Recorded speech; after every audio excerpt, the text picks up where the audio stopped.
order, honorable members. Can we have all the members settled?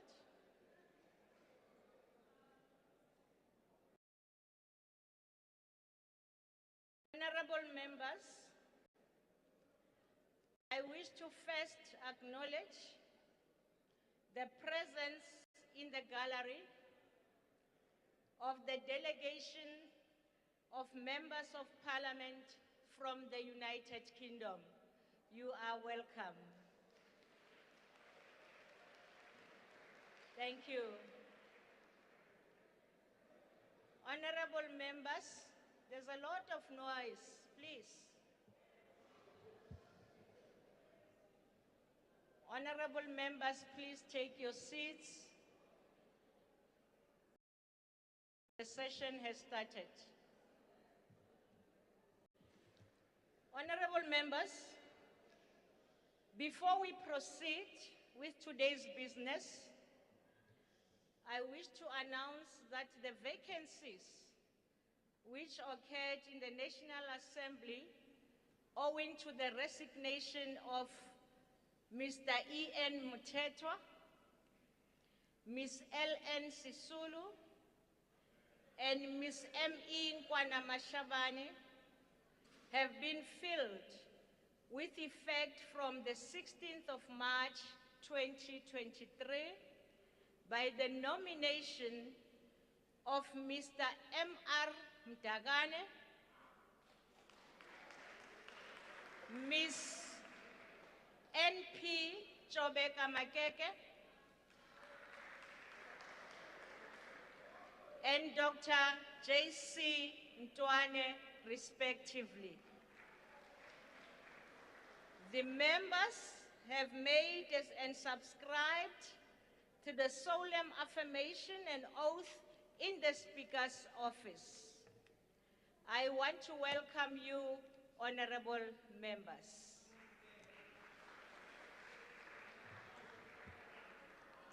Angibaboni, bachabanboni, where are you? Please stand. Thank you very much. Thank you. Honorable members, as we proceed now, okay?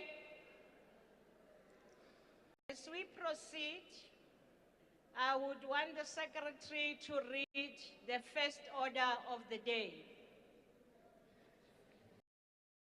Debate on Human Rights Day, consolidating and sustaining human rights culture into the future. Thank you. The Honorable, the Minister of Sports and Culture, will open the debate for us.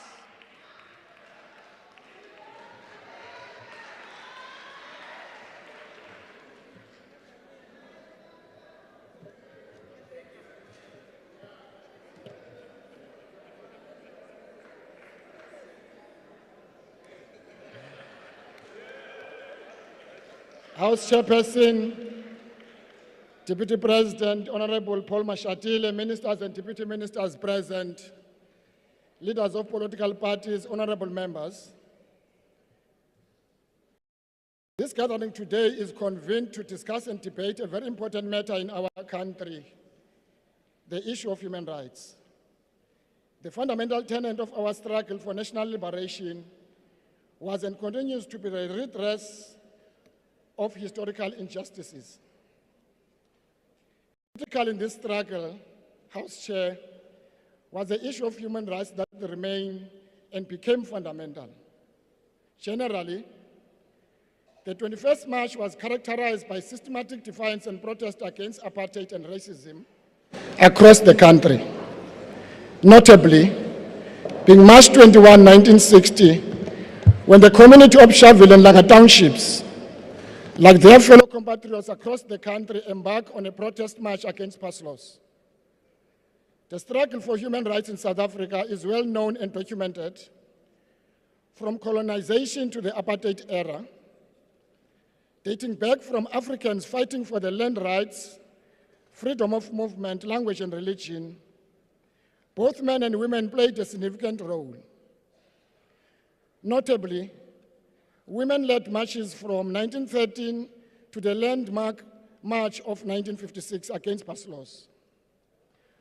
Of significance in the Constitution is the Bill of Rights, which protects and promotes fundamental human rights such as the right to life. Further significance was an establishment of Chapter 9 institutions, which not only protect human rights, but also rights of vulnerable groups, such as women and other national groups and linguistic communities. The department which I lead contributes to Pillar 2 of the National Strategic Framework on Gender-Based Violence 2020, which focuses on prevention and rebuilding social cohesion. I'll just cite a few of the examples of the initiatives. The Code of Good Practice Pledge, with sisters working in film and television. There are also campaigns to end violence, such as Kwanele campaign focusing on men having conversation with men, Bakaba Fazi Survivors Guild and Slapa Wellness campaign. The Orange Day campaign detects that 25th of every month is dedicated to ending violence against women and children. The Women in Sport policy is in the pipeline. SASCOC has a safeguarding policy against harassment and abuse in all sports. National federations are encouraged to use this guideline to develop their own safeguarding policies. The Department of Sport is responsible for coordinating and responding to Priority 6 with social cohesion and safer communities. Through its delivery partners such as the Department of Justice, the Department of Social Development, and COGTA, issues of racism, xenophobia are addressed. Further, the Bill on Prevention and Combating of Hate Crimes and Hate Speech has recently been passed and awaiting assenting into law by the President. Furthermore, House Chair, the Department has partnership with UNDP on strengthening social cohesion in South Africa. This partnership has special focus on attacks on foreign nationals. It also has an aspect of mediation, conflict resolution, and peace building, while it also ensures rights of all South Africans are protected. The department has embarked on digitization initiatives of the archives and other business processes. Cybersecurity measures will have to be implemented to ensure security of both our user community as well as the security of human rights and information in our custody. Care will be taken to ensure compliance with Protection of Personal Information Act, known as POPIA, and other relevant legislation. However, digitization also supports human rights, such as access to information, as information that is digitized can be accessed 24/7 online without limitations to access to brick and mortar facilities. The department, through National Archives and Records Service of South Africa, embarked on a program of digitized valuable historical records for preservation and access purposes. This project started in 2014-2015.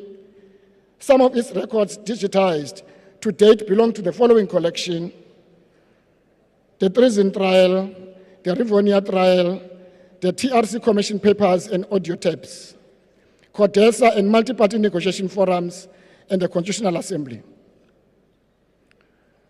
Ubuntu is basic and fundamental to South Africans and is a social cohesion common ground for Africans collectively. It is almost second nature to people of Africa, as they share the basic principle of human rights from birth. As an effort by government of extending services to rural and underprivileged communities ravaged by poverty and unemployment, Human Rights Day 2023 was commemorated in a small clay dorpy called DR in the Northern Cape, where there was also observation of Library Week, which entails rolling out of library infrastructure and reading material provincially. Of course, It is also an establishment of libraries for visually impaired in an effort to ensure provision of dignity for all. We are committed, House Chair, to the elimination of exploitation of the rights of artists, and this will be done through the enactment of the Copyright Amendment Bill and the Promoters Protection Amendment Bill, which is now before the NCOP. To us as members of the governing party, we have been seized with the matter of human rights since before 1912, which predates the establishment of the African National Congress. Our conception of human rights, therefore, predates all known documents internationally. We are not newcomers in this field of advocacy of human rights. I thank you, Chairperson. Thank you, Honorable Minister. The next speaker is the Honorable Nodada.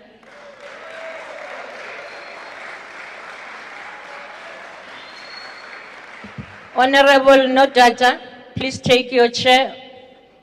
Can you take the mic to Honorable Nqakula?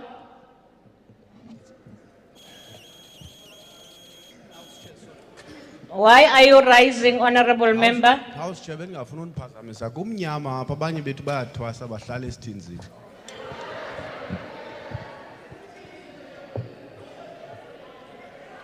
Thank you.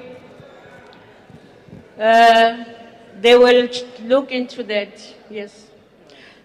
Proceed, Honorable Nodada. The platform is yours.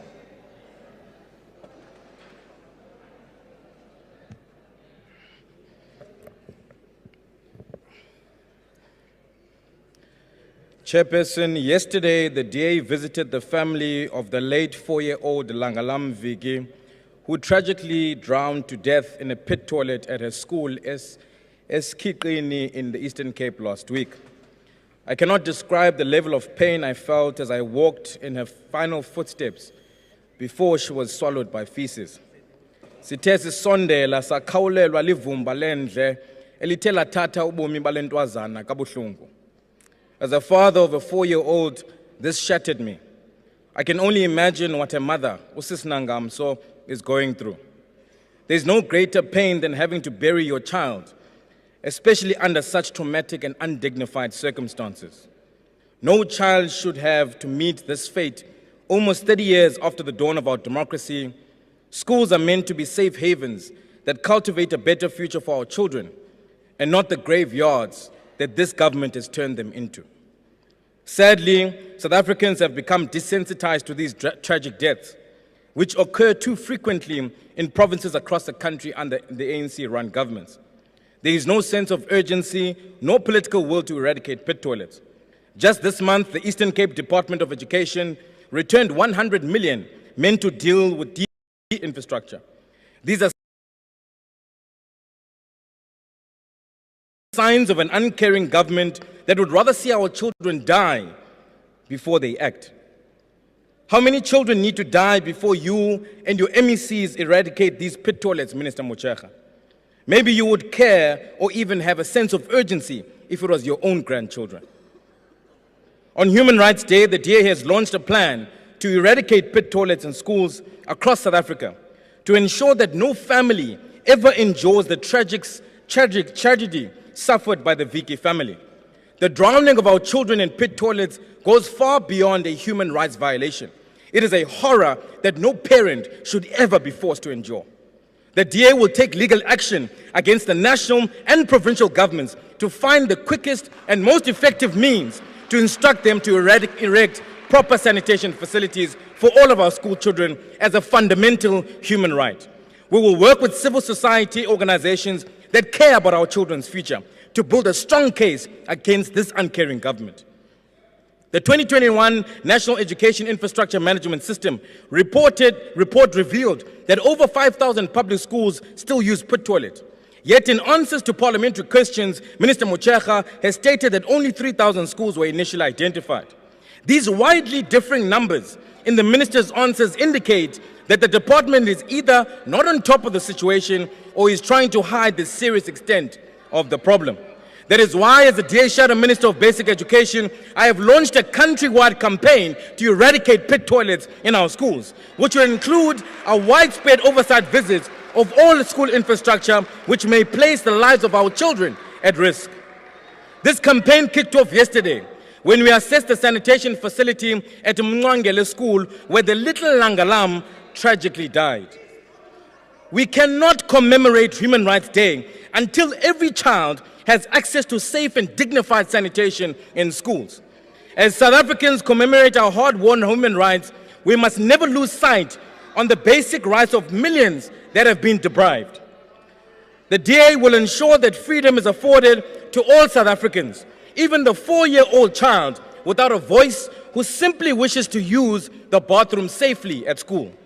The DA will honor the memories of Langalam and the other children who were killed by this government in pit toilets by ensuring that every single dangerous pit toilet or sanitation facility is removed in our schools. In memory of Langalam, I want to thank the leader of the DA, John Steenhuisen, for securing a scholarship for his sister to go to university. Your time is up. Honorable Nodada. Thank you. The next speaker is the Honorable Mautwe.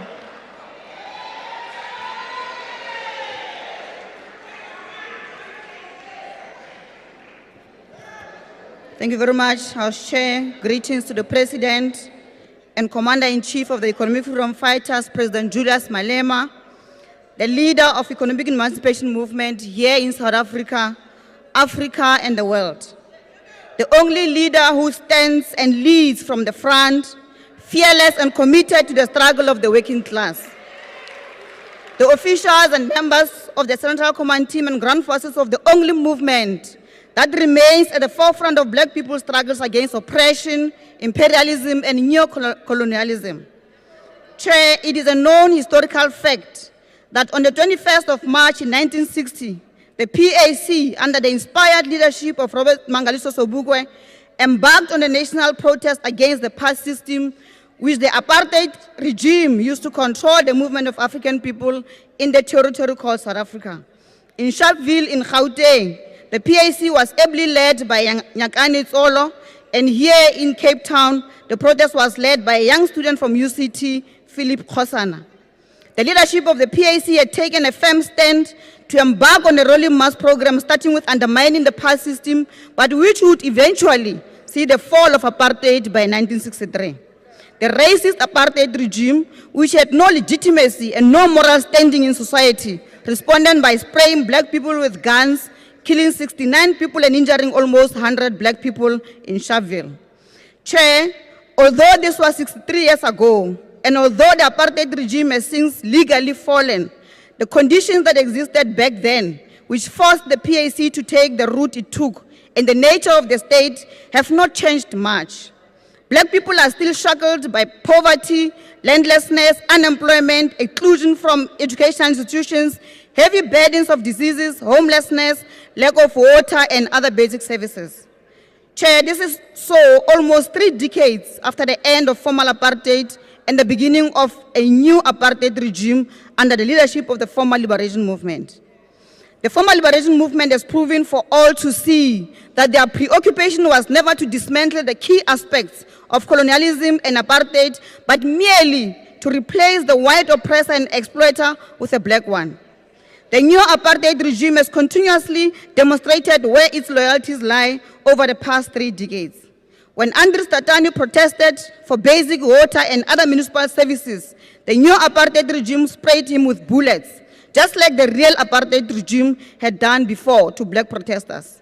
When workers in Marikana embarked on a strike to demand a living wage, this new apartheid regime sprayed those workers with bullets, killing 34 men who were sons, husbands, and fathers to many children who have since been abandoned. When activists, such as those belonging to our Basem Jondolo, protest to assert their rights to housing, this new apartheid regime launched a targeted assassination project on the leaders, killing so many of them, including Lindokutle Mguni, Ayanda Njila, and many others. Just this week, House Chair, when we as the Economic Freedom Fighters call on South Africans to go to the streets to protest against the deliberate corruption of ESCOM, the rampant corruption, the escalating and out-of-control crime, the rape and murder of women committed with impunity by criminals, the criminality at the highest level of political office in the country, as demonstrated by Phala Phala. This new apartheid government, true to its type, resorted to unleashing the security forces on unarmed and peaceful protesters. The ANC new apartheid regime has learned a lot from their white predecessors. In reality, there is nothing either in form or in content that differentiates the ANC regime from the apartheid regime that Robert Sobukwe fought against in 1960. At the core, House Chair, the ANC are the true heirs of the logic of apartheid. To them, black people are not deserving of dignity, of respect, and of basic human decency. As Robert Sobukwe rose to stand up against that immoral and decaying regime in 1960, so will the Economic Freedom Fighters stand up against the immoral, degenerate, decaying, and corrupt regime of the ANC and Mr. Ramaphosa. We will take to the streets to demand land, to demand houses, to demand jobs, to demand electricity, to demand water, and to demand dignity for all black people. We honor the souls of all those black people killed by whites in 1960 and of all those killed by black new apartheid regime post-1994. We will never get tired, House Chair, of fighting for the full freedom and emancipation of all African people in this country. I thank you. Thank you. The next speaker is the Honorable Majosi.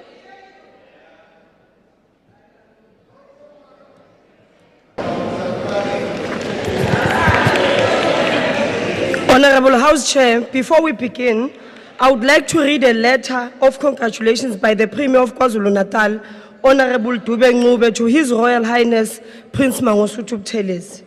On the inaugural Prince Mangosuthu Buthelezi public lecture held at the ICC Center yesterday on human rights, the Premier acknowledged His Royal Highness Prince Mangosuthu Buthelezi's long journey that he traveled with other great leaders of this country, such as Nelson Mandela and O.R. Tambo. She further expressed her admiration for his dedication in fighting for human rights and democratic rule in our country, agitating for the release of Madiba, a contribution recognized by the former president himself. Towards the end of her message, she expressed her privilege on behalf of the government of KwaZulu-Natal to congratulate His Highness on the inaugural Prince Mangosuthu lecture on Human Rights Day. Honorable members, having attended this event, we got a glimpse of the magnitude of the work done by His Excellency in advocating for human rights, freedom, and liberation, values entrenched in our party's constitution. While there is no debating the importance of one human right over the other, considering our current socio-economic and political climate, my focus will be on human dignity. The Constitution states that everyone has inherent dignity and the right to have their dignity respected and protected. This means that the failure to protect basic services to South Africans people neither respects nor protects the dignity of those people. While it is important to celebrate Human Rights Day every year, it is equally important to reflect on the lack of service delivery South Africans face every day at the direct link it has to human rights violation. In 2022, the Human Rights Day theme was Dignity, Freedom and Justice for All. This year, the theme is consolidating and supporting human rights culture into the future. Both themes embrace the need to improve the lives of the South African people through service delivery. In December 2018, the South African Human Rights Commission reported that lack of access to socio-economic rights provides the clearest reflection of the level of systematic poverty, unemployment and inequality in South Africa and demonstrates the persistent recurrence of the cycle of poverty. This is shown by the lack of sanitation services, which compromises the dignity, health, and quality of the life of poor communities. In that same year, the South African Human Rights Commission also reported that the loss of public resources through corruption has compromised water and sanitation services for poor communities in rural areas. While it is nice to think back on the great strides our country has made for human rights considering our history, the reality is that not all human rights are currently being protected by the government. Perhaps it is due to failure in understanding the contents of the Constitution or the complacency. However, more often not, it is due to political arrogance. For us to get anywhere near consolidating and sustaining a culture of human rights, we first need to ensure that human rights of all South Africans are truly protected and that we are not just operating on a rhetorical level. With all that said, rights come with responsibilities. Therefore, as South Africans, we are equally responsible to take ownership of our livelihoods. Thank you, Chair. Thank you. Akbaralet Vessels.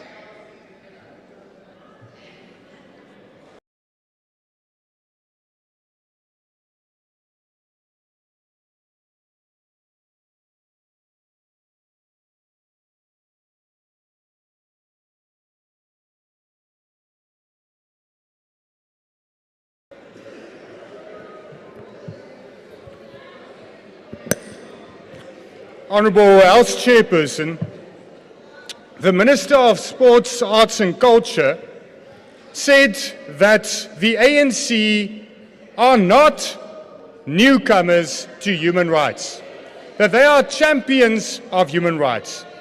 And maybe that is the problem, because the ANC government lives in the past.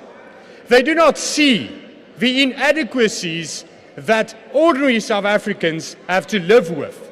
They do not see that ordinary South Africans are deprived of the most basic human rights.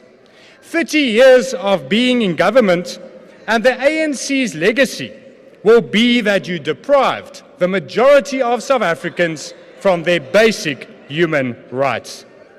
Whilst the ANC government celebrated Human Rights Day yesterday in luxury, most South Africans and millions of South Africans were without the most basic right to access to adequate water supply. Towns in Kopanong, towns in Ditsobotla, towns across the country are without water. Due to your mismanagement, due to the ANC's government corruption, mismanagement and complete ignorance when it comes to the actual basic needs of South Africans. Money is spent on protecting ministers and for ministers and your cadres to live in luxury, whilst millions of South Africans suffer due to poverty, due to inequality, and due to the fact that you can't actually serve their basic rights. Honourable Chairperson, the Constitution guarantees certain basic rights, but the ANC has forgotten that. Jy weet, agbare voorsitter, artikel 9 van die grondwet waarborg die reg op gelykheid. Maar u staan nie gelykheid voor as die ANC regering nie. Alles behalwe. Die minister praat van gelykheid in sport, van geen diskriminasie in sport nie. Maar sport is net een voorbeeld waar ras vooropgestel word, waar u met 'n bril kyk uit die verlede en nie wil besef dat gelykheid en gelyke geleenthede vooropgestel moet word nie. Geagte voorsitter, artikel 31 van die grondwet waarborg die reg tot kultuur, godsdiens en taal. Die grondwet waarborg ook die reg om in die taal van die keuse te kan skool gaan en onderrig te verkry. Maar wat het die ANC-regering in die afgelope 30 jaar gedoen om toegang tot vir kinders in hulle eie taal daar te stel? Die meerderheid van Suid-Afrikaners is nie Afrikaans of Engels sprekend nie. In watter taal moet hulle skool gaan? Afrikaans of Engels. U is niks beter nie. U ontsê mense die reg tot moedertaalonderrig. En wanneer mense opstaan vir hulle taalregte, dan is hulle rassiste. Artikel 10 van die grondwet waarborg menswaardigheid. Maar gaan kyk hoe lyk dit in hospitale. Gaan kyk waardeur moet mense gaan as hulle net 'n eenvoudige prosedure moet ondergaan. Want u stel net in die eie sakke belang en nie in dit van Suid-Afrikaners nie. Whilst ministers live in luxury, the foster care grant is a mere 37 rand per child per day. That is a shame. How can a child live with 37 rand per day? How can they? You must be ashamed of yourself. You cannot stand here and say that you are the champions of human rights, because you're not. And the only way that we will return to basic human rights and celebrate human rights is by voting out the ANC government and get rid of all of you. Thank you. Honorable members, I don't mind your heckling, but you are now overdrowning the speakers on the podium. I mustn't hear your voice from where I am seated, please. We are in session. Please. The Honorable Sukers. Honorable House Chair, on this day of solemn remembrance, the ACDP rises with a sacred question asked to the Prophet. Is there no balm in Gilead? Is there no physician here? Why is there no healing for the people of our country? Where is the balm for the family of Klute and Thomas Murray, who were gunned down in cold blood when the sound of the assassin's bullet reverberated into the shattered hearts of South Africans, a broken nation, and it broke the hearts of a family? Where is the balm for the family and the colleagues of Babita Decorum when she was killed in cold blood in Women's Month for uncovering the scale of corruption at Tembisa Hospital? Where is the balm for the community of Fikile and Shankase, the land activist killed in a village in KZN as she defended the right of her community to live on their ancestral land? A covenant oath was sworn and sealed when the blood of the innocent soaked the soil of Sharpeville. Their sacrifice binding us to a future South Africa where all should have life, liberty, and dignity. That covenant oath was enshrined in our Constitution, and it is in memory of that blood that we swear when we take our oaths of office, when we swear to uphold the Constitution. Today, I want to ask you the question, and I want to ask it of myself. Are there any physicians in this house with a balm for the hearts of a broken nation? There is no balm because we forget our covenant oath with God and with our people.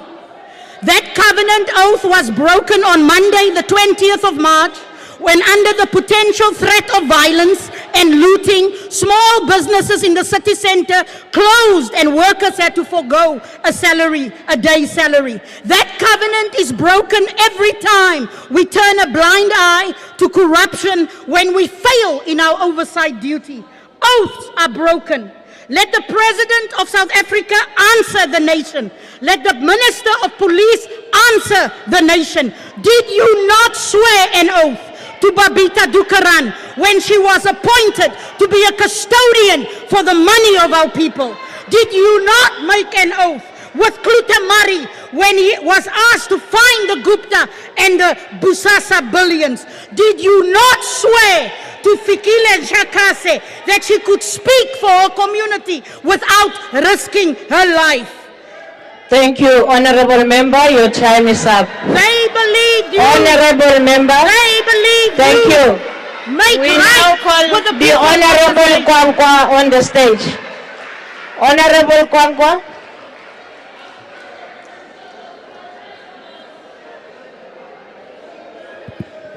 Thank you. Is it working? Is it working, House Chair? All right. Thank you very much, House Chair. Honorable Kwankwa, something is wrong with your mic. I don't know. Is it on? Right? Okay. All right. Yes. House Chair, yesterday we commemorated one of the most important holidays in our country, that reminded us of our fight for the self-evident right to determine our own destiny. When we became Nyangola Amasela, when we became a democracy in 1994, South Africa adopted what it considers to be an advanced constitution which sought to entrench the rights of our people. The new government vowed to do away with the injustices and inequalities of the past. Despite this, there is still a continuation of human rights violations and issues such as lack of provision of basic services, human trafficking, child labor, gender equality. In other words, this government has failed dismally in the provision of the first generation human rights, which deal in particular with the socio-economic needs of our people. This government has no political will to give practical expression to the Bill of Rights, and as a result, there has been service delivery protests all over the country about this issue, because our people have seen and realized that the enthusiasm that accompanied the dawn of democracy has now been replaced by growing signs of despair, due to the fact that Operation Pakisa has now changed and become into Operation Do Nothing.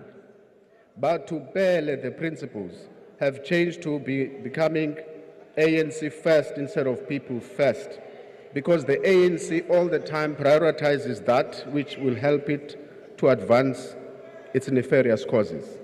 Sustaining human rights in this country requires a government, or that we as a society, to prioritize the needs of our people, strengthen and enforce laws against gender inequality in order to curb the challenges such as gender-based violence, and create a better country for all.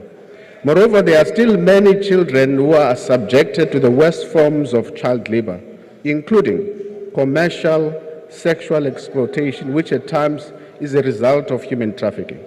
In recent years, sectors like agriculture have seen an increase in child labor, where a total of 70% of all children engaged in child labor are in this sector, and we seem not to be doing enough to address this problem.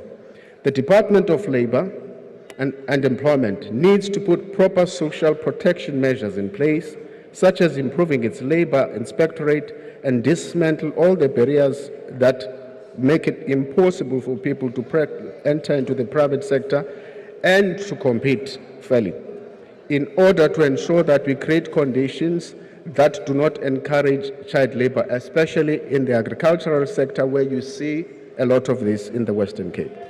Government should also collaborate with civil society organizations and other relevant stakeholders, focusing on promoting and preserving human rights. Unfortunately, Honorable Kwankwa, regardless of their ixesha age, lakho gender or liphelile. religion. Siyabonga.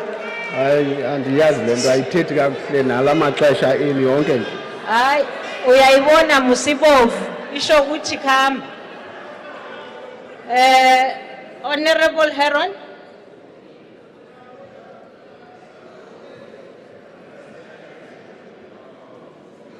Thank you, House Chair.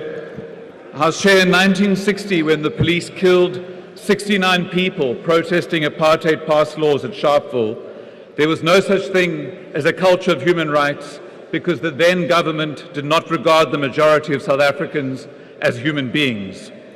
Today we have a progressive constitution and Bill of Rights, and the state in its wisdom declared Sharpeville Day Human Rights Day. But we remain far from the promised land of developing a culture of human rights, which involves significantly more than celebrating the rights to express our opinions and move around freely without being beaten or shot. When we see millions of people struggling without livelihoods to feed themselves and their families, when we see families living in squalor, raw sewage flowing past their door, when we see children dying in pit toilets, when we see the rate of violent crime perpetrated mostly by men and often against women, the length of the journey that still lies before us to translate the principles of human rights and dignity in our much vaunted founding documents into practical reality on the ground becomes strikingly obvious. Human rights is a universal concept. Humans have rights whether or not the countries they live in have Bill of Rights or not.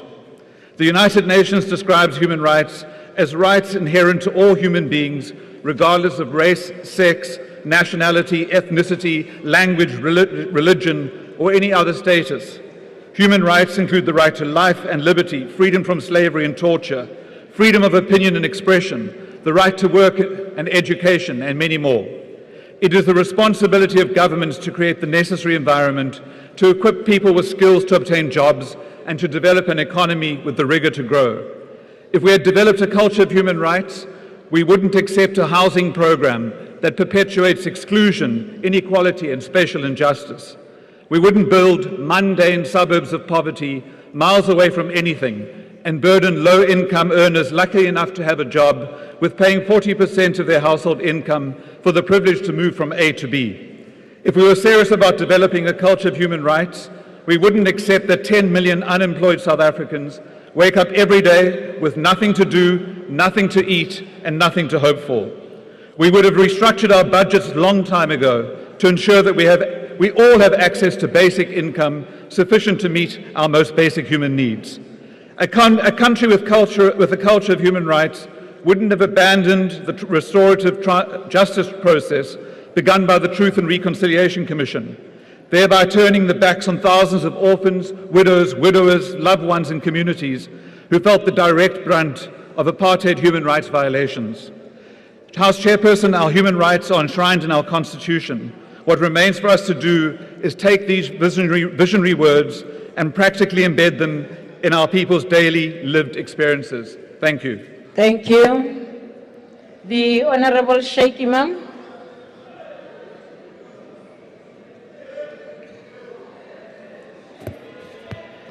Thank you, House Chairperson. Allow me at the outset to congratulate the Deputy President. Besides becoming the Deputy President, he's found a new wife. Congratulations, Deputy President. I'm a little concerned though because I see he's also surrounded by two women on either side, so it's something to worry about. But honorable members and Chairperson, we talk about human rights, we talk about human rights violations, but how is it no one mentions the first indigenous nation of South Africa? The Khoi San, the rightful heirs to the land, to the water of this country, is indeed the Khoi San, the first indigenous nation, but it seems not to be part of the vocabulary of political parties. Let us not forget the violations of the Palestinian people, and yet we come here and stand and grandstand about human rights. For 75 years, those Palestinians have been having their human rights violated. Let us talk about the human rights violations against the police officers in this country who are expected to protect us from human rights violations, but we send them out with 13 Rand a day as a danger allowance, which no one in this house will dare send their brothers, sisters, children for 13 Rand a day danger allowance. But let me also take this opportunity of commending the South African police services for the fantastic piece of work produced by SABC, its members, all other law enforcement agencies to uphold the human rights of all those people who chose not to be part and parcel of any disruption, mayhem and chaos in this country.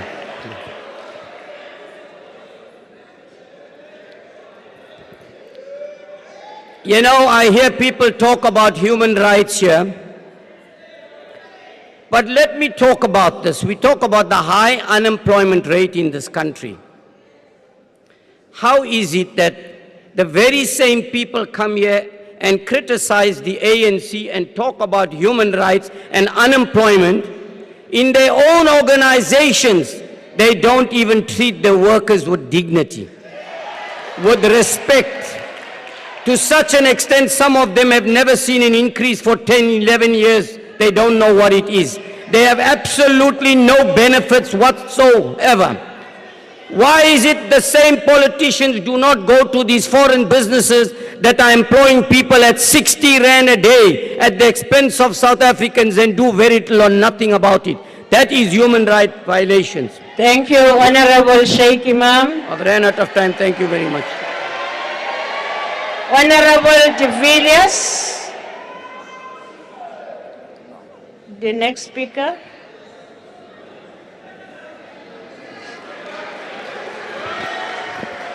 Thank you, Chairperson. Africans want to perform the work which they are capable of doing and not the work that the government declares them capable of doing. On the 20th of April 1964, Nelson Mandela spoke these words as he stood before the court in what has now become known as the Rivonia trial. During his trial, President Mandela spoke widely on the injustices of the apartheid government and the human rights which should be enjoyed equally by all.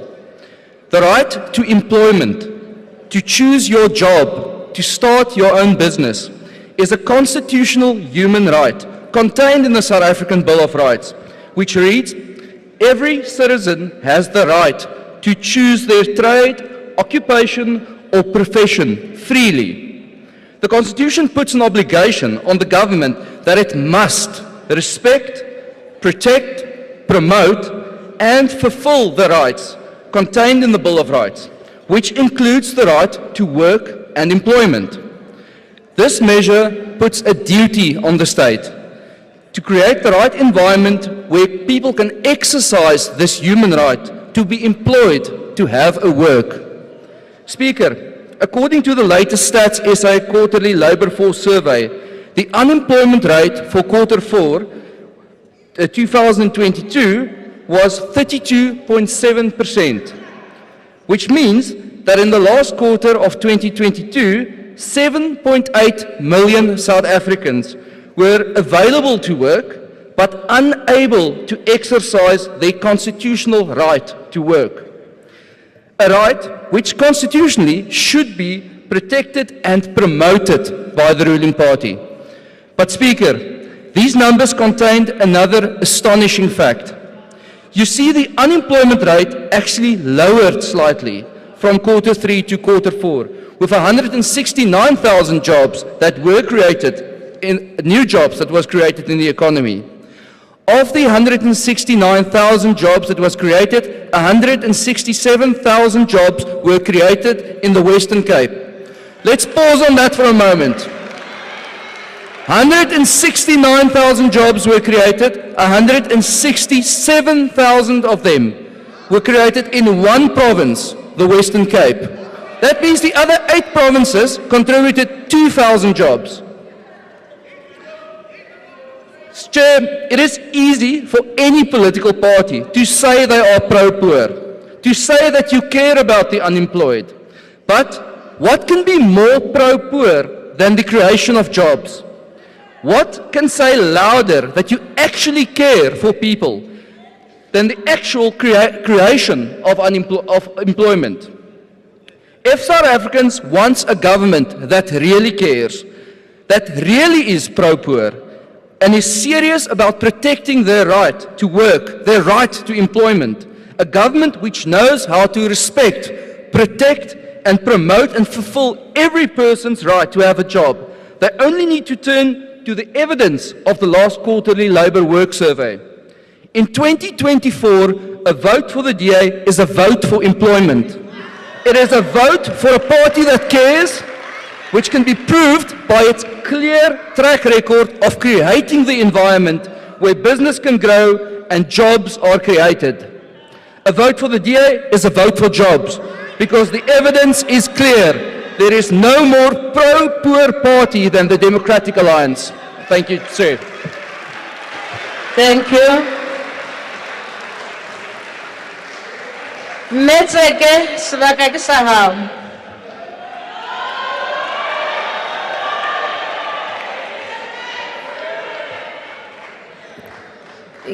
Thank you very much, House Chair. The Honorable Speaker of Parliament, Nosiviwe Mapisa Nqakula, the Deputy President of the country and of the African National Congress, the Chief Whip of the Majority Party, which is the African National Congress, Maloko a Parlamente e tlhomphegang setšhaba ka kakaretso, the South Africans watching this debate, dumelang. Musa khotla mokgatlo wa African National Congress o filwe tokelo le matla a go busa Afrika Borwa e se ka ntwa kgotsa dikgotlhang e le ka thato lerato le boikobo ba maAfrika a mmala wa sebilo bao ba nang le tshepo kgatlhego le botshepegi gore re tla fetola serodumo sa naga e re tla tokafatsa matshelo a badudi ke ka mo bontsintsi ba bona in 2019 ba re neile tetla ya go busa naga e gape re dira yalo e le ka go rata naga e ebile e le maikemisetso a rona gore badudi ba tlhokang ditirelo ba di fitlhele ka ponyo ya leitlho ra tshepisa gore mo re sa fitlhellang maitlhomo magolo a mogatlo o ke maikemisetso a mogatlo o busang go gata ka potlako mo ngwageng e le go tlisa ditirelo mo dinageng tsa rona re a itse gore ga ra dira go tlala seatla ebile ra netefatsa gore re tla tsweletsa golagano magareng ga rona le lona re lwantshe botlhokatiro tlala le lehuma mo nageng e. Honorable members of Parliament, the African National Congress adopted the African Claims Policy document way back in 1943. Leaders of our liberation movement demonstrated their commitment to the African claims to not only repeal discriminatory legislation, but advocate for the realization of various generational rights as further affirmed in the Freedom Charter.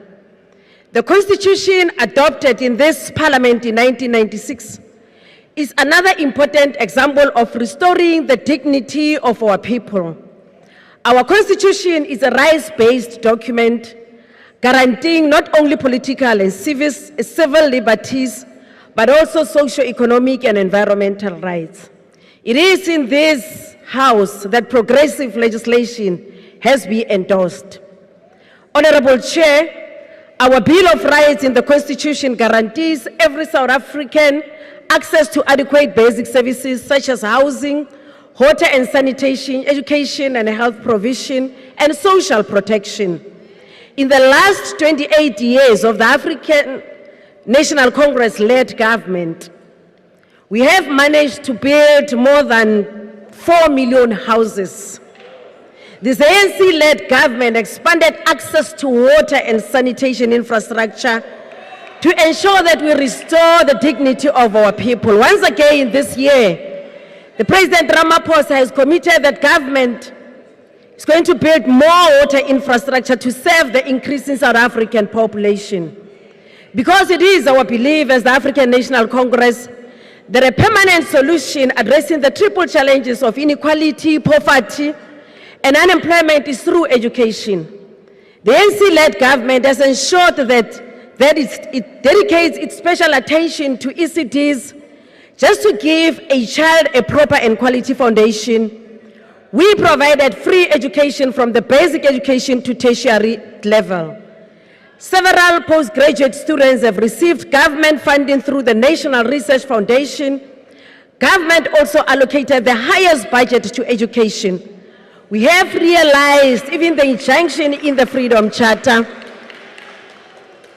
thank you, honorable members, that the doors of education and culture shall be open. This is fundamental to empowering people to be their self-liberators. Honorable members, wealth and income distribution are an important part of restoring people's dignity. The ANC-led government has adopted various policies to address wealth distribution, such as the BBBEE Affirmative Action Policy, and most recently the Black Industrialist Policy have realized positive outcomes with an increasing number of Black industrialists developed by our state. Some in this House have been calling for the scrapping of the BBBEE policy, arguing that it favors certain connected people in our society at the expense of our majority. Many of our people benefited from the BBBEE policy through the government public procurement system. The public procurement system at the local level, government level, where most government projects takes place, guarantees that 30% of the project value has to benefit local SMMEs, irrespective of whether the main contractor is a local company. Nationally and provincially, our government, led by the African National Congress, if I remind you, departments have allocated 40%, 30%, and 7% of their procurement spent to women, youth, and persons with disabilities, respectively. All these are government strives to ensure wealth distribution in our country and reduce inequalities based on race, class, and gender. We cannot run away from the fact that through the implementation of affirmative action, many of our excluded people are now in the executive and managerial position in the private sector because of this policy of the ANC-led government. We still have much work to do to address the white male dominance of executive position in listed companies in the GSE.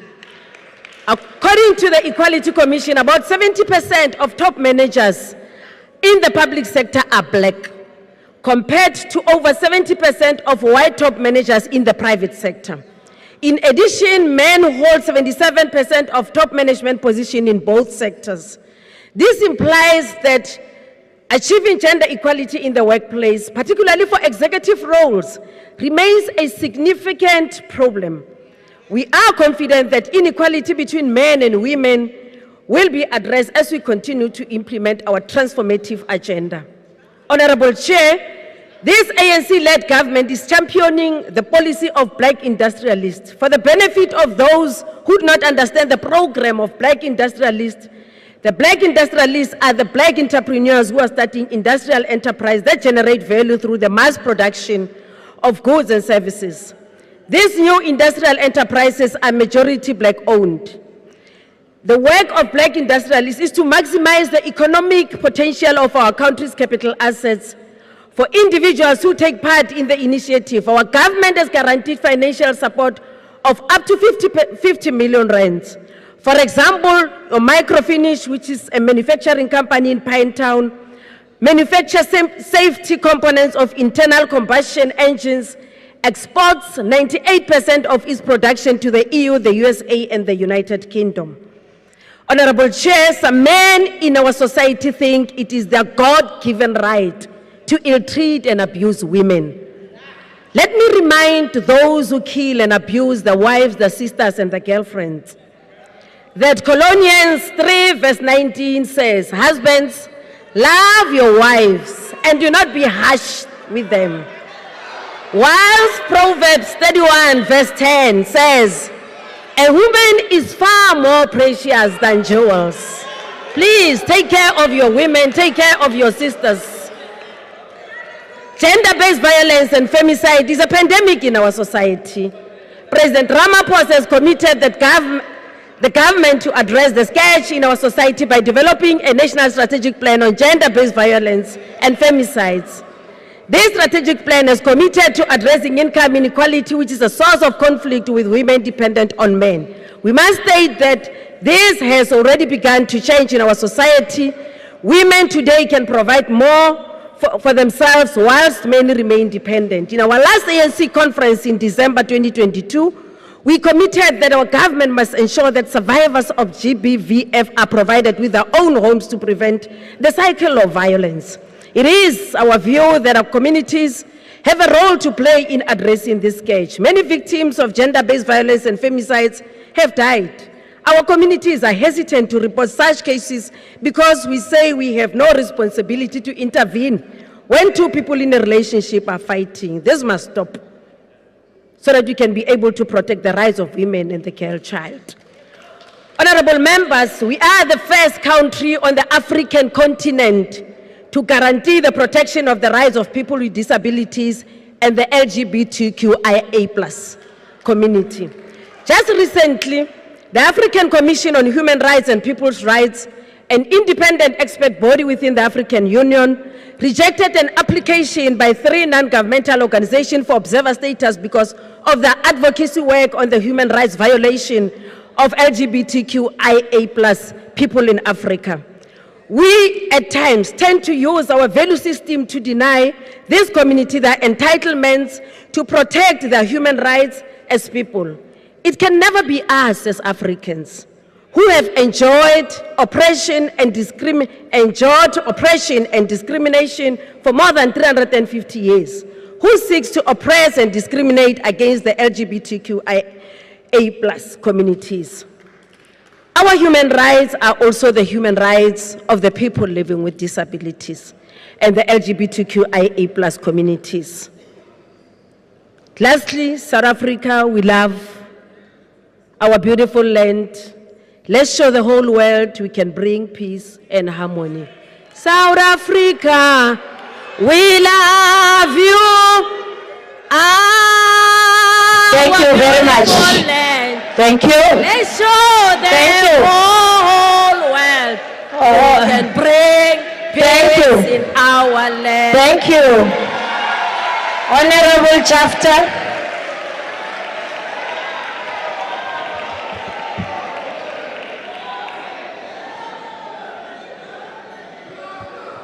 Thank you, Honorable Chair. Yesterday we commemorated the Sharpeville Day. We took stock of where we have been and the progress we have made. There have been achievements on many fronts, but much of the progress has been eroded by corruption, maladministration, and abuse of state resources. The people are not happy. Honorable Chair, as we tour the length and breadth of this country, as we consult our constituencies, and as we engage in oversight visits, our people decry the state of our affairs. Pit latrines have not abated. The basic education infrastructure is dismissal, and many rural schools are in turmoil. The ratio of learner to teacher in these schools is shockingly skewed. On the economy, monopolies have not been dismantled. They continue to deprive emerging small enterprises their competitive edge. They lessen competition and expose us to inflated commodity prices. We must also touch on the issue of violent crime. Women remain hard hit by acts of gender-based violence. Access to sanitary towels is still the luxury of the rich. Many women are still subjected to old-fashioned practices such as ukuthwala. It will also be remiss of us, Honorable Chair, to not decry the neglect of rural agricultural development. Emerging farmers still face financial support. There is no attempt to promote rural farmers through preferential procurement, localization, and subsidy schemes. Instead, projects such as the freighted dairy farm are run down by corrupt officials. Land restitution has also staggered. Government has not settled old order claims, and this affected the new claims. This anomaly persists to this day. In closing, Honorable Chair, we must restate our position on human rights. Unless the interests of the people on the ground take center stage in government processes, unless their views are taken into account in the law-making progress, our democracy will remain hollow. Thank you very much. Thank you.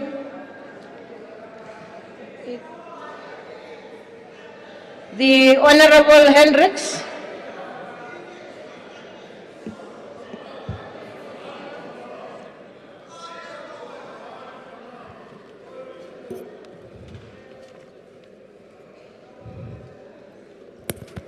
Honorable House Chair, Al-Jamal commemorates the massacre of 67 people in Sharpeville and another 2 in Langa in the Western Cape. Those who were not killed were sent to Dimbaza near King Williamstown to also rot away in a desolate area after serving their time. The industrial park is no compensation as the Minister of Trade and Industries has abandoned them. I visited them and that's what they told me. Patriarchy in government is a barrier to many women in South Africa not enjoying their human rights. Every human being has inherent dignity. This indignity can never be taken away, as it resides in every person by virtue of being a human being. South Africa's constitution entrenches these rights, but officials in government supported by some honourable members and schooled by apartheid and schooled by universities still harking for a return to apartheid continue to put brakes on the rolling out of human rights in South Africa. They also happen to put brakes on women's rights. And it was no surprise when the women of the governing party just last week tabled a motion in this parliament to discuss patriarchy. This was also later raised by a woman of the governing party in the portfolio committee meeting. So patriarchy is a big problem. This a week after officials in the Department of Justice, supported by its deputy minister, showed their patriarchal hand by denying indigent women commuting cash to put their cases in maintenance courts to put bread on the table of fathers' kids. These fathers who do not pay maintenance and appear in court after being charged get commuting cash. Discrimination of the worst kind. Is this not patriarchy? Is this not a violation of human rights? The sad thing is some women even support these patriarchal positions and their procrastination. So children on Human Rights Day continue to go hungry because fathers don't pay maintenance. This is a sign that gender-based violence is thunder, but no lightning in these corridors of power. The Deputy Speaker, who is a champion to fight gender-based violence, must tell fathers to pay their papgeld. Patriarchal officials in the Department of Justice, they must step aside. They also do nothing when women are denied access to divorce courts because their faith marriages don't give them a valid South African marriage certificate. They have no time to give attention to serious life and death matters affecting women. A breath of fresh air is the Honourable Hendricks. Committee is addressing this. Thank you very much. Thank you. Honourable Space.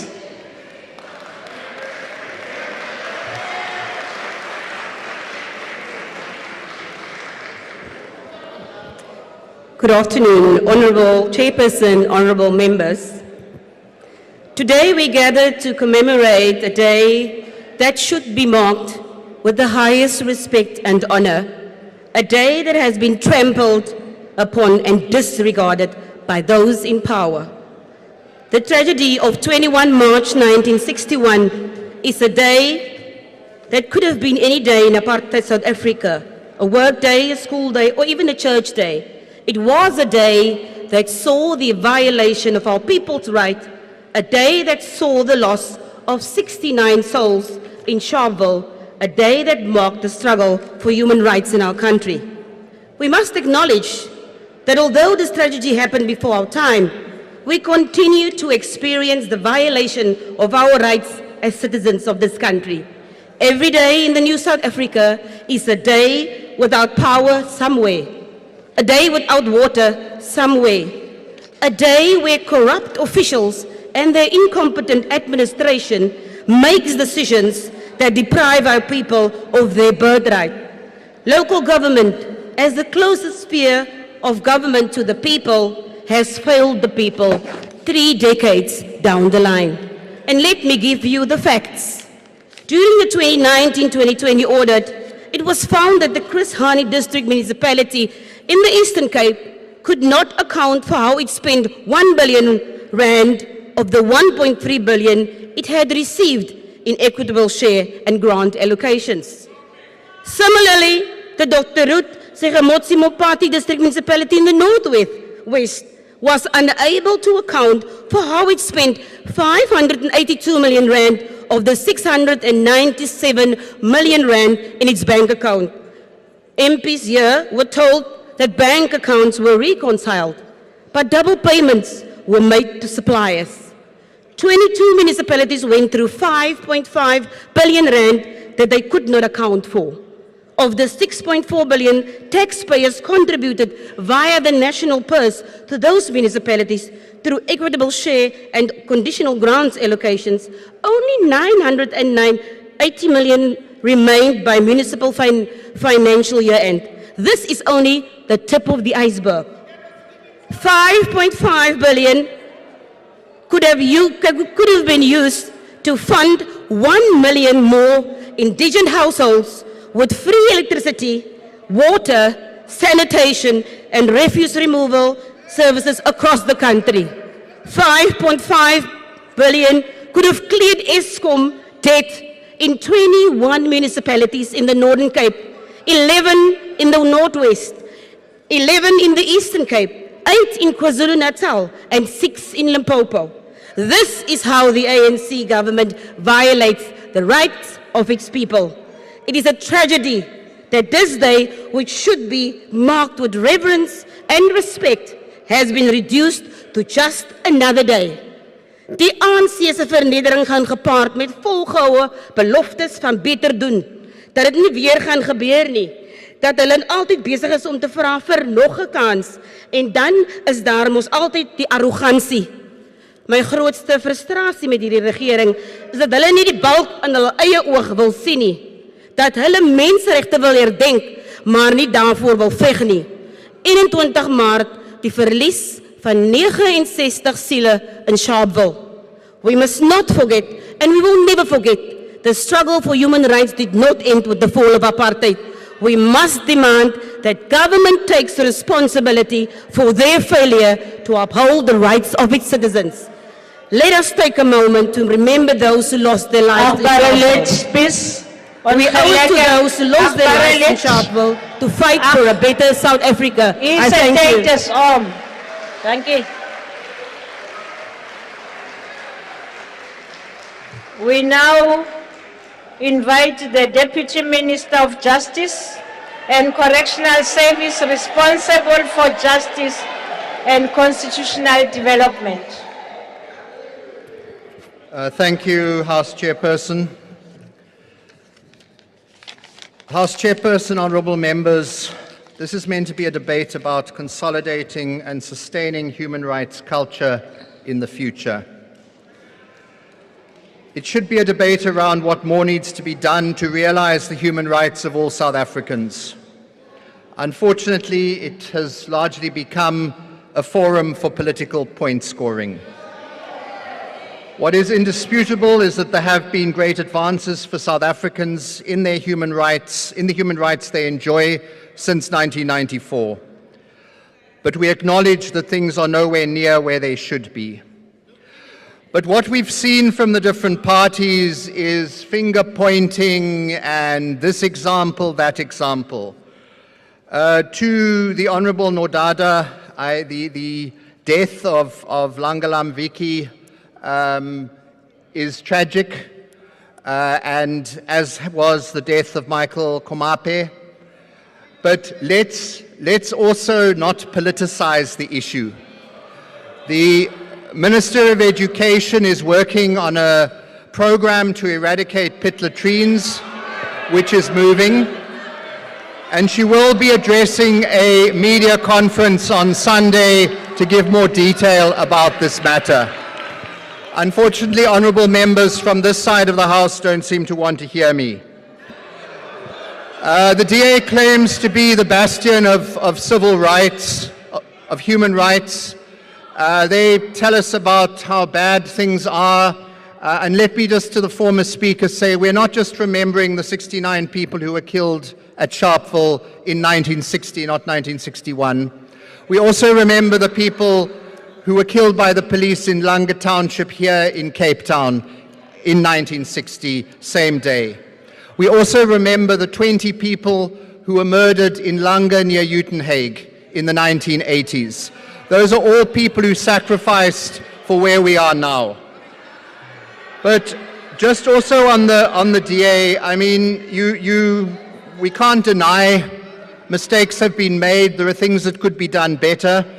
But we're working at doing that. But from your side, I was interested, and it's in the news, the Cape Times this morning, this case of Makubela versus the Stellenbosch District Municipality, where the applicant, the parent of an initiate, had to apply to court to get access to the initiation school on land or against the Stellenbosch District Municipality. And just to read from the judgment, it reads, the attitude of the respondent as demonstrated by De Beer is that the Stellenbosch District Municipality is simply out of breath to keep up with the nation at work to construct a democratic and constitutional dispensation, especially for an African child in its jurisdiction. De Beer, who is the acting municipal manager for the Stellenbosch municipality, is simply crying out loud for social context training. So it's your municipality, DA. I hope that you will take action on it. Just to the EFF, you claim to be revolutionaries, but which revolutionary party will want children and students not to go to school when we've spent decades fighting for all children, and African children in particular, to have the right to education? And I think, with respect, the most memorable event from Friday's shutdown stay away were the pictures of the Honourable Malema marching hand in hand with his new friend Carl Niehaus. And one can go on. And one can go on. Order, members, order. Allow the Speaker to proceed. The important thing is that a lot has been done. If you take, for example, access to justice, before 1994, only a few people had access to justice. After 1994, we've built new courts, 2 new provincial high courts, and other magistrates' courts. We've created new bodies and new laws to increase access to justice for all and ensure that people are able to enforce their human rights. We took the old South African police, which was really a paramilitary organization, with the 10 homeland agencies and the non-statutory forces, and rationalized and incorporated them into the new South African Police Service, the SAPS. We've built Chapter 9 institutions. These institutions have shown to be fundamental in helping people attain and protect their human rights. And we've created additional bodies such as the Judicial Inspectorate for Correctional Services, the Independent Police Investigating Directorate, the Information Regulator, all in an attempt to protect the human rights of people against abuse. In 1994, at the dawn of democracy, our judges and magistrates were overwhelmingly white and male. In fact, with the judges, there was only 1 woman judge in 1994 and 2 black judges. So we've had to start making the bench more representative. We've established an independent judiciary and a new constitutional court, and together we can proudly proclaim that many of the rights which we enjoy have come from groundbreaking equality, human dignity, and socio-economic rights jurisprudence from our courts. Our courts have not hesitated to show when and where government policies or practices have fallen short of a constitutional benchmark, and where our laws have not passed constitutional muster, the courts have said that such laws must be remedied, and the executive and the legislature have done so. Furthermore, today our judges and magistrates truly reflect diversity, the diversity of South Africans. When we fought for a free and democratic South Africa, we also fought to bring about a just and fair society where all are equal before the law and have access to justice. We've extended legal aid to provide legal advice and representation to those who can't afford it. Many people think that legal aid only deals with criminal matters, but that's not correct. Legal aid is able to assist in criminal offences, consumer issues, debt issues, deceased estates, equality court cases, problems with accessing payment of benefits, employment claims such as unfair dismissal or discrimination, separation, divorce or disputes about children, housing and threatened evictions, domestic violence, land rights matters, and any case where a person's rights have been violated. And we've also extended the access to justice in terms of every regional court is currently a divorce court where you can have your divorce heard rather than having to go to the High Court. As far as socio-economic rights, we've made significant progress. According to Stats South Africa's General Household Survey of 2021, 83% of South African households lived informal dwellings in 2021, followed by 11% in informal dwellings and 4% in traditional dwellings. The percentage of households with access to improved sanitation increased by 22.4 percentage points between 2002 and 2021, growing from 61 to 84%. With regards to education, literacy increased as the percentage of individuals aged 20 and older who did not have any education decreased from 11% in 2002 to only 3% in 2021. Those with at least a grade 12 qualification increased from 30% to 50% over the same period. These are significant advances. When we think of human rights, we think of how hard we had to struggle to attain them in the first place, and why we need to continue to protect and promote human rights in this country. And with due respect to the Honourable Freedom Front Plus Speaker, and I see Honourable Boshoff in the audience, you respect your father and your grandfather, Hendrik Verwoerd. Hendrik Verwoerd, D.F. Malan, Strydom, Forster. Okay, you left the National Party before when P.W. Botha took power. But that's your legacy, so I have no idea how you can lecture us on human rights given your history. Johnny Clegg wrote a song many years ago about our struggle leaders. In the last verse of the song, he sings, Asimbonang umfowethu, lape khona, lapwa fela khona. And he asks the question in the last line of the song, Siyofika nini la siyakhona. In other words, when will we arrive at our destination? There is still much that we need to do, but we are doing it. When it comes to gender-based violence, we've passed those 3 bills. This House, thank you very much, they're being implemented. We need to work at ensuring that they work effectively for victims of gender-based violence. When it comes to the prevention and combating of hate crimes and hate speech, we have the bill that was passed here in this House last week. Ironically, the Human Rights Party, as they're trying to say, the DA refused to support it, as did the Freedom Front Plus, as did the ACDP and Al-Jamaa. I think that the fears that those parties had, and that's just my own perspective, is around some of them have racists as members or as people that support them, and they're worried about what will happen to them. And then some of them have homophobes who are members, and they're worried about who will, about their support. Honourable members, as we reflect on the events of Sharpeville in 1960, we remember that too many lives were lost and too many people suffered so that we here today can be protected by a Bill of Rights. The rights enjoined in our Constitution can never be taken for granted, but we are far from where we want to be. It's no use moaning and groaning about things as so many opposition MPs have had, using this important debate as an election platform for next year. We need to be working together as South Africans and put our shoulders to the wheel collectively to improve the lives of our people. One of the biggest problems in South Africa are the huge disparities of wealth. And that wealth has a white face and poverty has a black face. Are we doing enough? And most of the white people, I think, support the DA, but are we doing enough to promote, to encourage people to contribute, to put back, rather than just making money out of a system? So, Honourable Speaker, as I close, we've achieved a lot, but we have a lot further to go. We need to do that collectively and together rather than politicking and point scoring. Thank you. Thank you.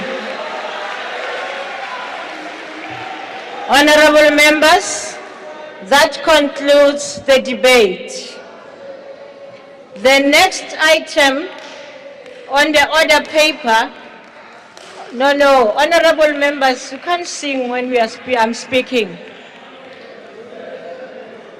The next item on the order paper is a motion in the name of Mr. J.S. Malema, the Honourable Malema.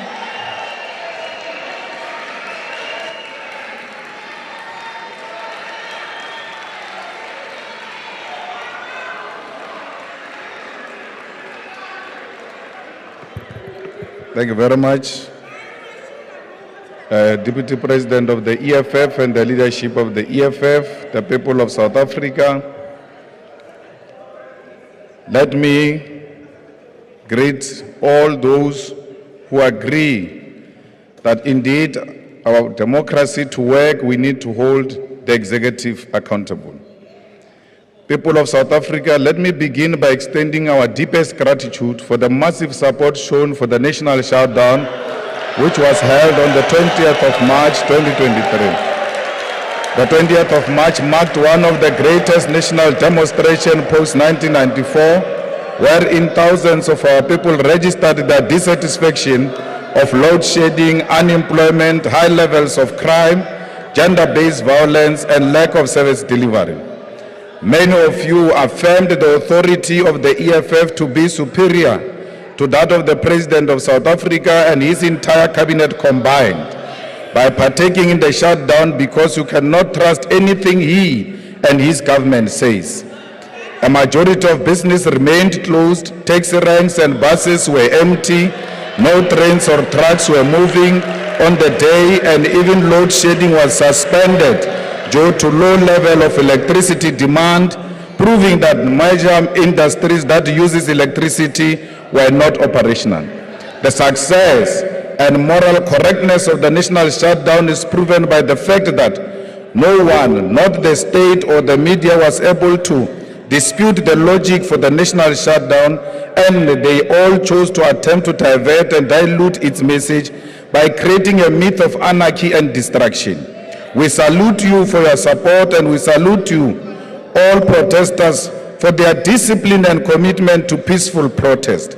We remain resolute on our demand for Mr. Cyril Ramaphosa to resign as the President of South Africa, and our people want reliable supply of electricity for their businesses, livelihoods, and for the economy to survive.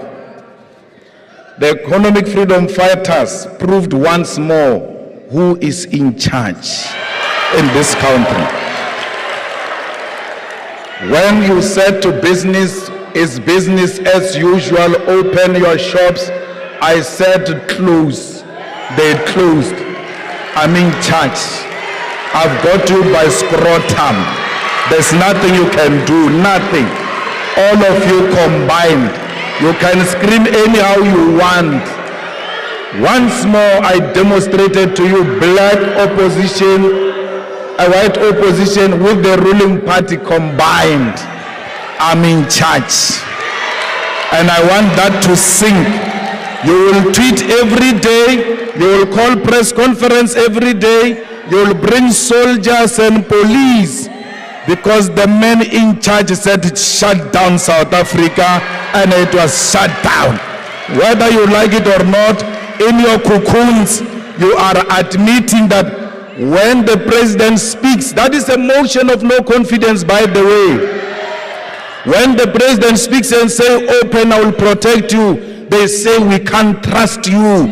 They closed. Even this one of the dogs ran around everywhere saying, open, open, I'll protect you, but you never protect us any day. Why would you protect us today? They never listened to him. They closed. This ones ran to court and said, no, don't close, we have got an order, imaginary order. Cape Town, there won't be anything, don't close, we're in charge here. Cape Town is ours, Cape Town is white. They can't do anything in the white area. They said to them, the business of Cape Town, we can't trust you. They closed because they knew who to trust. The economic freedom fighters established a motion of no confidence against the Speaker of the National Assembly, Ms. Nosiviwe Mapisa Nqakula. We did this because it has become clear that we are dealing with an unrepentant delinquent who abuses her power and violates the rule of the National Assembly and the Constitution. What we saw on the 9th of February 2023, when the Speaker called members of this House animals and violated the Constitution and the rules of the National Assembly, when she allowed the police to invade Parliament and made it worse by calling on the security forces of South Africa to enter the chambers to intimidate peaceful members of Parliament is not something that we can take light. When the National Assembly convened a sitting for the presidency budget vote delivered by Mr. Ramaphosa in June 2022, we fearlessly stood up to demand that the only director of Ntabanyoni estate tells the country where he got the US dollars that were stolen at Phala Phala farm. She decided to generate and instruct the protection officer to assault members of parliament, including assaulting women members of parliament. Women members of parliament were also sexually assaulted because when they were being violently removed, beaten and pushed, their private parts were touched by men. We told the speaker in the same sitting that this is happening, but she ignored us because her sole mandate is to protect Ramaphosa. Whenever Mr. Ramaphosa is being held accountable, she chooses violence. She chose to abuse her powers, violate the Constitution and the rules of the National Assembly. She is happy when we leave these chambers in the hands of men who are unashamed to violate women members of parliament, touch our private parts, and harass such that we end up in hospitals seeking medical treatment. It is this speaker who denied a secret ballot vote on the establishment of the Section 89 committee into Phala Phala farm, despite members being threatened with removal by the ruling party should they decide to vote with their conscience. Ms. Nosiviwe Mapisa Nqakula has entered the office of the Speaker with a predetermined agenda of protecting Mr. Ramaphosa from any and all scrutiny at all costs. She has degenerated this parliament into a place of violence, censorship, and an arena where the Constitution is disrespected and violated. She has no shame that women were sexually assaulted under her watch as a female speaker. Mrs. Mapisa Nqakula is a mistake of history and a step backwards for women leadership in this country. As the EFF, we table this motion of no confidence in the speaker because under her, the gains of our democracy are being reversed at a rapid rate. If she is to continue as a speaker, then the ruling party and its president will continue to loot state resources, launder money, evade tax, and violate the Constitution without any accountability. Her lack of tolerance for African opposition in this parliament is not acceptable and reaffirms to us that she is the speaker of a puppet government that suffers from a severe inferiority complex. As the EFF, we have long withdrawn any respect that they have offered to her. And this was made final when she resorted to calling democratically elected African members of parliament animals. She will go down the same empty path of her predecessor, Ms. Baleka Mbete, who is now in the dustbin of history for the same conduct she's exhibiting in this 6th democratically parliament. There is no future, there is no legacy, and there is no honor in defending corruption. And Mrs. Nosiviwe Mapisa Nqakula will learn this harsh lesson when we remove her political party from power in 2024. She will be remembered as an instrument of corruption, violence, and the descent of this parliament into heaven for dictatorship who deploy the military to suppress peaceful protests. Ms. Nosiviwe Nqakula is a tool for a president who has failed to lead South Africa and is fast taking this country towards collapse. She is nothing but a puppet whose legacy will be enhancing the sexual assault of women and enabling corruption and crushing the voices of accountability in parliament. Like a handler, she must be removed, and she must be removed now. Thank you. Thank you. The Honorable Deputy Chief Whip of the Majority Party.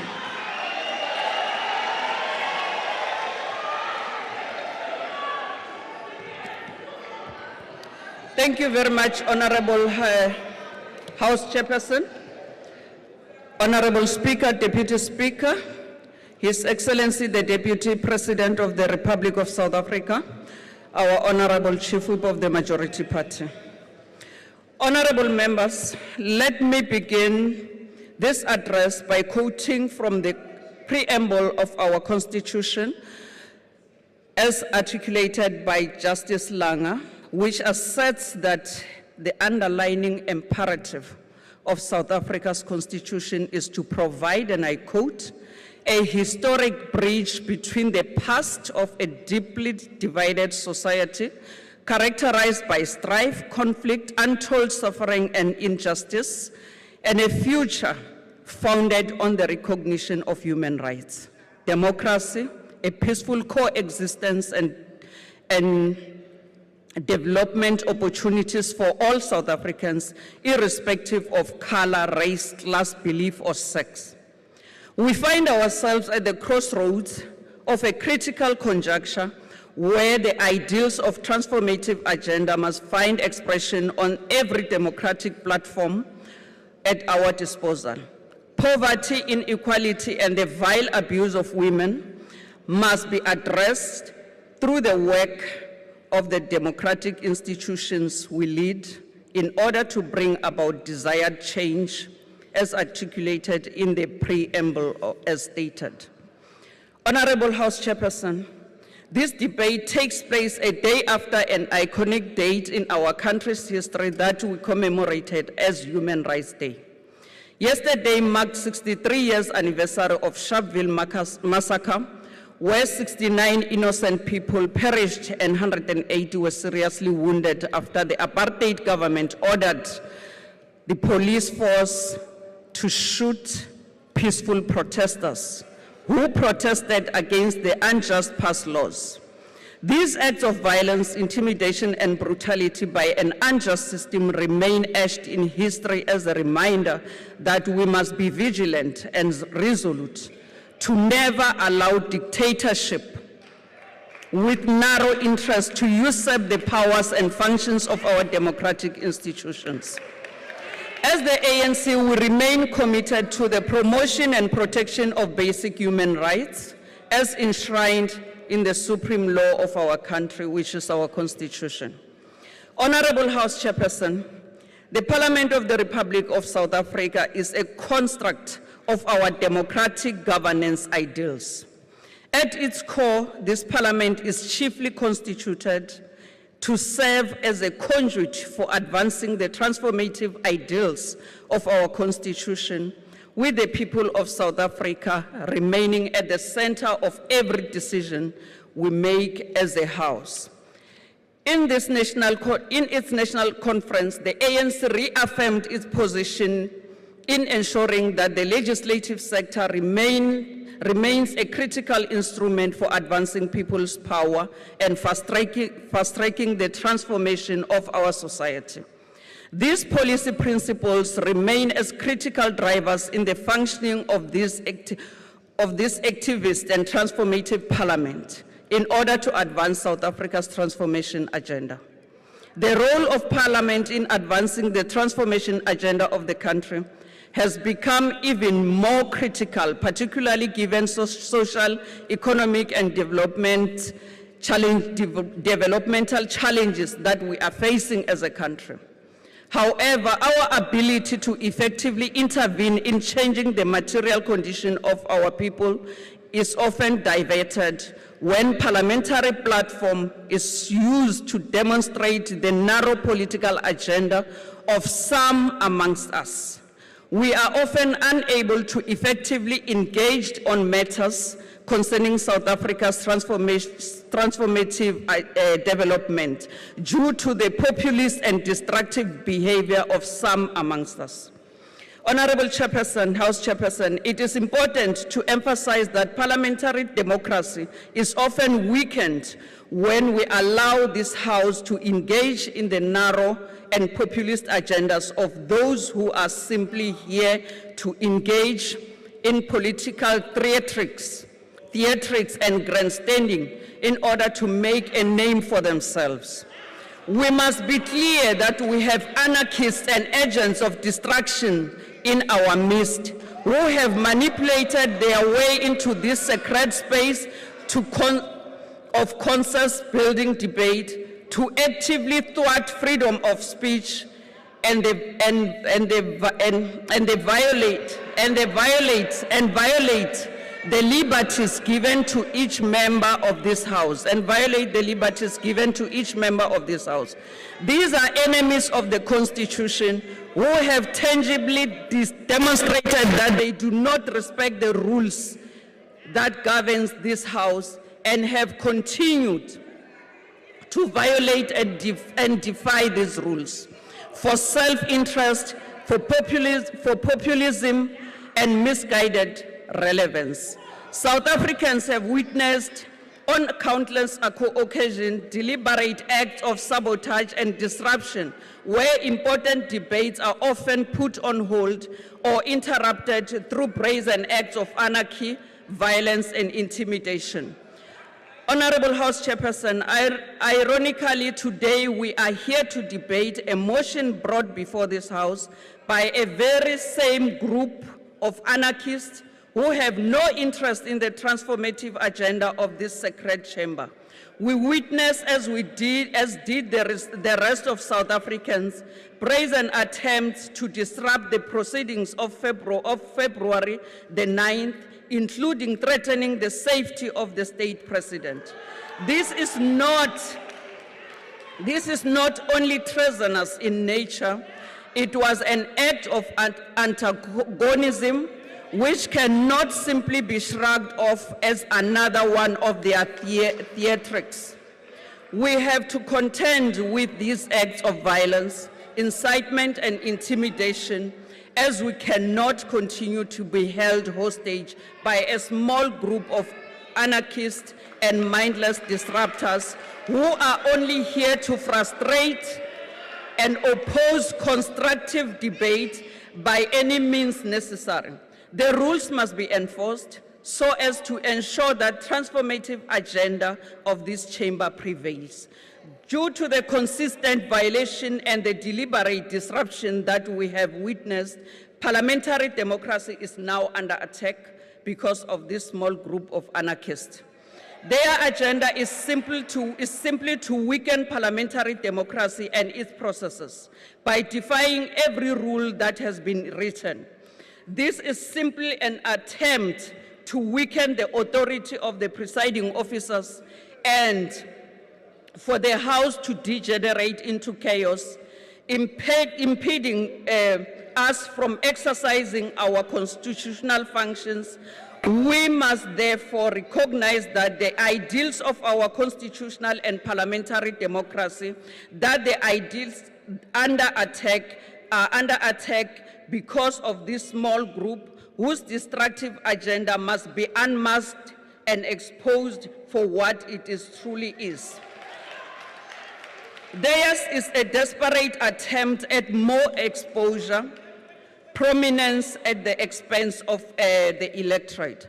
It is therefore our duty to defend the democratic values and ideals of this House by firstly unmasking the antagonists to democratic norms in our midst, who are here to prevent the advancement of transformative agenda in the material condition of our people. For when they disrupt proceedings, they prevent all of us from engaging in a constructive debates to represent the will of our constituencies and those who have elected us to occupy these seats and make interventions on their behalf. The National Assembly and the National Council of Provinces adopted the joint rules, which are aimed at maintaining decorum in the House, which all members are expected to adhere to. To this end, parliamentary decorum is not only about adhering to the rules that have been put in place to govern the business of the House. Parliamentary decorum, if properly practiced, is about true respect for others, expressed through genuine efforts to build a cohesive and prosperous South Africa for all. Parliamentary decorum refers to the appropriate character which is expected to Honorable be Nqakula, unfortunately your time is up. Honorable House Chairperson, the ANC reject this motion with the contempt it deserves. Thank you. The Honorable Dr. Luke Triet.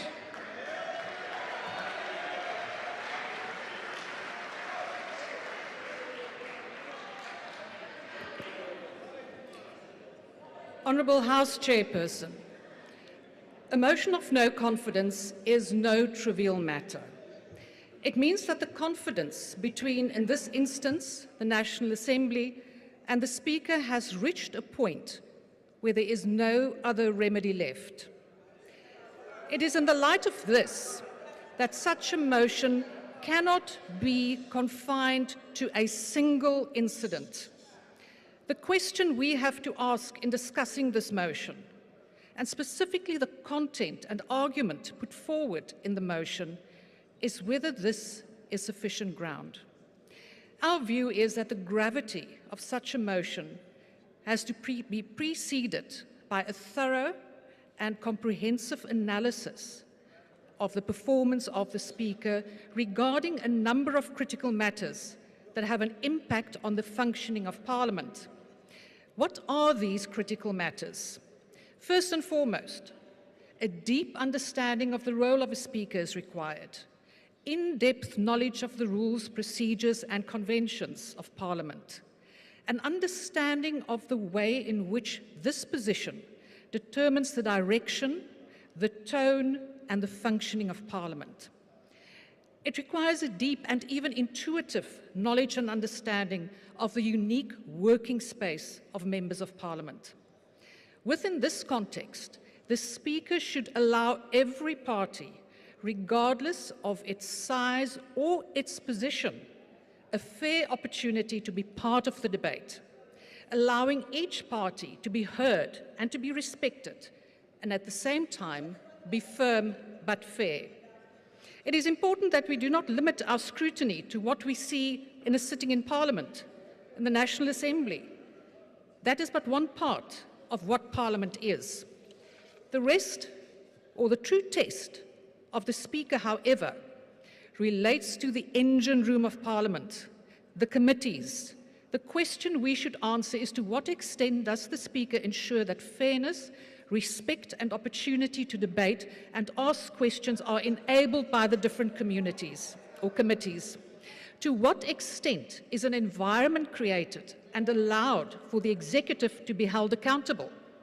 Is this Parliament one where the presidency can be held accountable? Do the chairpersons allow all parties to question and interrogate the executive? What has the Speaker done to ensure that this multi-party democracy functions optimally and that proper oversight is done? Is a system allowed and even promoted where all parties have the opportunity to serve as chairpersons of committees to enable impartial oversight and accountability? This can only be achieved if there is a healthy distance between the Speaker and the executive, when the interest of the country and its citizens are placed above the party, when the Speaker serves Parliament and not the party. This is when trust and respect is created, the essence of confidence in the presiding officer. It is therefore clear, honourable members, that a motion of no confidence cannot be limited to a single incident. Before a motion of no confidence can be considered, the totality of performance must be evaluated and the questions I set out answered, and only then can you determine whether there is confidence in the Speaker or not. Honourable Chairperson, the motion as it is tabled today does not satisfy this requirement. However, Chairperson, after scrutinising and evaluating the performance of this Parliament under this Speaker, we have to say that the Speaker has fallen short of this requirement. Thank you. Thank you, Honourable Member. The next speaker is the Honourable Singh.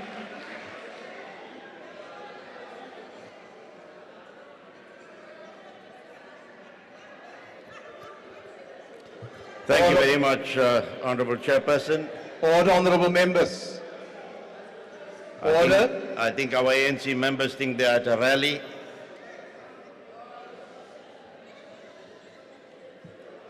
Thank you very much, Honorable Chairperson. Let me also join the chairperson who was there before you in welcoming the delegation from the UK.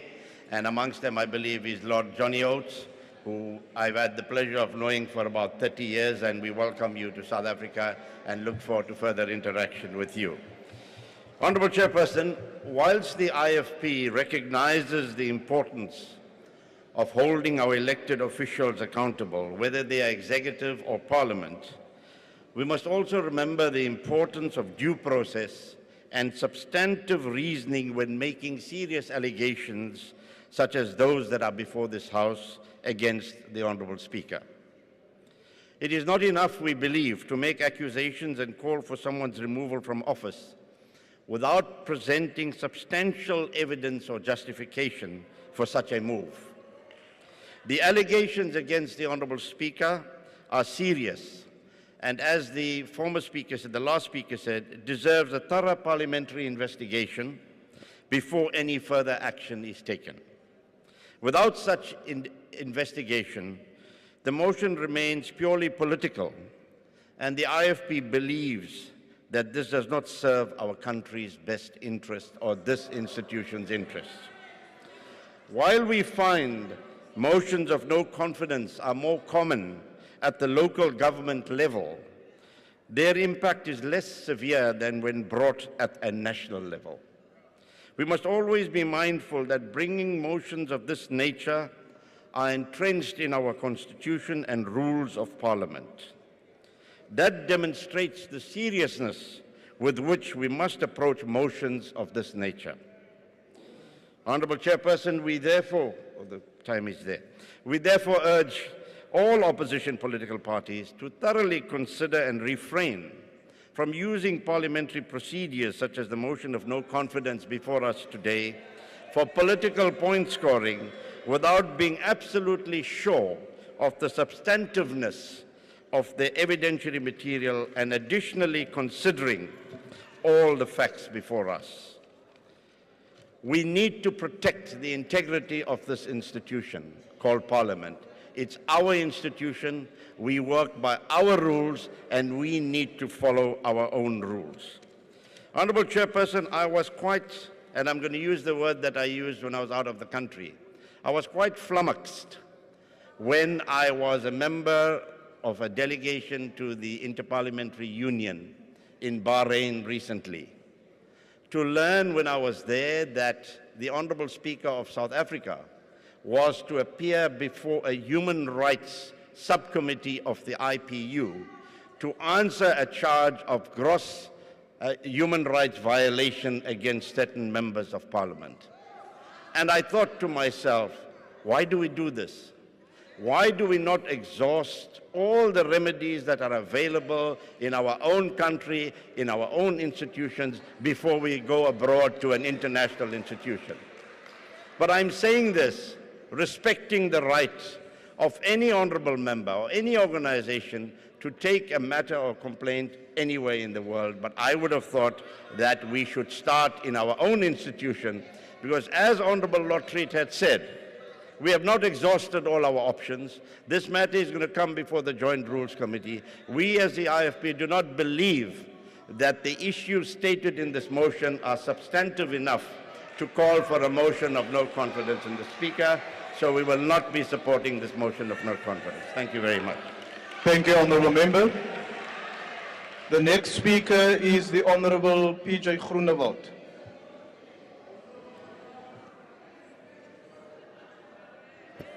Geachte voorzitter, this motion originates from the incident that took place on the 9th of February when the Speaker asked the members of the EFF to leave the House, and they decided to get onto the stage advancing towards the President. The fact of the matter is, what then happened is that the protection services responded protecting the President from this podium. And then the leader of the official opposition, the Honourable Steenhuisen, then stood up, took a point of order, citing that the rules of Parliament had been violated and is not permissible. Now, Chair, let me put it very clearly. I then said that I want to congratulate the protection services because they did the right thing. It is proof that they are properly trained and they wouldn't even wait for permission from the Speaker to enter or not. And there's one very important thing. We must remember, and you must remember, that they protect the President, not Mr. Cyril Ramaphosa. Next year, after the election, we're going to have a new president. And then they will protect that president. So please understand something about security.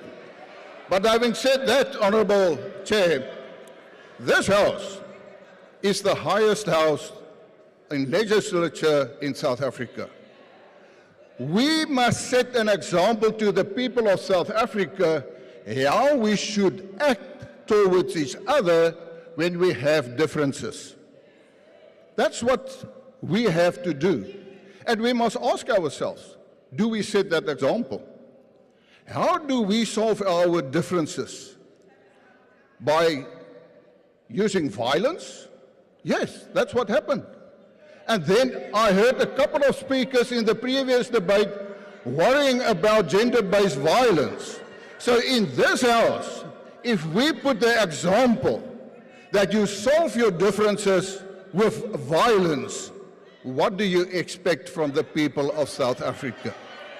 And therefore, Honourable Speaker, coming to you, I want to say that you, as presiding officer, has the obligation to ensure that the integrity and the decorum of this House being protected.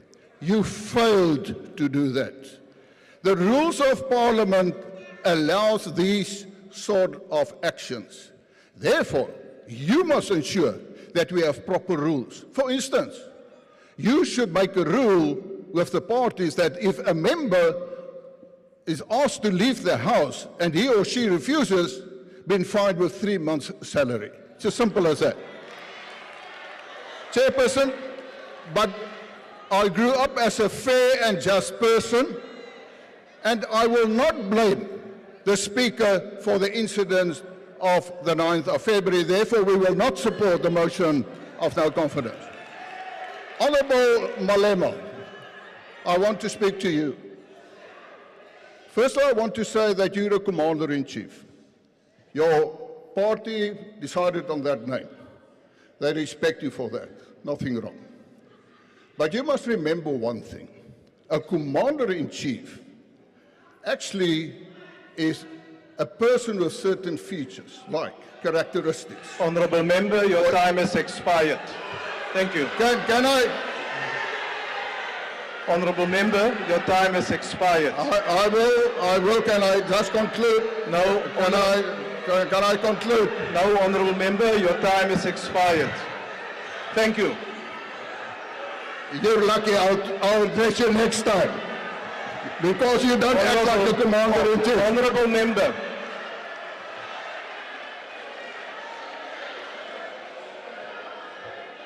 Order, Honourable Members. The next speaker is the Honourable Swart.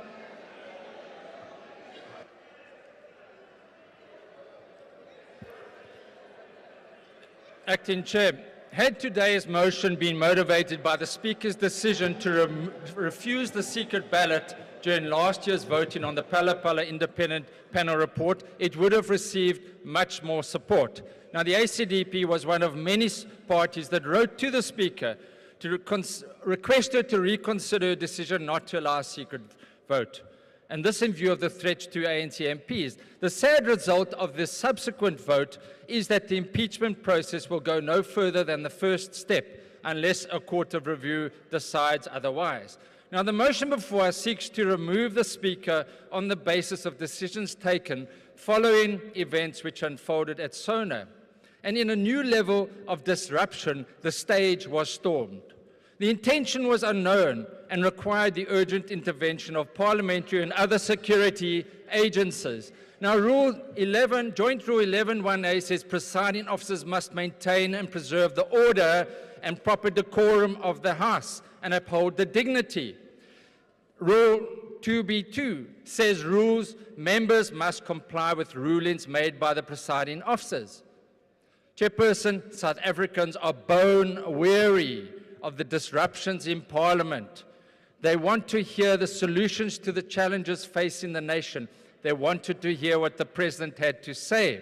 Now, the rules don't make provision for an eventuality of MPs storming the stage. That is because the Powers and Privileges Act cover this, as pointed out by other speakers. Section 4, when there is an immediate danger to the life or safety of any person or damage to any property, members of the security forces may, without obtaining permission, enter upon and take action in the precinct.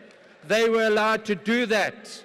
And the Constitutional Court upheld this when they said plainly the hurried entry by members of the security services in terms of this section without sanction from the Speaker is meant to avert harm to whoever may be at risk. Now, this is crucial. The court also said, surely the privilege contained in this section can never go so far as to give members a license to disrupt the proceedings of Parliament, that it may be hamstrung and incapacitated from conducting its business. And that is the situation we faced with on that day. And the ACDP agrees and will not support this motion. And Honourable Malema, I say this with the greatest love and respect, sir.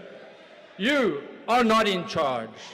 There is a God in heaven, and He rules in the affairs of men. He is sovereign and is in charge. And remember, sir, my dear brother, the fear of the Lord is the beginning of wisdom. Malabongwe, Egamalan Kosi, praise the name of the Lord. Amen.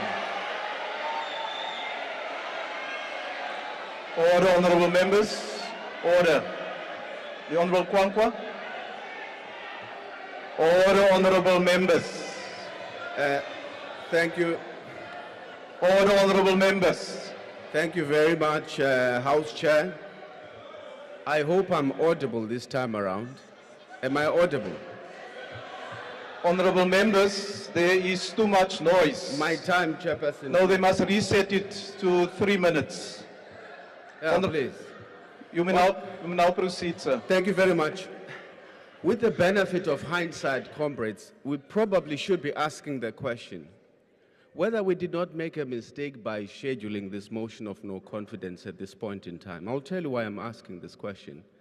It is simply because the internal processes of Parliament are yet to kick in to try and investigate what happened on February 9th. Do we not now run the risk of preempting the outcome of those processes by having the perhaps what we should be doing?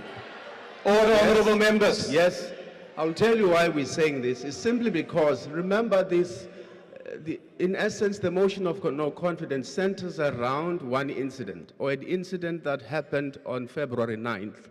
It doesn't say there's a general pattern of behavior that demonstrates impartiality on the side of the Speaker, nor does it actually combine quite a number of incidents where we can say concretely that there is a general pattern of impartiality. Also, the issue of the strategic leadership of the Speaker of Parliament is also very important when you consider such a motion. Perhaps what we should do in future, we should actually show the same respect that we show to matters that are in court by saying when parliamentary processes are still investigating, we shouldn't be scheduling matters for debate. Because it's difficult now for us to have an entry point, because without an official report of the Joint Rules Committee, for instance, which is tasked to investigate the matter, what official position do we take when we discuss this matter? Do we only provide our, no, it's about, the question really is about the leadership of the institution and how we run it. Because then the question would be, no, but we all allowed it, we sit in the programming committee. But precisely because Nina, you allow these things, and but the issue about the strategic direction of Parliament, you must be able to provide credible evidence to say whether the Speaker, through her actions, has subverted checks and balances on the executive. If the answer is an emphatic yes, then there are grounds for such a motion to be moved. But also operationally, how is Parliament functioning? Is it functioning optimally, yes or no? There needs to be guiding principles and the criteria and questions to answer. Because now I reviewed the video. Is that what we must do? Say we sat and we reviewed the video on TV and this is the perspective we're taking. And that's completely wrong. And because we feel that perhaps this discussion is at this point in time premature, up until there's a credible report and Parliament has concluded its investigative processes, we're unfortunately not in a position to support it. I'm much obliged to you. Thank you, Honourable Member. The next speaker is the Honourable Zungula.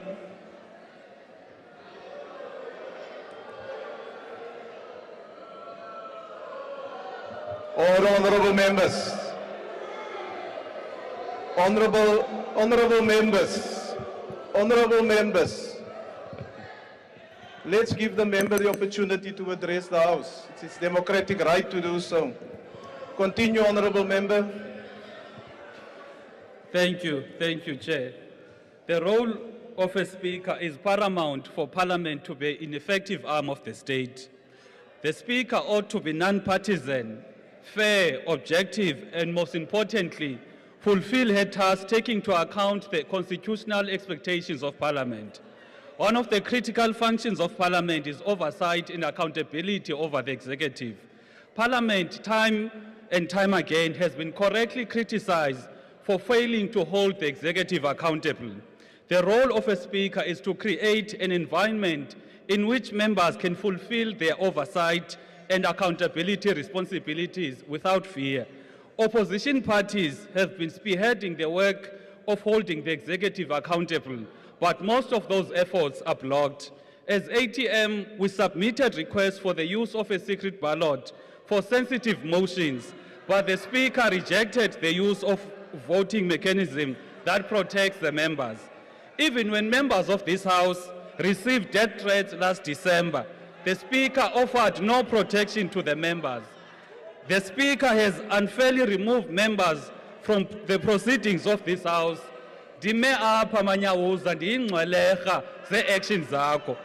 Practically, the Speaker has been attempting to intimidate and silence vocal members who speak against wrongdoing. Instead of having a Speaker that protects members of Parliament, we have a Speaker that is shielding the executive from accountability. This cripples the role Parliament and effectively renders the institution ineffective. Manyawuza, the country is failing. And because the country is collapsing, it requires Parliament to be effective. And for the Parliament to be effective, your role as a Speaker is important. When you fail as a Speaker, Manyawuza, to create an environment for members to fulfill their constitutional obligation, Parliament effectively fails the people. When the people are failed, there is no arm of the state that will enjoy the confidence of the people and will have a failed state. We don't want our country, we don't want our children to inherit a failed state. Hence, we want an effective Parliament. Parliament can only be effective when it has a Speaker that puts the interests of the Constitution more than their own party. The country needs a Speaker of Parliament, not a Speaker of one party that has failed to govern the country. As the ANC, you have failed to govern the country. You are failing upper Parliament. As the ATM, we support the motion. Thank you, Honourable Member. Order, Honourable Members. The next speaker is the Honourable Heron.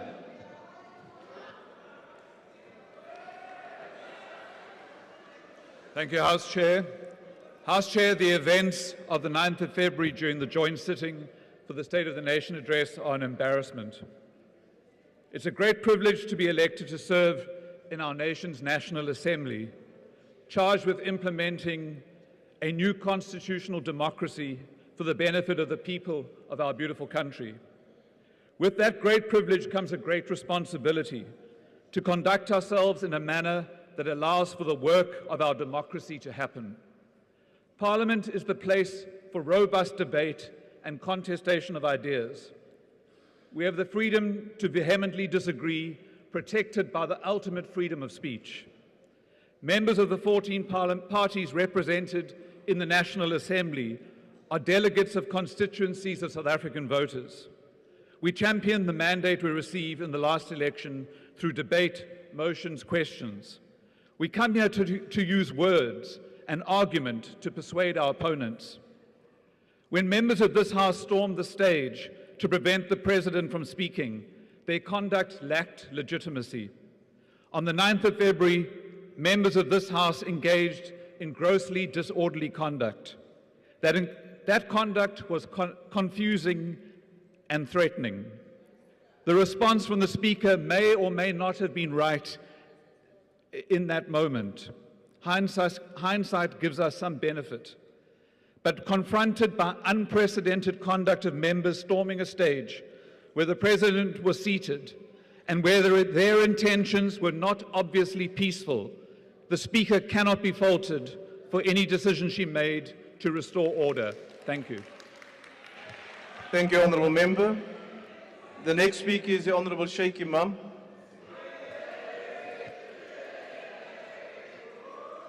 Thank you, Honourable House Chairperson. Allow me to acknowledge the presence of honourable members from the UK. Thank you for being here. But I just want to say what you're seeing here today is the norm. You get a lot of fun, excitement in this particular parliament. But Chairperson, I think the issue of votes of no confidence against speakers and mayors is the new norm in South Africa.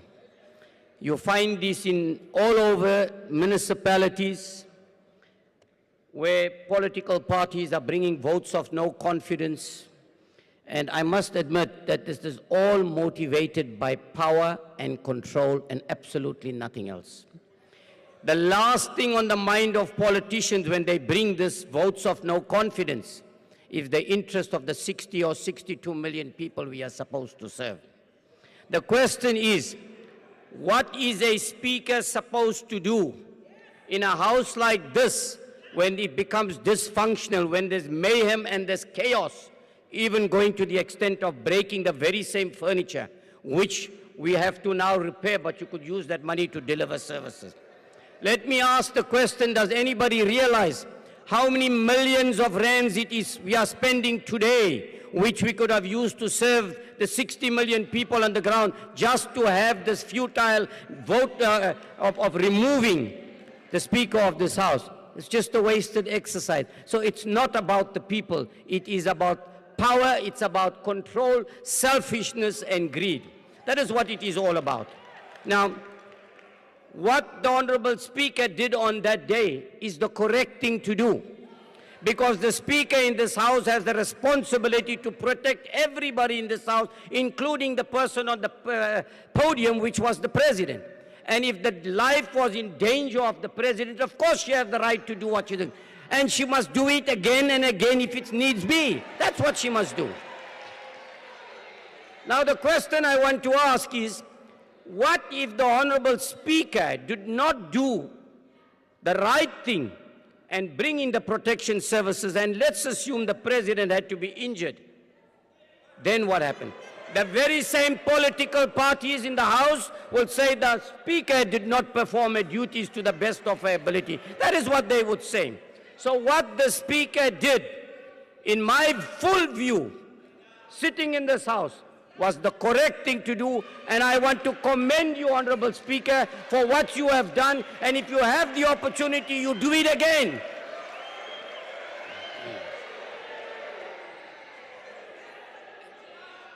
Honorable members in this House do not only disrespect the Speaker, they even disrespect all the honorable members. Honorable member, your time has now expired. Thank you. So the NFP will not support this motion. Thank you. The next speaker is the Honorable Kaba.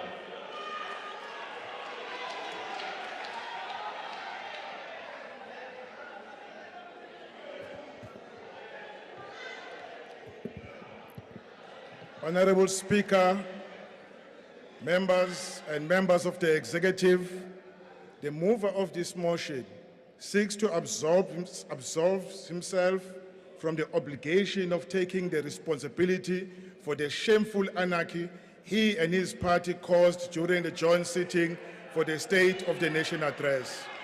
The ANC outrightly rejects this frivolous motion as nothing else but an attempt to divert our focus on the misconduct of EFF members on the day. The argument is that the Speaker misconducted herself in that she suppressed the right to free speech and discriminated against the members of a particular political party. That is far from the truth. It is also not true that the Speaker called the EFF members animals. Malema stands on this podium and makes wide accusation that a member of his party was inappropriately handled. Honourable member, let me recognize the Honourable Shavambu. You may take a seat, Honourable Kaba. Just take a seat, please. Honourable Shavambu.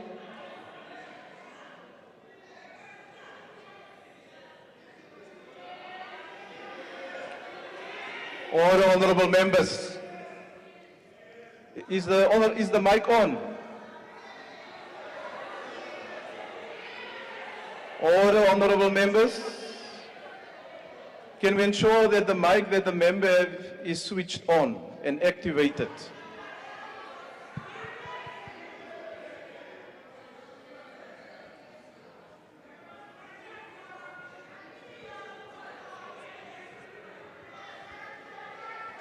Order, honourable members.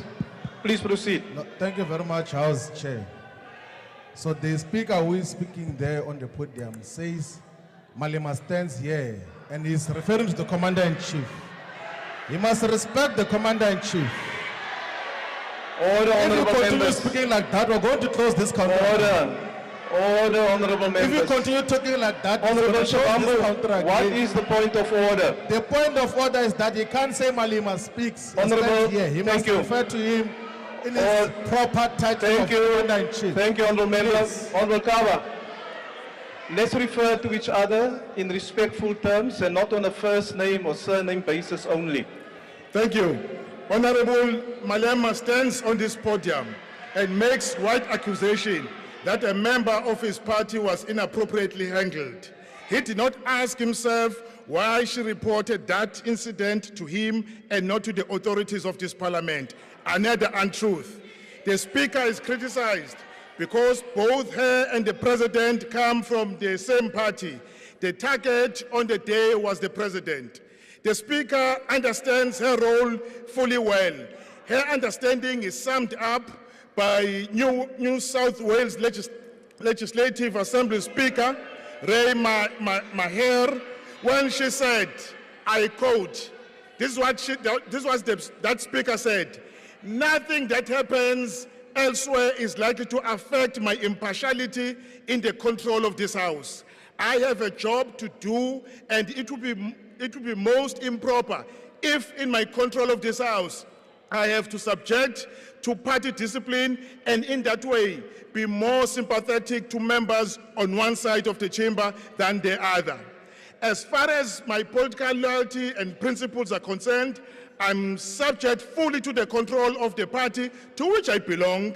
As far as my administration of this House is concerned and my control of the proceedings of this House, I'm subject only to this honorable House, whose servant I am, close quote. Through this motion, the mover is disguising what actually happened on the day in question. The intention is to mislead the nation. When Honorable Malema did not get his way, he violently bolted onto the stage with the intention to cause a fright, and they sheepishly followed him. We don't know what else he wanted or intended to do. Who would not have suspected that he intended to harm the president? The EFF members have made Malema, Honorable Malema, to think that he is the only person and they are nobody. And he comes and practices that in this House. Honorable John Stayerson stood up to defend the anarchy and chaos. I was disappointed, utterly disappointed. The need for strong and courageous leader grows every day as right-minded South Africans, ordinary people, seek better solutions to end poverty and reduce unemployment. The three tricks that the members of this House are subjected to is an antithesis of this noble objective of addressing the challenges we face. This is supposed to be the platform for the contestation of ideas. As Chairman Mao said, open quote, let 100 flowers bloom, let 100 schools of thought content, close quote. Mao was challenging the intellectuals of his country, different and competing ideas, to voice their opinions about the issues of the day. Joe is better than war, to paraphrase Winston Churchill. I have been in this House for 3 years, but I still cannot tell you what the EFF essentially represents other than anarchy and chaos. Honorable members, it must be mentioned that on the day of the SONA, the Speaker afforded all members who raised various procedural points to add their views. We observed how, in many instances, some members of the EFF undermined the authority of the Speaker to maintain the decorum of the House and to allow the President to address the nation on an occasion convened at his request. It must be said that it was the first time in the history of Parliament that a group of members of Parliament stormed the stage and, worse enough, approaching the President of the Republic. The whole nation stood in wonder at what was happening. We have a history in this country of fighting for many years against the oppressive regime of apartheid. We come from a period where human rights were disregarded, a period where the right of freedom of speech and freedom of expression was outlawed. We now have the Constitution that guarantees freedom of speech. However, laid down as a general principle of construction, free speech would not in any way connote the acceptance that you use your freedom of speech to prevent other people from exercising their right to free speech. That is both bullying and thuggery. Section 58(1)(a) and Section 71(1)(a) of the Constitution make freedom of speech in the two houses subject to the rules and orders. The drafters of the Constitution anticipated that there will be times like this and built in a limitation clause. Consistent with this approach, in DA versus Speaker, and the Constitutional Court held that freedom of speech, I quote, can never go as far as to give members a license to disrupt the proceedings of Parliament, that it may be hamstrung and incapacitated from conducting its business. This would detract from the very reason d'etre of Parliament, close quote. This position or this decision was confirmed in Delil, where Mohammed CJ held, open quote, without some such internal mechanism of control and discipline, the Assembly will be impotent to maintain effective discipline and order during the debate. In terms of the rules of the Joint Rules of Parliament, member may not engage grossly disorderly conduct in the House and its forums, including using or threatening violence against a member or other person, or acting in any other way to the serious detriment of the dignity, decorum, or orderly procedure of this House. In the Joint Rules further provide that in the event of violence ensuing in the chamber, as a result of members resisting removal, the presiding officer may suspend proceedings and members of security services may be called by the Speaker during such period of suspended proceedings to assist with the removal of members from the chamber and the precinct of Parliament forthwith, provided that the security services may intervene directly anywhere in the precinct and in the chamber in terms of Section 4 of the Privileges Act when there is immediate danger to the life and safety of any person or damage to any property, close quote. I argue that the storming of the stage posed an immediate danger to the life of the president. To that extent, the Speaker correctly exercised these powers. It is common cause that the EFF is on record that they don't want President Ramaphosa, and therefore their storming of Parliament cannot be storming of Parliament or the stage cannot be interpreted in any other way. Our message to the EFF is simple: you cannot have your cake and eat it. We would not allow ourselves to be bamboozled by you. On that day, the treatment meted against the EFF members teaches them the right etiquette. The only inference is that the action was not punitive, but protective. The means are proportional to their actions. It behooves upon this House to condemn the EFF. It behooves this House to condemn the EFF members for anarchy and thuggery. The ANC, therefore, will not support this motion. Thank you so much. Thank you, Honourable Member. The next speaker is the Honourable Jafta.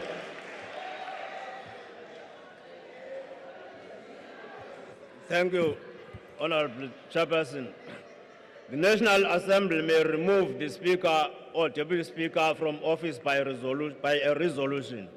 The procedure set out in paragraph 1 of Schedule 3 of the Constitution applies to the election of the Speaker and the Deputy Speaker. Section 52 of the Constitution tells us so. The position and the election of the Speaker of Parliament is one of the customary markers of our young democracy. It bears reputation that our courts have often reminded us that, I quote, accountability is necessitated by the reality that constitutional office bearers occupy their positions in authority on behalf of and for the common good of the people, close quote. Honorable members, the Speaker is the upper guardian of our people.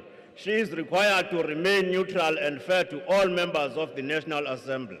While we believe that objective facts do not justify the removal of the Speaker, we want to plead with the Speaker to reflect on some of the decisions she has taken in the past, especially the removal of Honorable Zungula. This was unfair and impassive. The mode of democracy also complicates this debate. Its effect is to render the removal of the Speaker insignificant. We argue this point because the removal of the Speaker will result in the election of yet another ANC-aligned Speaker. The implication of multi-party system of democracy also compounds this anomaly. This is so because the number of political parties and their compositions in this parliament attracts a contested space. The National Assembly is therefore bound to be divided across the political divide, especially because a large number of these parties defected from the ANC. In our case, we came into existence primarily because the interests of the people on the ground were no longer taken serious, and many were forced to live in squalor. For now, we won't support this motion. I thank you. Thank you, Honourable Member. The next speaker is the Honourable Hendricks.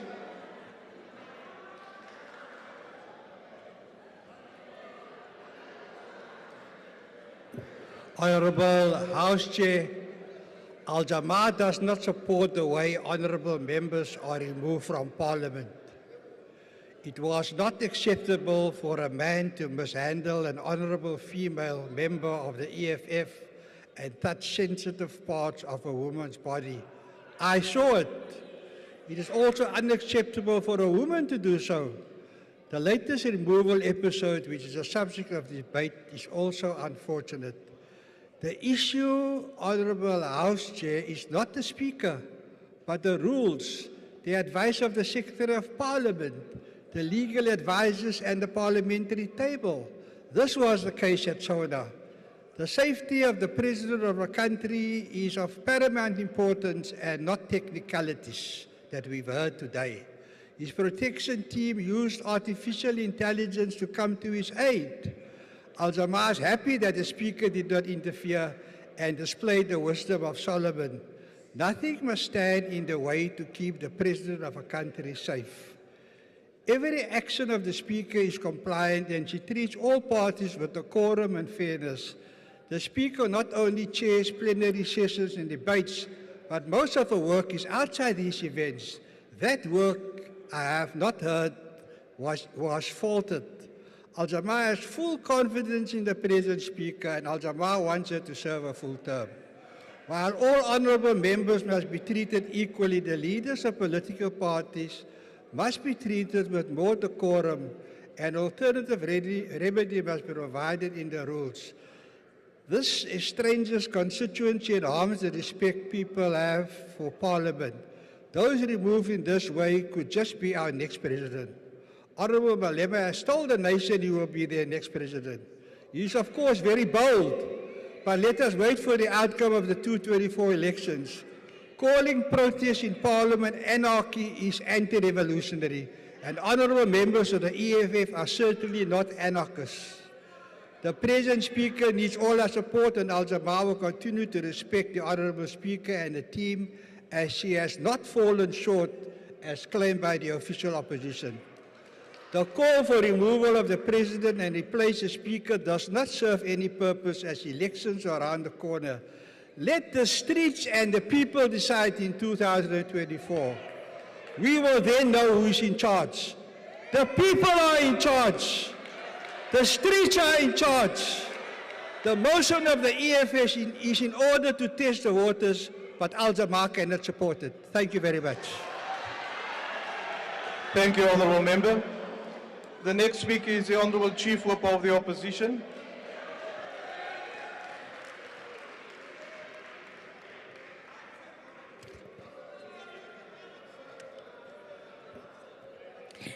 House Chair, the true test of an effective head of a national legislature is whether an individual can impartially and with integrity carry out our constitutional obligations as Parliament. It would be dishonest for anyone to argue that this House is ran impartially and with integrity. It is not. This critical role cannot be occupied by an individual who on numerous occasions has undermined the Constitution, disregarded the role of Parliament as an oversight body, and routinely forgets about the principle of separation of powers. That is why in August 2021, when the President brazenly instructed the ANC members of this House to elect the Speaker, the DA objected to her election. We objected because the President shuffled his deck of cards to remove a deeply compromised minister in his cabinet, only to shackle us as the national legislature with an individual who could never rise to the occasion. We all knew that a minister of 19 years who had always treated Parliament with disdain would not miraculously transform into a defender of legislative oversight. And when the true test of impartiality came, the Speaker failed. She failed on key 5 metrics. Number 1, the rebuilding of Parliament. Over a year since the fire gutted the parliamentary precinct, we are still none the wiser about who's to be held accountable. We are still scrambling for a venue to convene so that we can get back to the work of serving South Africans. Number 2, the implementation of the Zondo Commission recommendations. Almost a year after the President tabled the final recommendations, this House is yet to take action against MPs and sitting ministers who are heavily implicated in that report. Instead, the Speaker has delayed this process. Number 3, the strengthening of accountability. Following the scathing findings of the Zondo Commission against Parliament, the DA tabled a series of amendments to the rules of the National Assembly so that we can reintroduce mechanisms such as interpellations, a stronger form of interrogating the executive as the Constitution expects us to do. It was shot down by the ANC majority for no reason. The DA and other opposition parties like the IFP have been calling for the establishment of a portfolio committee that would oversee the super presidency, the growing super presidency that has also been stalled by the ANC. The Speaker has also failed on number 4, maintaining order in the House. And this, I think, is quite important. The Speaker has no ability to restore order in this chamber. There is clearly no de-escalation measures in place, and that is why the DA was quick to remind the Speaker of the process to follow when members of this House are rejected from the chamber. Indeed, the violence and disruption of political parties also has no place in the chamber, where we are expected to show leadership, and South Africans are looking to us to show leadership to them. Members, two things can be true at the same time. We must reject the politics of violence and disruption in Parliament, but so too we must reject the overreach of the executive and the use of armed security personnel as a permanent feature of our chamber. The Speaker has failed on the last metric, which is impartiality and integrity. Key bodies such as the Programming Committee, which are chaired by the Speaker, are often stifled, and effective proposals from the opposition are often stifled and blocked by the ANC. Whether it is us calling for ministers to answer questions in the House or requiring the portfolio committees to meet in person so that we can do our work, these are treated as though we are asking for favors from the ruling party to do our jobs. And most recently, the Speaker has been found wanting in handling the impasse between Parliament and the President on the issue of the SABC board. We have been hearing about back and forth between the President and the Speaker, and the public broadcaster is yet to have a board so many months later. In this short space of time that the Speaker has been at the helm of this institution, we have seen its deterioration. It is undeniable. However, the DA cannot support this motion as it stands.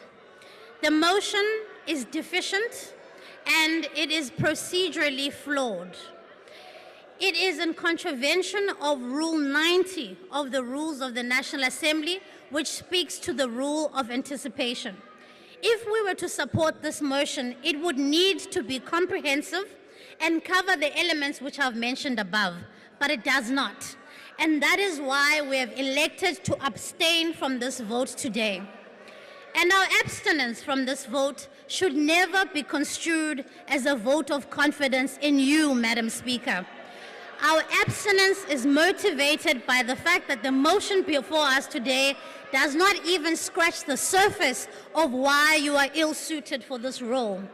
Yours will be the legacy of the last Speaker of the National Assembly, where the ANC held a majority. And you will be remembered as the Speaker that hastened its decline of this institution. The constitutional giants that came before you, like Dr. Jinwala and Mr. Max Sisulu, built a foundation that is being deliberately obliterated by you and your party.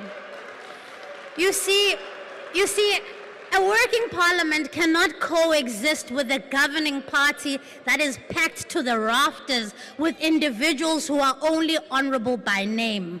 That is why a working parliament is not in the interests of the ANC.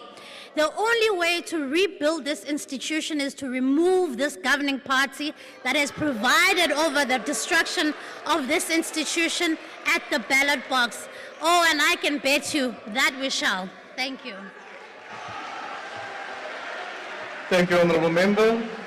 The next speaker is the Honourable Mashlaule.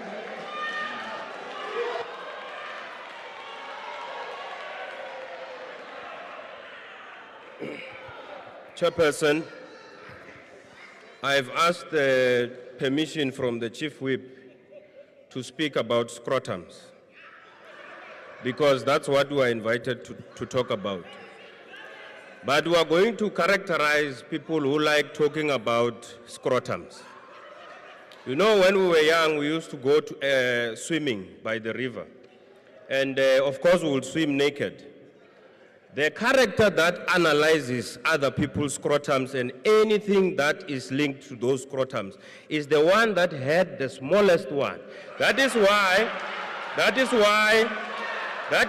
you will see Honorable Malema saying, I've got you by scrotums. It's because he understands that we have the biggest and he has the smallest. If he knew that we had the smallest, he will be saying this. But let's debate the motion. Order, honorable members. The EFF has mastered the art of abusing the rules of the House by disguising disruptions as point of orders. While they can afford to boycott the SONA, as they don't respect the people of South Africa who sent them here, some of us cannot, as we meant the oath that we affirmed and swore when we became members of this House. This abuse of rules has reached alarming levels and anarchy, as we saw EFF members storming the stage with placards under the pretext of protesting peacefully and threatening the person of the president. Of course, the EFF has won a reputation of entertaining people as its democracy in action stance prompted a slew of memes on social media platforms. Yes, the EFF is entertaining for TikTokers, but for rational and caring South Africans, the EFF's attention-grabbing tactics mean that nothing can get done in the National Assembly if the Speaker does not act. Therefore, no one should advocate for the EFF what the EFF did during the SONA 2023, primarily because such barbaric behavior displayed by the EFF is responsible for the low esteem in which this National Assembly is held today in South Africa. As the Speaker of the National Assembly, Honorable Mapisa Nqakula is duty-bound to reverse the current disdain of the National Assembly linked to the EFF's conduct, using her creative thinking, immense patience, and tolerance. Unfortunately, the EFF's only talent is disruptions and anarchy. As the psychologist Abraham Maslow once said, if the only tool you have is a hammer, you tend to see every problem as a nail. We can't blame the EFF though. They can only approach situations with the only tools that are in their toolbox. Distraction is their way as they have never built anything. Nevertheless, we must applaud the Speaker for a firm stance to remove the EFF from the chamber as an effective way of remedying and rebuilding the National Assembly's decorum that the EFF was so proud of distracting. Unsurprisingly, as it has been the norm, the EFF proposes a manifesto of mistruth outlined by its third-rate politician as the basis for the motion of no confidence in the Speaker. Theirs is based on the complete misunderstanding of the joint rules of the Parliament and the Speaker's alleged contempt for the Constitution of the Republic of South Africa and failure to act fairly and impartially. This manifesto of mistruth is disingenuous as it seeks to disguise, hide, and defend the consistent unparliamentary conduct of the EFF. Thus, the deliberate mistruth contained in the manifesto should be understood as inganekwane and should be completely deleted from the hindsight to save the 6th Parliament of the indignity of future generations reading about these embarrassing acts. The Speaker is duty-bound to sanitize the EFF's attention-grabbing tactics, but the EFF appears to ignore its overstretched hand when it did the most baseless, undemocratic, and un-South African thing in the history of SONA. Before the SONA, the EFF's third-rate politician was captured in the media stating that his party will show President Ramaphosa what it is made of, as if the National Assembly was a reality show. The EFF has always been willing to break the rules of polite decorum expected of members of the National Assembly and disregard to the President's boundaries during SONA.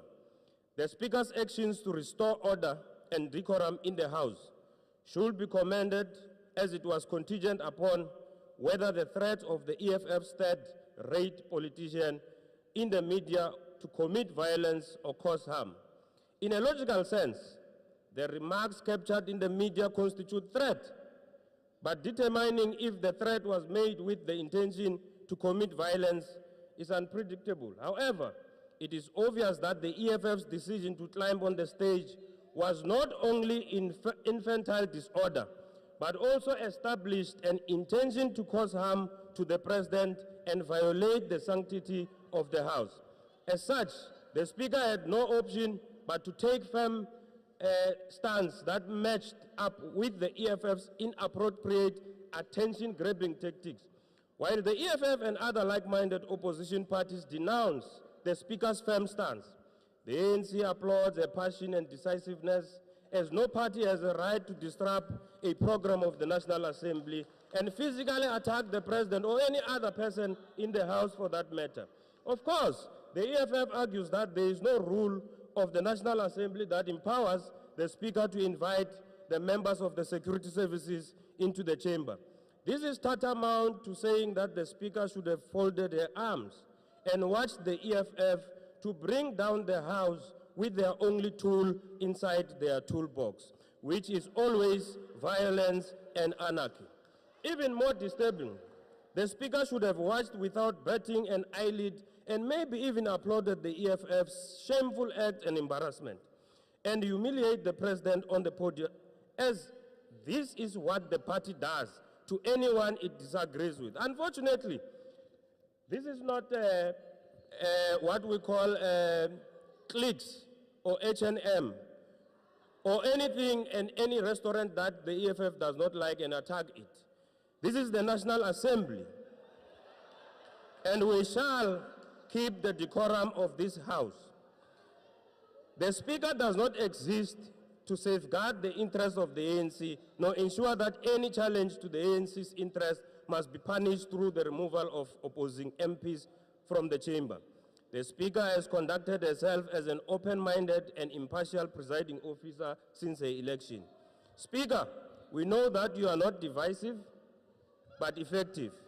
You are not partisan, but firm on the difference between right or wrong. Hence, the ANC does not support this manifesto of mistruth, poorly formulated as a motion from the EFF to use its fake reality show set that is far from reality. The reality part is that the unparliamentary conduct of the EFF, which must be removed by voters in 2024 from this House, must be affirmed by the Speaker. Speaker, never listen to these fools to censure you and make you question your capabilities as a legislative leader. I thank you very much. Thank you, Honourable Member. Honourable Malema.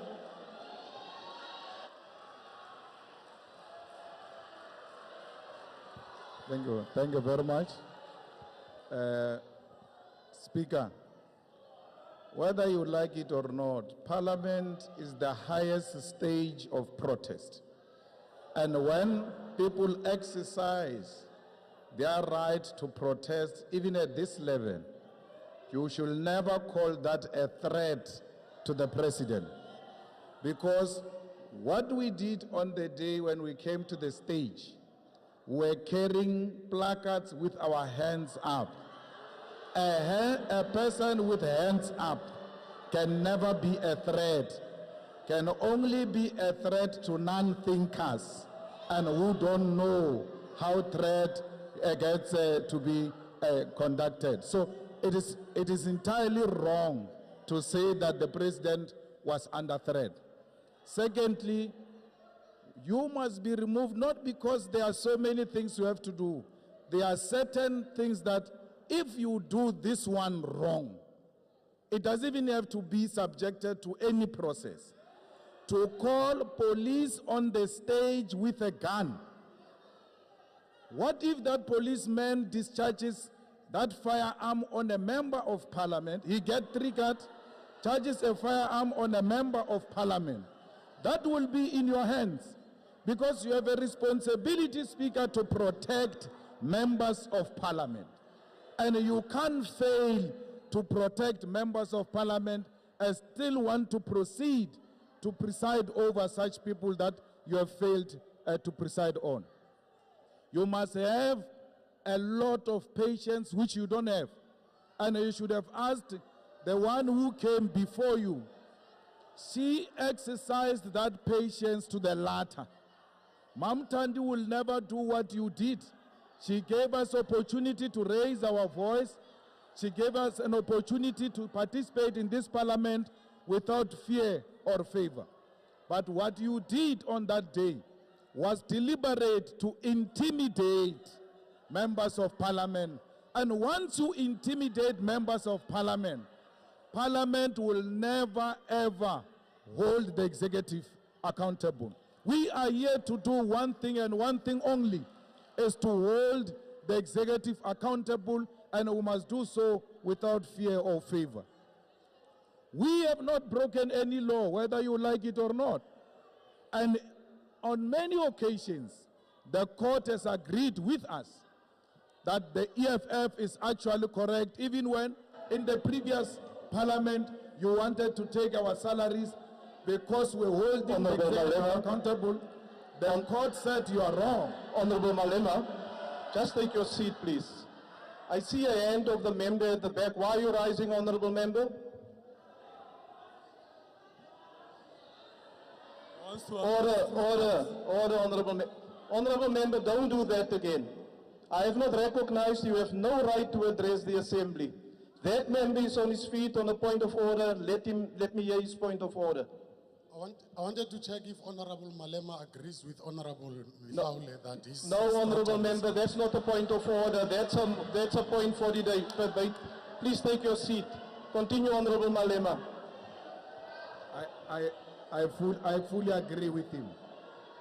I agree with what Honorable Mataule said. I agree with that. Yes.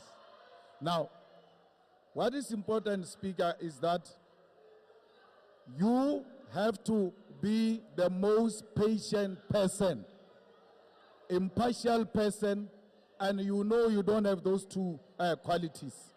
And the parliament can never function because of your attitude towards members of the opposition. On that day, you took out people out on the basis of being members of a political party. The people you never called their names, the people you never warned before, like you did with other members, you warn them, take them out. You never did that. All you did was to be impatient with anything that looked red, and you removed from parliament. As to the issue of sexual harassment, that matter was brought to our attention, and you did some investigation during the president's budget speech, and you did some investigation and you dismissed members of parliament, the women who said men were touching our breasts. That matter was raised, and someone comes here and says, no, we are raising an unfounded allegation. We believe our women. Don't say 2 minutes, just be patient. I told you I'm in charge. Whether it's small or big, I'm in charge. You can't do anything about it. I speak beyond the minutes offered to me. You know why? I'm in charge. Honorable member, you can jump your time is now expired. Thank you very much. The EFF doesn't have confidence in the Honorable Speaker member, of this parliament. your time has expired. We want you to fall. It might not be today, Honorable member, but you must know your time has expired. Make sure that you fall. Order, honorable members. Order. Order, honorable members. Please take your seats now. Honorable members, please take your seats so that we can proceed. Thank you. Honorable members, I know Order. I know the Honorable Minister. Order. I know the Honorable Minister Gungubele showed me his fingers and said the Honorable Malema only had 2 minutes. In fact, he saved time earlier in the debate. And as we do, the table simply added to the time at the end. So there was no special privilege granted to the Honorable Member. Order. I will now proceed, order Honorable Members, I will now proceed to put the motion by the Honorable Malema. I now put the motion. Are there any objections? Are there any objections? Yes, there are objections. I will put the question. Those in favor of the removal of the Speaker from office in terms of Section 52, subsection 4 of the Constitution will say aye. And those against the removal of the Speaker from office will say no. I think the noes have it. Yes, Honourable Member.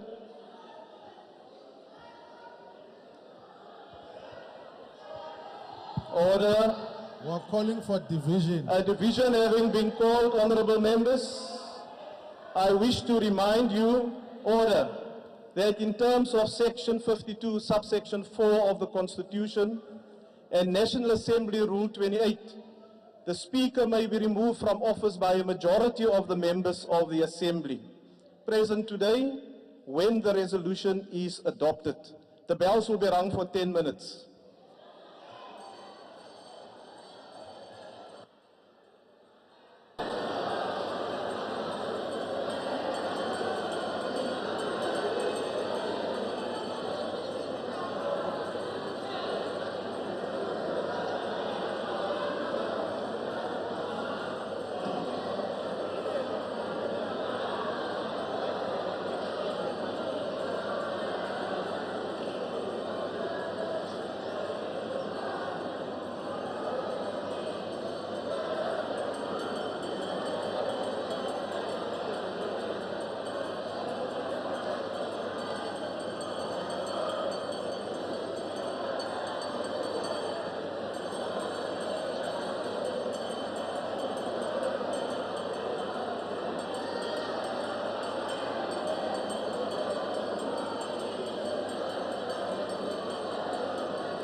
Honorable members, take up your seats.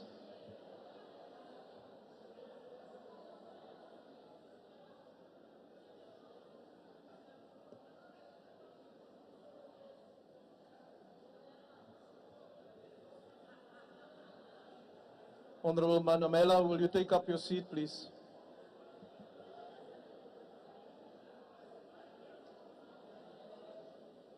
Order, honorable members.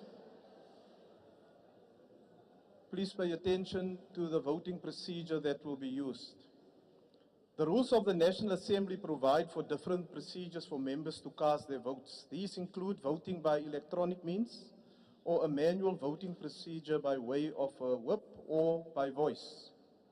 The rules also stipulate that the Speaker must predetermine the voting procedure. For this division, the acting Speaker determined that the manual voting system will be used, whereby each member will be called upon and requested to voice his or her vote. In terms of the rules, all members present when the question is put, with the doors barred, must vote or record an abstention. This rule does not apply to a minister or a deputy minister who is not a member of the House. Political parties have been requested to provide a list of members who will be called first when it is their party's turn to vote. After that party's list has been called, the remaining members of the party will be called alphabetically. The Secretary will call each member from the membership list, starting with those from the majority party. Members will be called by their surname, followed by their initials. In order to facilitate the process, I appeal to honorable members to indicate only their vote. The speeches are done now. Without a preamble or a statement, and also without delaying. Members must thus simply indicate yes, no, or abstain. In the event a member's name is called and they are present, but for whatever reason do not indicate their vote, an opportunity will be provided for such members to raise their hands after the last member is called from the list, at which point they will be recognized to cast their vote. The question before the House is that the motion as moved by the Honorable Mr. J.S. Malema for the removal from office of the Speaker be agreed to. Those in favor of the removal of the Speaker from office in terms of Section 52, subsection 4 of the Constitution will say yes, and those against the removal of the Speaker from office will say no, and those who want to abstain will record their vote as such. Voting will now commence, and the doors of the chamber will remain locked until voting is concluded. The Secretary will now proceed to call members. The Secretary. Majordina, PCP. No. Mashatile, PS. No. Mapisa Nqakula, NN. No. Sinodi, SL. No. Buroto, MG. No. Ndombela, MLD. No. Dlakude, DE. Lisuma, RMM. No. Khadebe, BA. No. Tsele, PH. No. Chikunga, LS. No. Chrissy, BD. No. Didiza, 18. No. Damini Zuma, NC. No. Kotongwana, E. No. Godan, PJ.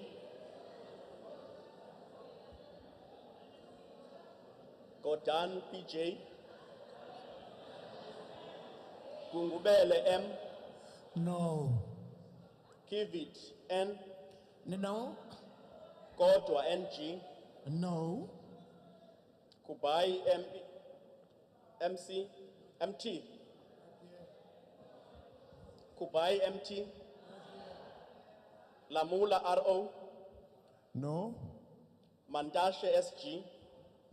No. Mkhunu ES.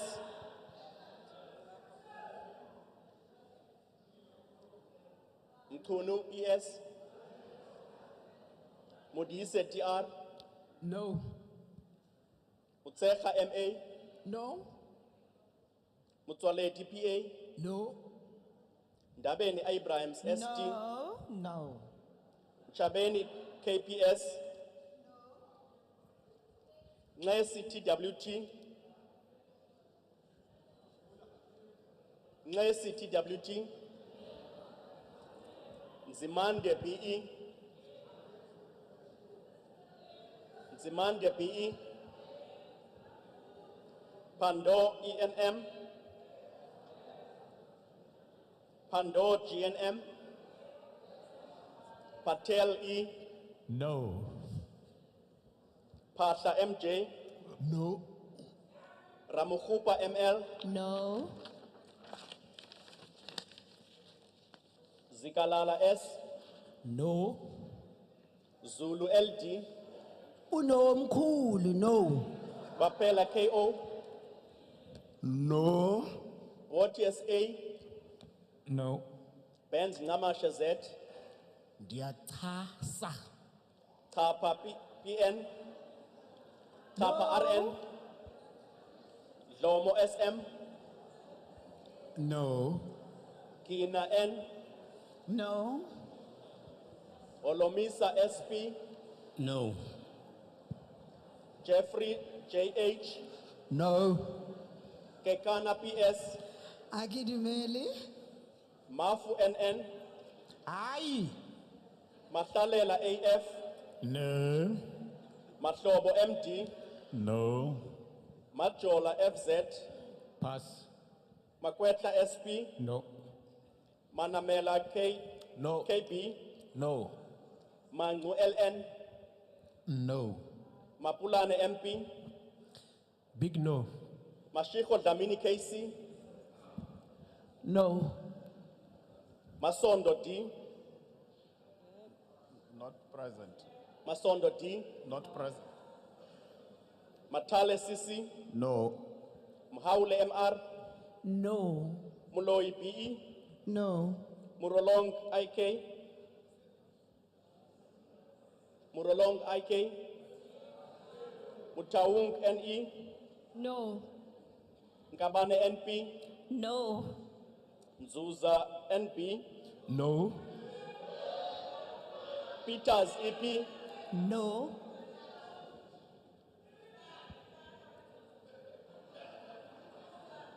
Pilane Majake MCC. No. Squacha M. No. Soju MM. No. Swartz B. No. Tau MPF. No. Tolashe NG. No. Chabalala J. No, no, no, no. Chwete P. No. Abraham PN. No. Adams RC. No. Adwans NG. No. April HJ. Absolute near. Biekes AJ. Near. Bilankulu JH. Ani minason. Bilankulu N. Na ala Bongo BT. No. Butelezi NS. No. Kapa N. No. Chabane MS. No. Direko DR. No. Dlamini ME. No. Dlamini NE. No. Dlamini SM. No. Zulane PN. Zulane PN. No. Dunjwa MAL. Hi. Kyanki QR. Aye. Kancho N. No. Kela A, No. Komba MM, No. Gumbu TT, No. Gumede SN, No. Hadebe BM, Cha. Harvard X, No. Hermans J, Yeah. Hlongo AS, No. Jacobs F, No. Jacobs KL, James TH, No. Jomat Peterson TM, No. Kumalo FE, No. KBMT, No. Kornov GW, Nia? No.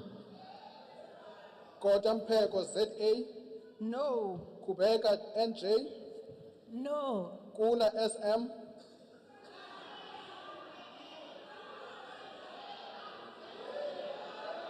Lechwase, Order, honorable members, order. Lechwase TI, No. Letsie WT, Ekhan Kiachana. Lubengo ML, No. Luzipo S, No. Market JJ,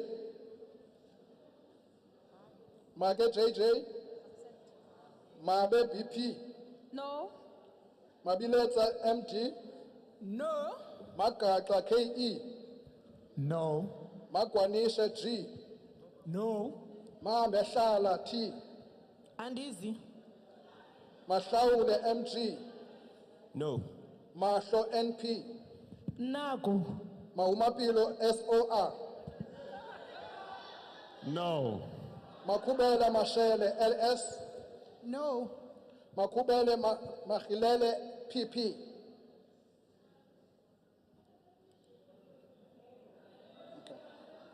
Malachi T, No. Malimeta CN, No. Malinga VT, No. Malomane VP, No. Mamabolo JB, As a disciplined member of the ANC, I vote no.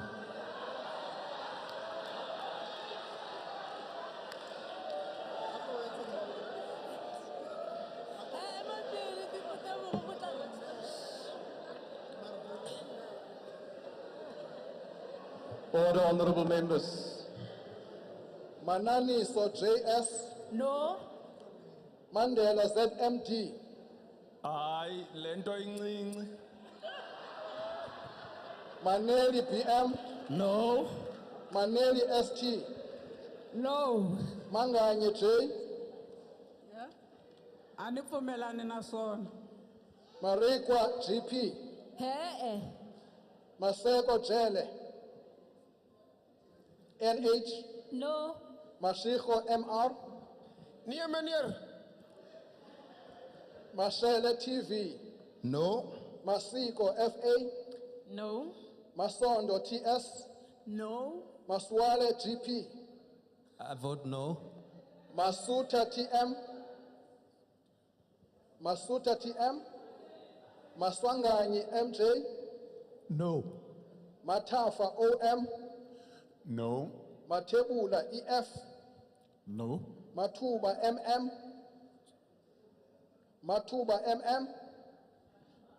Mbata SGM, No. Mpingo Kigaba BP, No. Mbuyane SH, No. McDonald LE, Big no. Mkulu TVB, No. Mdabe SW, No. Mdakane MR, No. Mgweba T, No. Mjobo LN, No. Mkatwa NT, It's a no for me, Chair. Mkize ZL, No. Mkwanazi JCN, No. Mlenzana Z, Memezi, No. Is that Memezi HMS? No. Thank you. All right. Mutle TN, No. Muache RM, No. Modise M, No. Modise PMP. No. Muela DL. I vote no. Molala LE. No. Mulikwa MA. No. Munakedi MD. No. Marwash Cheh PR. No. Motapo MRM. Awa. Motsecha MS. Motsecha MS. Mbanza TS. No. Mpumza GG. No. Mpushe PT. Hayi incinci andizi. Msimango XN. Cha, angivumi. Mthembu AH. Mthembu AH. Mvana NQ. No. Myeni ET. No. Myolwa DJ. Omyolwa DJ. Ndaba CN. No. Nuvet Drachen WS.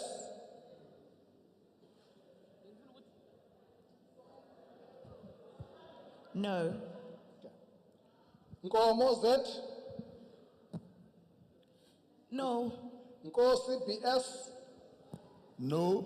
Nonsele M. No. Not Nahal J. No. Ngola X. It's a matter of no.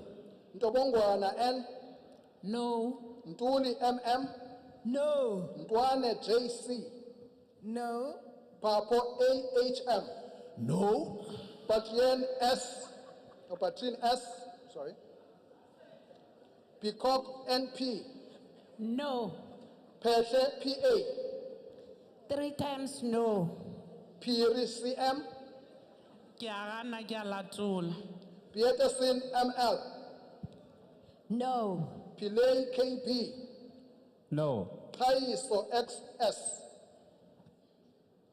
Kaiso XS. Ramadwa MM. No. Kaiso no. Is Kaiso no? Okay. Ramadwa MM. I vote no. Ramolobank A. No. Siabi AM. No. Simenya MR. No. Shabalala LF. Cha angivumi. Sibia DP. No. Sihlwayi NN. No. Siwela EK. Siwela VS. Siweya RT. Siweya RT.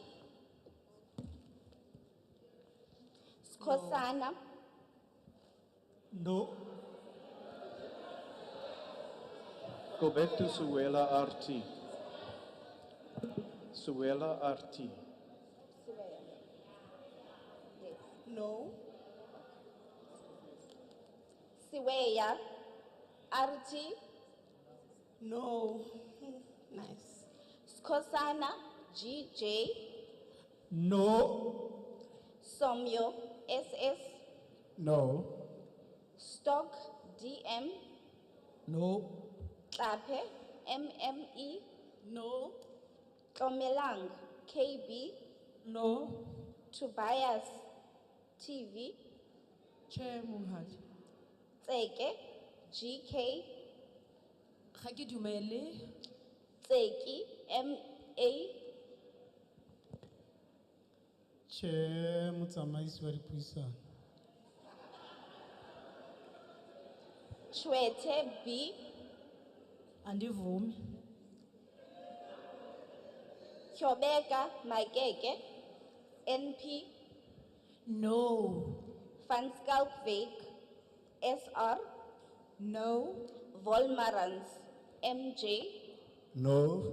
Aba NV. I vote no. Aba VC. Sivota no. Aba Nchaba PP. No. Xhasa FD. No. Mashego, ST. No. Yabo, BS. Keke ngivumi. No.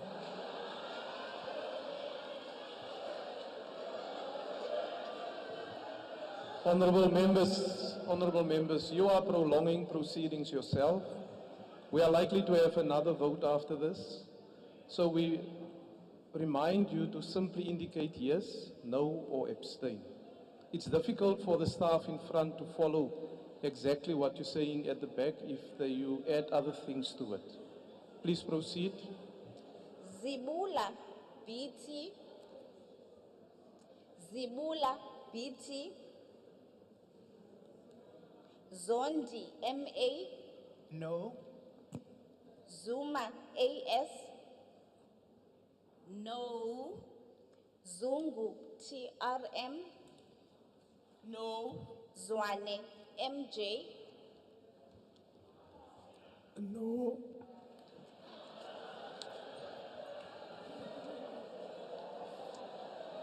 Hayes JH. Order, honorable members, order.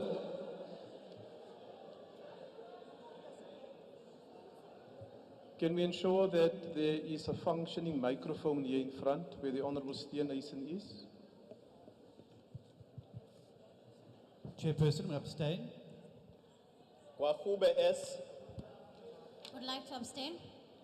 Lotfried A. Abstain. Van der Wald D. Abstain. Masango BS. Abstain. Marais SJF. Abstain.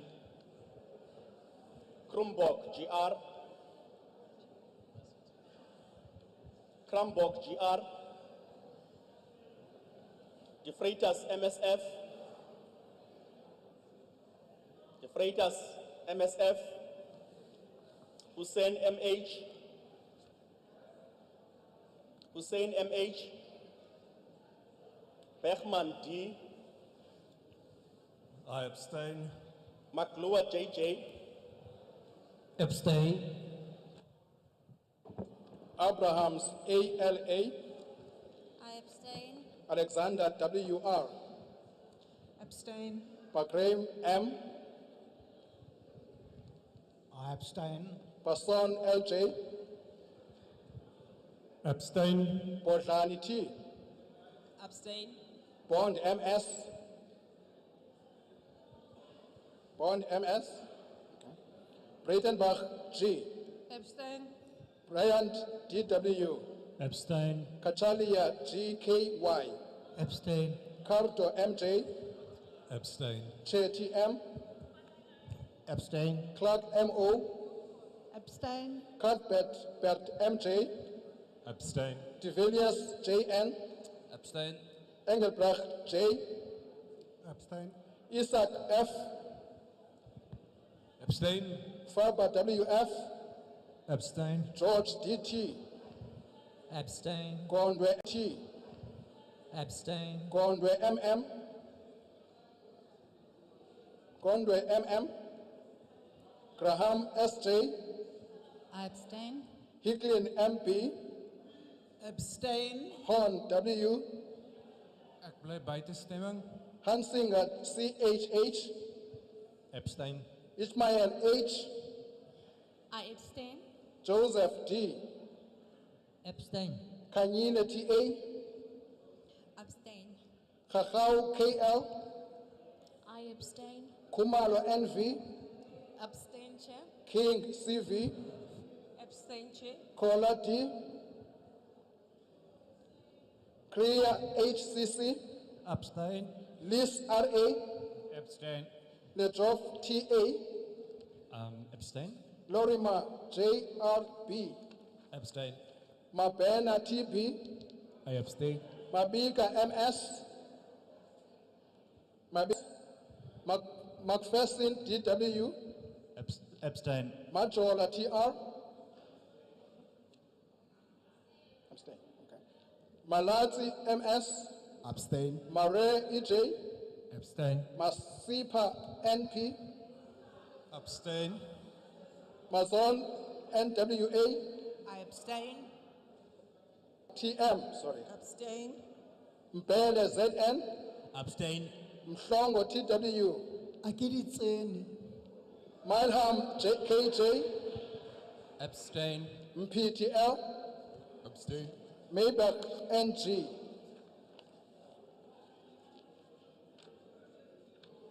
Ngobo S, Abstain. Nodata BP, Abstain. Opperman G, Ik bly by die stemming. Phillips C, Phillips C, okay. Powell EL, Abstain. Ross AC, Abstain. Sarupin AN, Abstention. Schreiber LA, sorry. Schreiber LA, no, okay. Sihlolo IS, sorry again. I'm abstaining, thank you. Sharif NK, Abstain. Shalembe ML, Abstain. Spies ERJ, Abstain. Stab DJ, Buiten stemmen. Terabella Machesi NI, Abstain. Terebranch OS, Abstain. Van Dijk V, By die stemming. Van Minen BM, Abstain.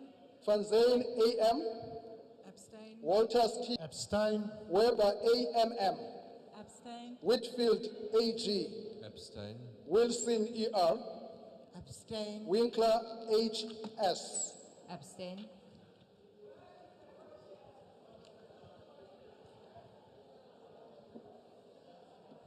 Malima JS. Yes. Shivambu NF. Yes. Mente NV. Yes. Dlamini MM. Yes. Mautwe OMC.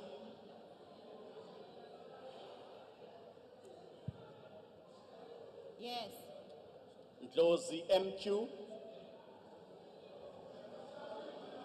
Ndlozi MQ. Mashabila NR. Yes. Mkalipi HO. Yes. Ntlangwini EN. Yes. Inkulu le ndaba. Aris LH. Yeah. Zake. Zake. Chirwa NN. Yes. Shonyana KNF. Yes. Kaula MS. Kaula MS. Ayihamba. Koza AV. Akahambe. Yes. Komane RN. Yes. Madlingozi BS. Yes. Madogwe P.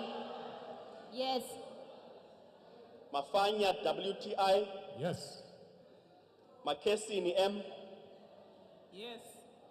Marais P. Yes. Matulelwa B. Yes. Matase NS. Matiase NS. Yes. Matumba A. Abatu. Mkondo CN. Yebo. Mtenjane DF. Yes. Mukhale T. Yes. Muhlala MR. Kuyadumela. Mukhoto SM. Kuyadumela. Muntwedi MK. Kuyadumalana. Mutsipi CCS. We are in charge. Yes. Msane TP. Msane TP. Yes. Noluchungu NJ. Yes. Pambo V. Yes. Paulsen MZ. Extemia. Shembeni HA. Servo. Siwisa AM. Yes. Son TNP, Yebo. Tafeni N, Yes. Tambo S, Yes. Techana Y, Ewe. Tembekwayo SS, Yes. Tito LF, Yes. Tito LF, Yes. Yako YN, Yako YN, Order, honorable members.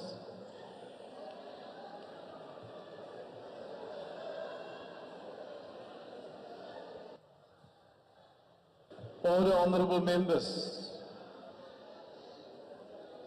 Buthelezi MG.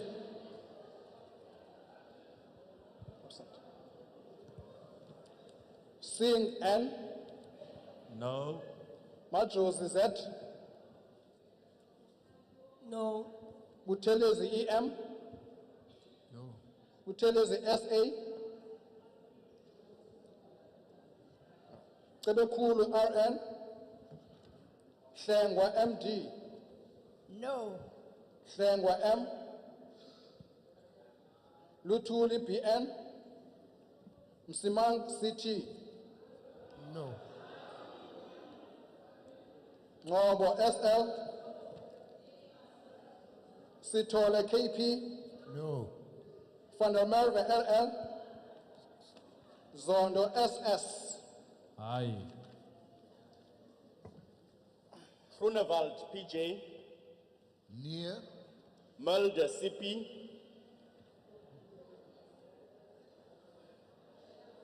Secretary, can you just hold the Honorable Singh? Do you want to be recognized? Get the microphone, please. Honorable Chairperson, I think the vote of Honorable Luthuli was not recorded. I couldn't hear him. And Honorable Simang and Sitole from the IFP were not called. Okay, we'll come back to that. Can we check that, Secretary? Those three members, if their votes were recorded or not? And may I request the other members once again just to keep quiet because you are delaying proceedings. Please proceed, Secretary. Mulder CP,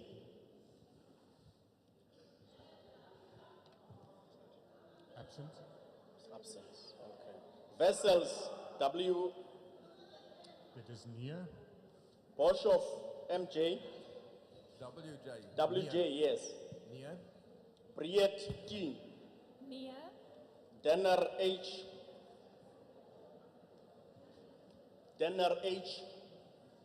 Groenewald IM, Near.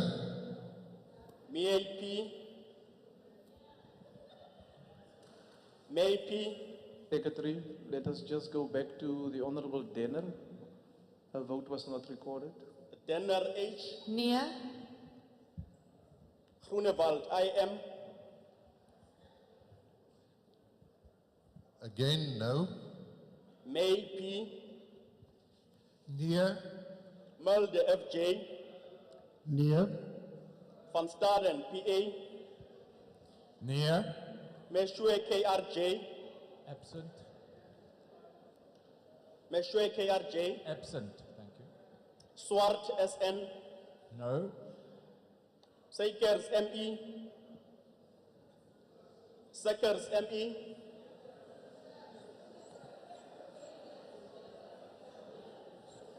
Seekers ME, Order. Can we get silence, honorable members? Dit is soekers en dit is meer. Yes. Okay. Tring MM, No. Olomisa PH, And Kweli Lenye abstain. Kwangwa NLS, Abstain.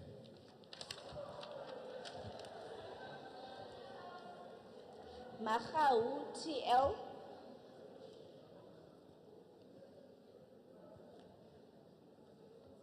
Mahau TL. Zungula V. Yes. Delil P. Delil P. Heron BN. No. No. Sheikh Imam AM. No. SABC CHM. Galo MP. Jafta SM. No. Likota MGP.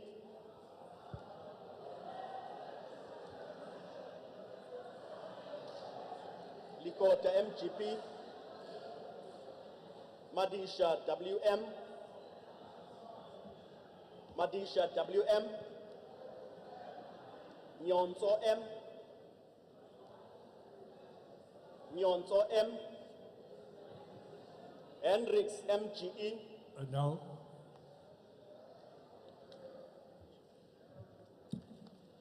Honourable members, as I indicated earlier, members who are present but could not, when called, indicate their vote may now raise their hands, after which I will recognize them to indicate their votes.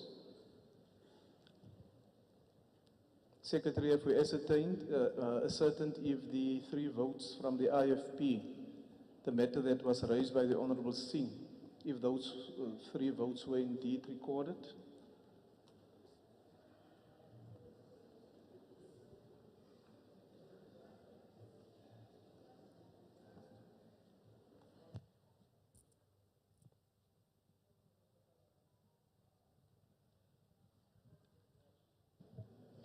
While the NA table staff is checking, are there any other member who did not vote? There's no hands.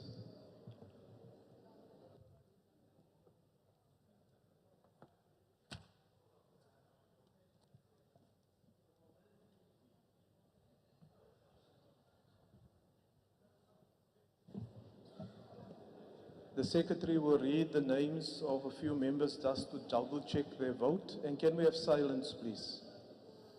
These are names of honorable members of the IFP. E.M. Buthelezi. Can we use the mic, sir? No, thanks. And then Buthelezi SA. Okay. Hlengwa DM.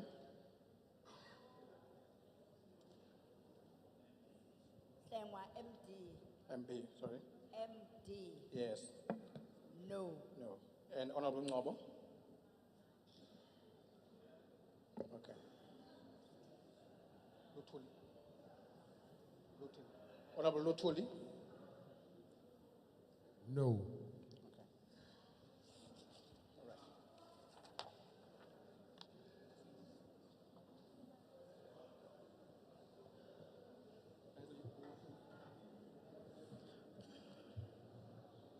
Thank you, honourable members. The voting session is now closed. Honourable Singh, please get a microphone. I can't hear you. Yeah, Chair, you're shouting at me, but Honorable Msimang's name and Zondo, who are both present here, their names have not been called. They're there. Can we check if those Can they please check? votes have been recorded?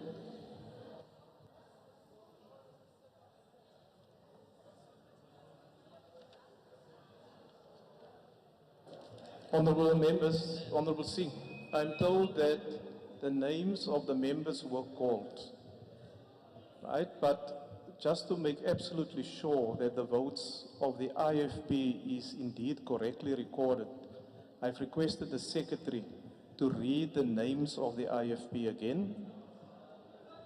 Now we are going to read it again.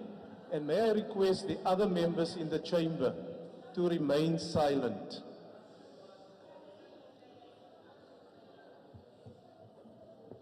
Buthelezi MG, I think he was absent. Singh N. Majosi Z. No.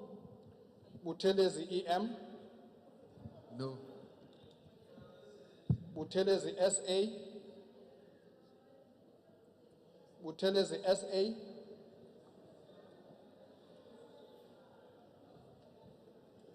Ms. Butele is SA absent. Okay. Kulu RN absent. Okay. Hlengwa MG. No. Hlengwa M absent. Okay. Lutuli BN. No. Msimang CT. No. Ngobo SL. Absent. Okay. Sitole KP. No. Van der Merwe LL. Absent. Okay. Zondo SS. Zondo SS. Asivumi. Thank you. The voting session is now closed.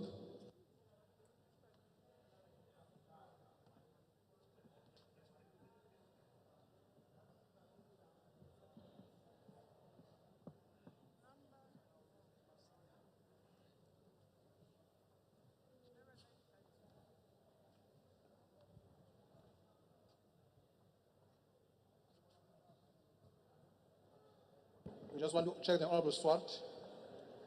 Honorable Swart.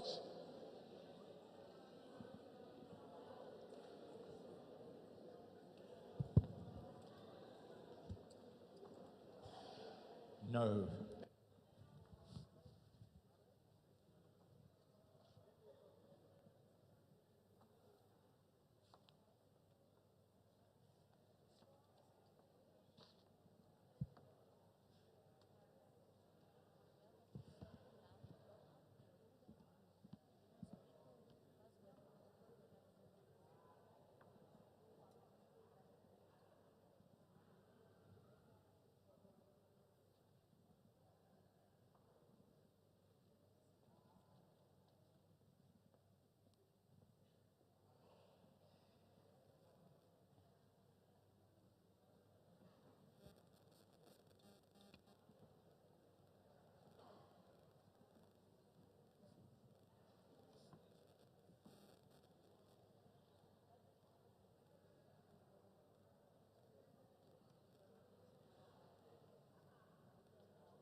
Order, honorable members. Order.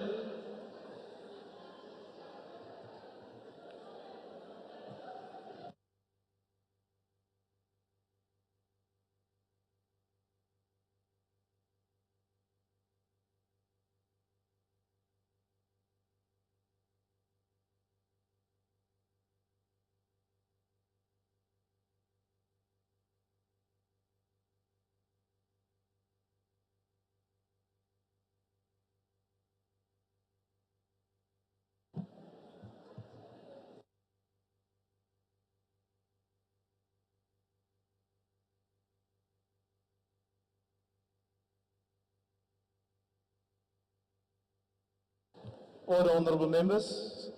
Honorable members, the outcome of the division is as follows. There are 42 members who voted in favor, 73 members abstained, and 234 members voted against the motion. The motion, order. The motion is therefore not agreed to.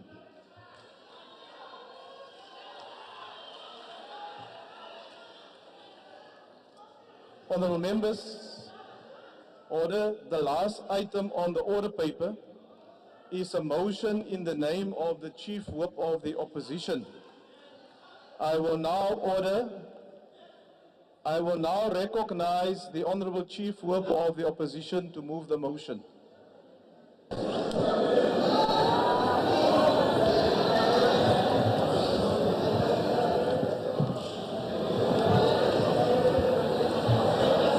Order, Honourable members.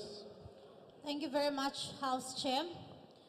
I move that this House notes that on the 1st of March 2023, the Constitutional Court unanimously dismissed the application by the President of the Republic, Mr. MC Ramaphosa, for direct access to court to hear the matter, and that the court set aside the report and findings of the Section 89 panel on the Phala Phala scandal. Further notes that the South African Revenue Service indicated on 6th March 2023 that it could not find any record that the $580,000 paid by the Sudanese businessman Hazim Mustafa for the purchase of buffalo from the president's game farm, which would be later at the center of the theft, had not been declared when it entered the Republic in December 2019. Recalls that the Assembly resolved on the 13th of December 2022 not to proceed with the establishment of a Section 89 inquiry despite the recommendations of the panel, which found that there exists prima facie evidence that the President may have committed a serious violation of the Constitution by committing a range of crimes as well as serious misconduct inconsistent with his oath of office over the alleged cover-up of theft of millions of rands hidden in a sofa in his game farm. Acknowledges that the panel's investigation was limited in scope to the President's involvement and that there still exists an urgent need for the Assembly to conduct, in line with its constitutional obligations, to maintain oversight and to ensure that all organs of state are accountable to it, for it to have its own inquiry into the alleged involvement of several government departments and entities in the alleged cover-up. Recognizes that matters surrounding the Phala Phala game farm traverse several government departments and entities, including National Treasury, including SARS, including the State Security Agency, including the SABC, and amongst others. A dedicated forum should be established to conduct a comprehensive inquiry. Resolves to establish an ad hoc committee in terms of Rule 253 of the National Assembly rules. And that this committee to conduct an inquiry into matters surrounding Phala Phala game farm theft with specific reference to the involvement and response of the various government departments and agencies in the alleged cover-up of the crime, and to exercise those powers as set out in Rule 167 that may assist in carrying out its task. That it consists of 11 voting members of the Assembly, including 6 from the African National Congress, 2 from the Democratic Alliance, the Economic Freedom Fighters 1, and other parties 2. And further consist of 14 non-voting members of the Assembly as follows: the African National Congress, the Democratic Alliance, the Economic Freedom Fighters, and other parties. And that it sets its deadline by which the committee is to report for the 9th of June 2023. I so move. Thank you, Honourable Member. Honourable Members, as agreed to in the National Assembly Programme Committee meeting of the 9th of March 2023, there will be no debate on this matter. However, I will recognize political parties wishing to make a declaration. The usual times for declaration of votes will apply. Democratic Alliance.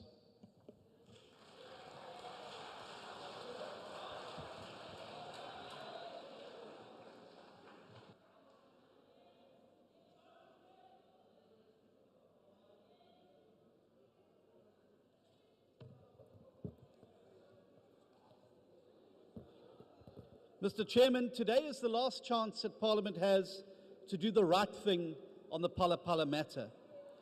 The ANC has already used the tyranny of its majority to squash the Section 89 panel report, and this was done for no other reason than the fact that the report contained truth that were inconvenient for the ANC and truth that were inconvenient for President Ramaphosa.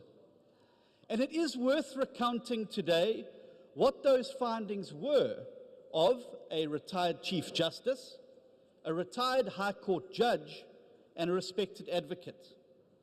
They found that the President had a prima facie case to answer and that he may have committed a serious violation of Section 96 of the Constitution, a serious violation of the Prevention and Combating of Corrupt Activities Act, serious misconduct in that the President acted in a way that is inconsistent with his office, and serious misconduct in exposing himself to a situation involving a conflict of interest between his official responsibilities and his private business interests.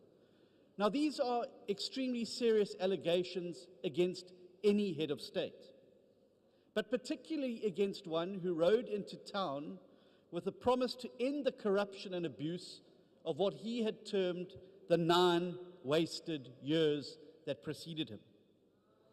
And the rehearsed refrain that was parroted by ANC speakers on the day as they swept the inconvenient truths under the carpet was that the President was going to set aside the report in the Constitutional Court. Well, we now know that this has fizzled and failed, as the Constitutional Court unanimously dismissed his application for direct access. But the reality is we've seen this all before.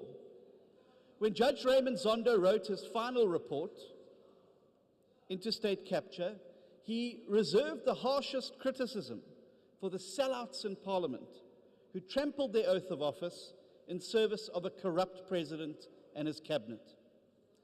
Never again, we were told, would Parliament be disempowered as it was in those terrible days.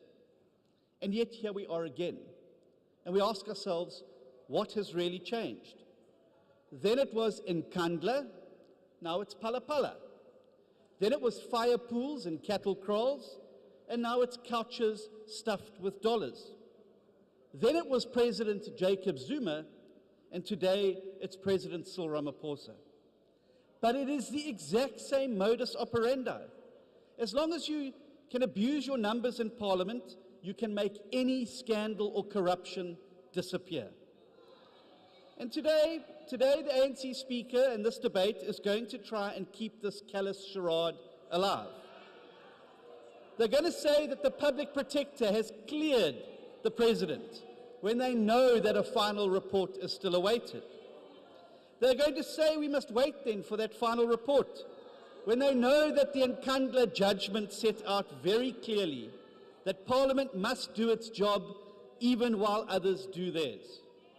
They're going to say there's no need for an ad hoc committee when they know full well that the independent panel and the Public Protector do not have access to the full power of subpoena of persons and documents that an ad hoc committee of this House would have.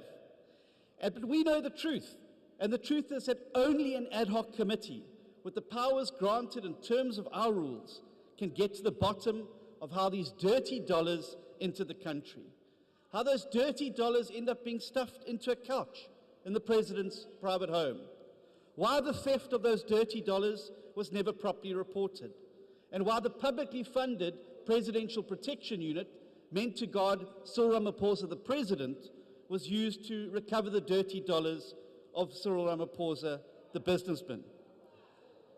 But let me tell you, I urge fellow members of this House today to think very carefully how they vote, Because just as it happened in the Nkandla scandal, the Prasa scandal, and the state capture scandal, the truth will out on Phala Phala. No matter how hard the ANC tries to hold back the tide, there will become a day of reckoning for each and every member of this House to account for how you called out your vote today. So I urge you to support the motion. But at the end of the day, the one thing that every South African must remember is this: an innocent man should never be afraid of the truth, and an innocent president should never be afraid of Parliament. Thank you.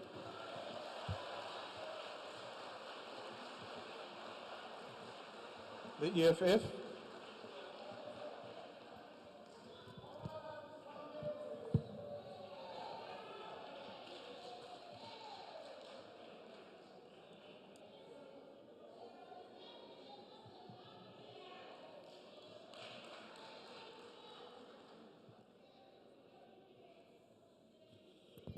No, thank you very much, House Chair. Before I deal with the correctness of the motion that has been tabled here, we want to deal quickly with what the presiding officer did earlier of welcoming a delegation from the British Parliament, a racist institution that formalized colonialism here in South Africa, an institution that is overseeing British territories that are responsible for tax avoidance, for profit shifting, and illicit financial flows. Majority of Africa and South Africa's resources are being looted under the custodianship and oversight of this racist institution. So the delegation from the British Parliament are not welcome here. They represent a neo-colonial government. So they must not leave here thinking that they were unanimously welcomed by the Parliament of South Africa. They're not welcome. And we must tell them that when we take power in 2024, we're going to disengage from that nonsensical Commonwealth Parliament and all these other platforms. Now, Section 83 of the Constitution obliges a president to defend and respect the Constitution. And Section 96 of the Constitution prohibits any member of cabinet, including a president, from undertaking any other paid work. In terms of the laws that govern this country, the sole currency that can be utilized to trade goods and services, including buffaloes, is the rand in South Africa. It's not so in Zimbabwe currently, Namibia, and Lesotho, and Eswatini. But in South Africa, the sole currency that you can utilize to trade goods and services is the rand. Now, your president has admitted that he has been selling buffaloes using foreign currency, the dollar. That is violation of South Africa's laws. That is beyond reasonable doubt a violation of South Africa's laws. It is therefore a violation of the Constitution without any doubt in terms of what should happen.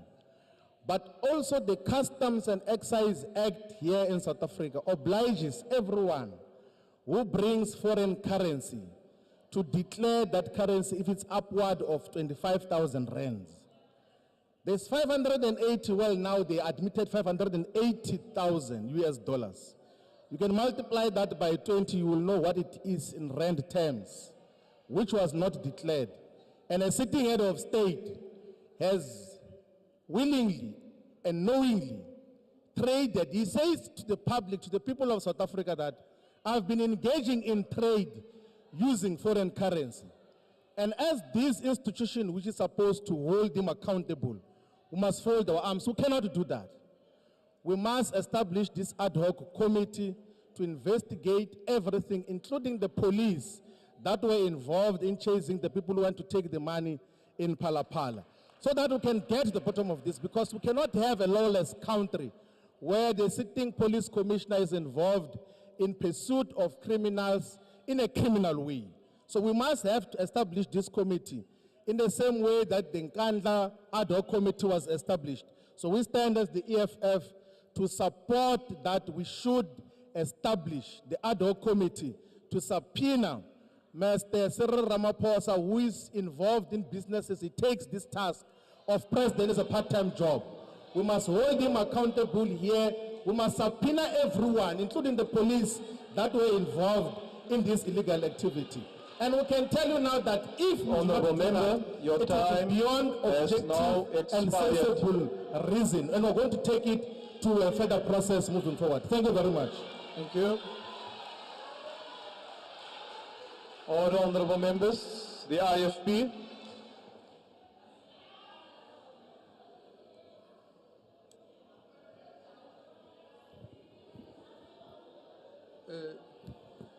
Thank you very much, Honorable House Chair. At the outset, I think it's important that I clearly state without any doubt that the IFP supports the calling for establishing an ad hoc committee to investigate the Phala Phala matter. It is important that we allay any and all fears of South Africans that believe the rule of law and constitution is being trampled on. South Africans are tired, Honorable Chair, of leaders who say one thing and then do the other. Our people are at a point of resentment towards the government. They are giving up on remaining hopeful, and they are simply drawing a line in the sand which says this far and no further. I will appeal to all members of this House sitting on the majority benches to think long and hard, Honourable Chair, about the decision we're about to take today. Honourable House Chair, with results confirming that the money found in Phala Phala was not declared even compounds the matter and necessitate an urgent need to probe the matter further. Failing to establish such committee will do our country great disservice and will amount to nothing but sweeping yet another high-level scandal under the carpet. We must act with a conscious and our strong conviction of what is the right thing to do.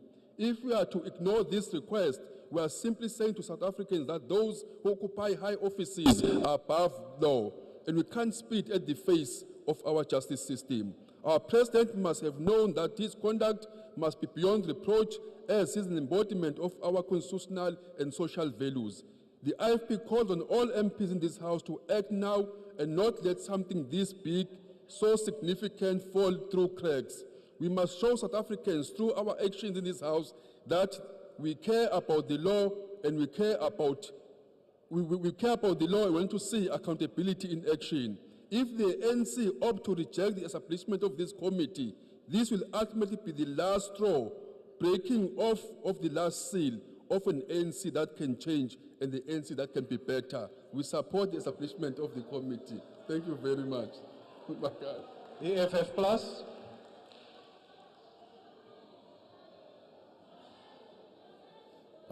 Thank you, Honourable House Chairperson. House Chair, what is strange is that the ANC, as the ruling party in this House, did not bring this motion to establish an ad hoc committee. Because if you believe in the innocence of your president, of your party's president, you would have supported an investigation to clear his name. Why don't you want that? Why are you denying the opportunity for him to answer on this case and to see what the involvement of all departments in this whole matter was? There's very strange things that happened. There's a lot of unanswered questions. Why don't you want answers?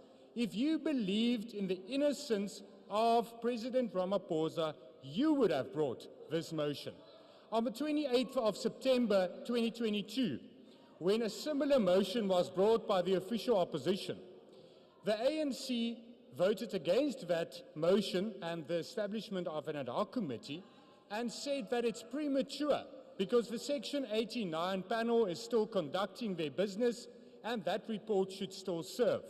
Now that report served, you voted against that report, although a panel that was appointed with you agreeing to the members of that panel and experts on that panel finding that there are prima facie evidence that the president has a case to answer for, you voted against that report and for him to answer to it, and now you still say that an ad hoc committee to investigate all the unanswered questions are unnecessary. Why is it now unnecessary? You know, Chairperson, the fundamental or founding principle of our constitutional democracy is the separation of power, and that this national legislature should hold the executive to account. We should conduct an oversight role and we should ensure accountability. This National Assembly did not do that with the Nkandla matter. They did not do that with state capture. During state capture, there was opposition members in this House that warned, that provided the allegations, that said there must be investigations.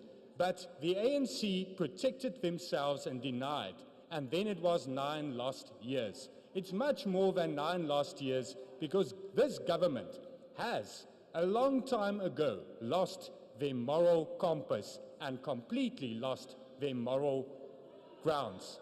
You do not act in the interest of South Africa, but you protect your own party.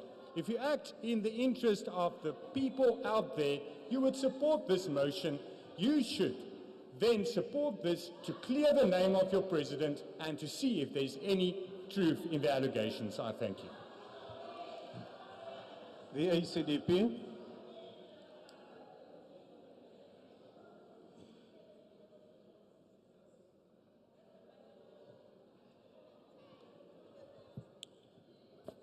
The Bible we carry in our hearts and not necessarily with us in our hands physically. Honorable Speaker, the ACDP agrees with the establishment of an ad hoc committee to conduct an inquiry into the Phala Phala saga. It must be noted that the ACDP supported the establishment of the Section 89 independent panel, the panel which found that Mr. Ramaphosa may have committed a serious violation of Section 34(1) of PRECA, which imposes an obligation on a person in a position of authority to report corrupt activities such as theft, fraud, extortion, or forgery. The panel also suggested that Mr. Ramaphosa may have committed serious misconduct by exposing himself to a situation involving a conflict between his official responsibilities and his private business, and may have violated the Constitution by acting in a way that is inconsistent with his office. The ACDP does find it strange and even contradictory that a number of investigations have found wildly varying culpability of President Ramaphosa, from having a case to answer to his having done no wrong. Let it be known that these members of parliament seated here have a constitutional obligation and a mandate to hold the president and cabinet to account. The ACDP supported the previous calls to hold President Zuma to account. And so, as a matter of principle, as a matter of consistency, and without fear, without favor, without prejudice, and without fear of contradiction, the ACDP says that we can do no other but hold Mr. Ramaphosa to account. The ACDP supports the calling for an ad hoc committee. Thank you. The UDM.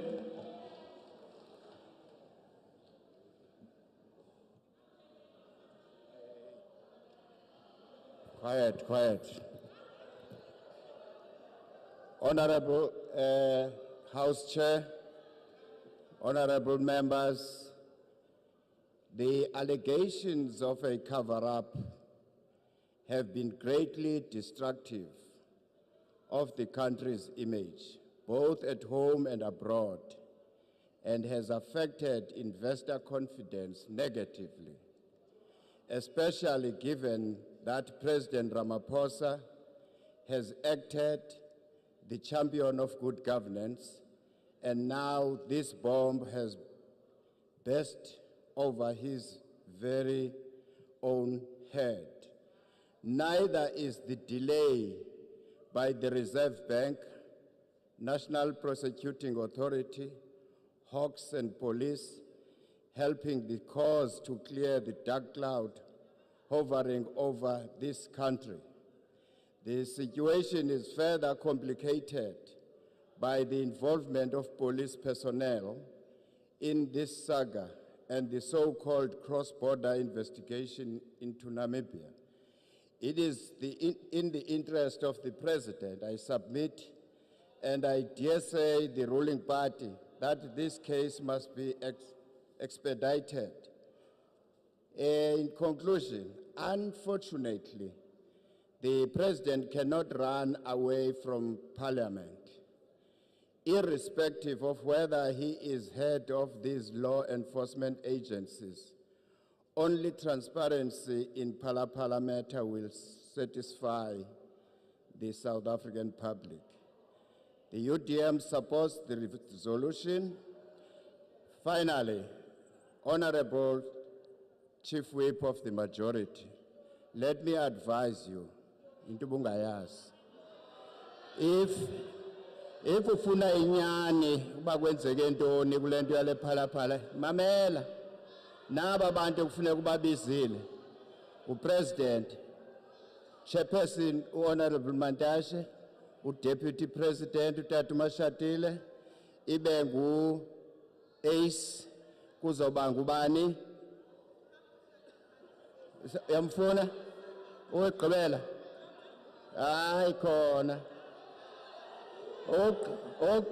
owegqibela kutshawuke ubufuna inyani yawulikhumbula ndihle lapha awukabi nafayela awazi nix ufathula nje enkosi. The ATM. May I also request the members who want to make declarations to take up the waiting bench, please, just to expedite proceedings.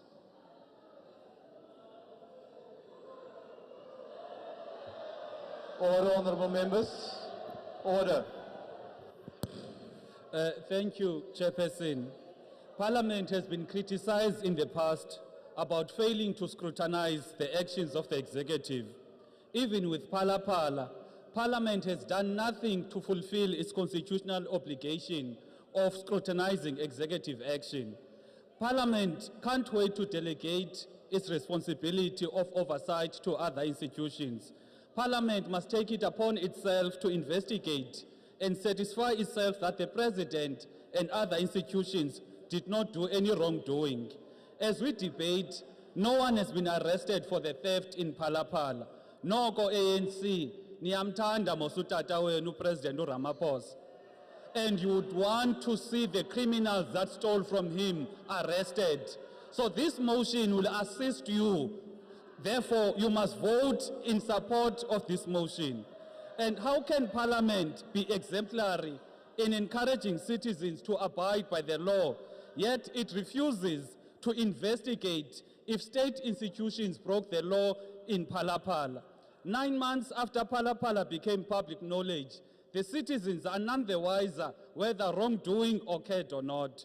The role of Parliament in this regard is critical to give confidence to the people that Parliament is a functional institution that fulfills its constitutional obligation. How can Parliament expect institutions that account to it to fulfill their constitutional obligation, whereas Yona Parliament refuses to do the work the Constitution requires of it? How can Parliament have the moral authority to reprimand departments that fail in fulfilling their constitutional obligation, whereas Parliament itself fails to fulfill its constitutional obligation? To have a country that works, institutions such as Parliament must work. They must do what the Constitution requires. Future generations must inherit institutions that are functional and effective in their mandate. We can't destroy the future of our country by destroying the institutions that ought to serve our country. If indeed the President and other institutions committed no crime, surely they don't fear the scrutiny. If they committed a crime, then members who vote against this investigation have committed a bigger crime in protecting the wrongdoers. Thank you. Good.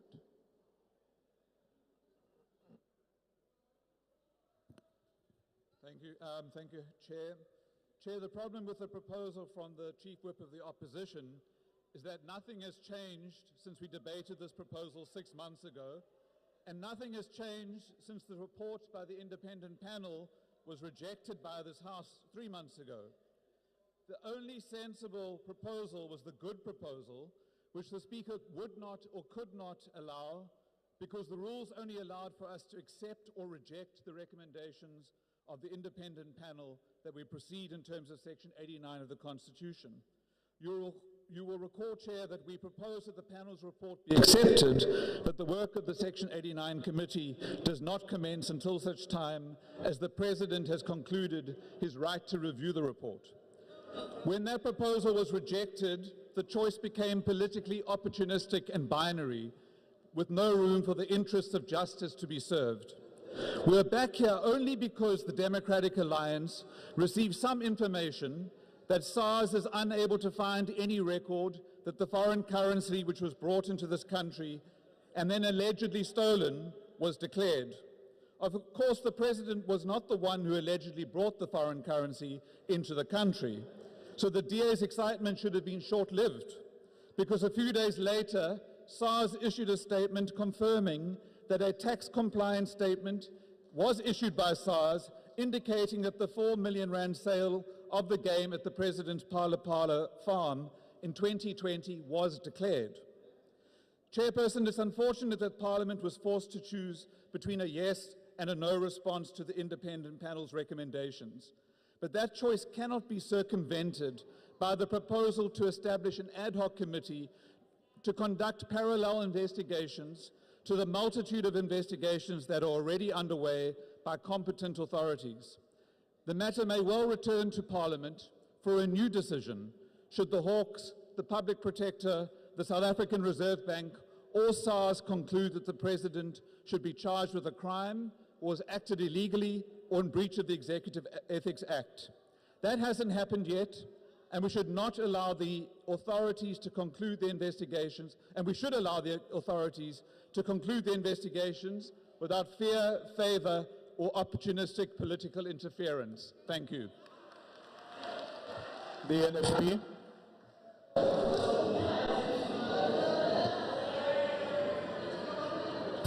Thank you, House Chairperson. Chairperson, if you remember, in the previous occasion, the NFP supported the need for an ad hoc committee in terms of the Phala Phala game farm. But subsequent to that, a lot has happened. First of all, the Public Protector has cleared the President. Secondly, you had your turn, let me have my turn. You got your opinion, let me have mine. Secondly, and very importantly, SARS has also declared or cleared the fact and indicated that Phala Phala is tax compliant. The President had complied. The responsibility we are now given to understand in terms of declaring that was on the Sudanese business person and not the President himself. We must also be cognizant of the fact that the President is involved in many other businesses, his shareholders. He cannot be at the same place at his business all the time. That is why you have managers and to be able to do what is necessary. Now, coming back to that, the fact that the very same Public Protector put in there as a Chapter 9 institute by this very House, are you saying you have no confidence in that Public Protector that has now cleared the President? Is that what we are saying? So I think what is important is this, that there is a need for an ad hoc committee, but we believe the President should be treated equally like any other citizen. And I think what should be important, particularly for us as an opposition, and we know this through politics, if you want to do the right thing, you've got a lot of enemies. If you want to do the wrong thing, you've got a lot of friends, many of them in our House currently today. Now, the point is this: when the President says he wants to deal with corruption, he wants to eradicate corruption, do you not think that this is an attempt to want to remove the President so that that will block all the investigations into corruption that has taken place in this country and continue? We are talking about trillions of rands that has been lost. And I can say this, what the President, and I'm not saying the President may not have a case to answer. What we are saying is allow the law enforcement agencies to conclude the very same ones that we have put in them. And if there's any evidence that unfolds indicating or implicating the president, then indeed we'll have an ad hoc committee. But this thing of the obsession with ad hoc committees and the obsession through coalitions in overthrowing mayors and speakers must come to an end. We must always consider what is in the best interest of the people on the ground. So I can say, you remove the president today, I can assure you, all the corruption that has been going on for all these years that have brought us to where will also be wiped out. So I think... Honourable Member, your time has expired. Thank you. Very much. The AIC, Al-Jamaa.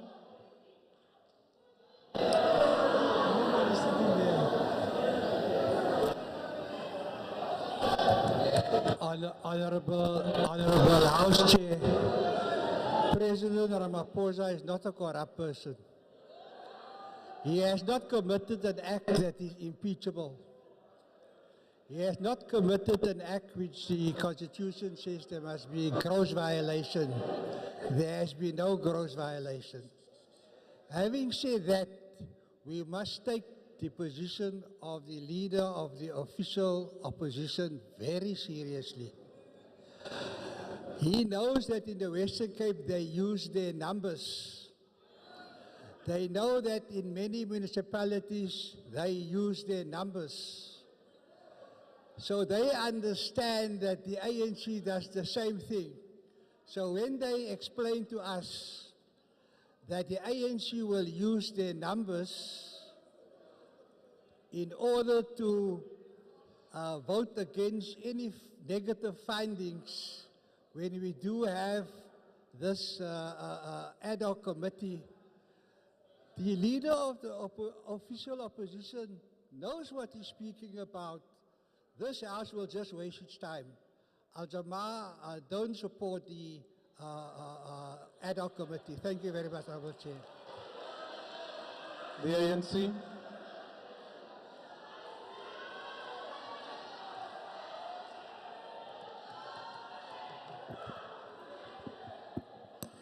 Thank you. Thank you, Honorable Chairperson.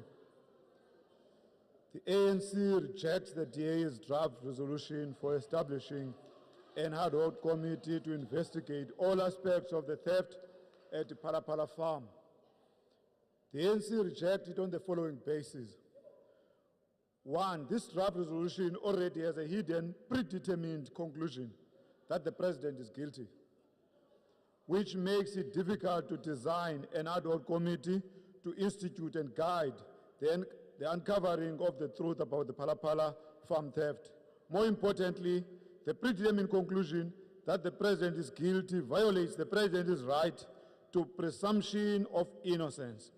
This implies that the call for establishing an ad hoc committee is not only contaminated by opposition parties' biases, but also fails to comply with the fair due processes, and therefore it should be rejected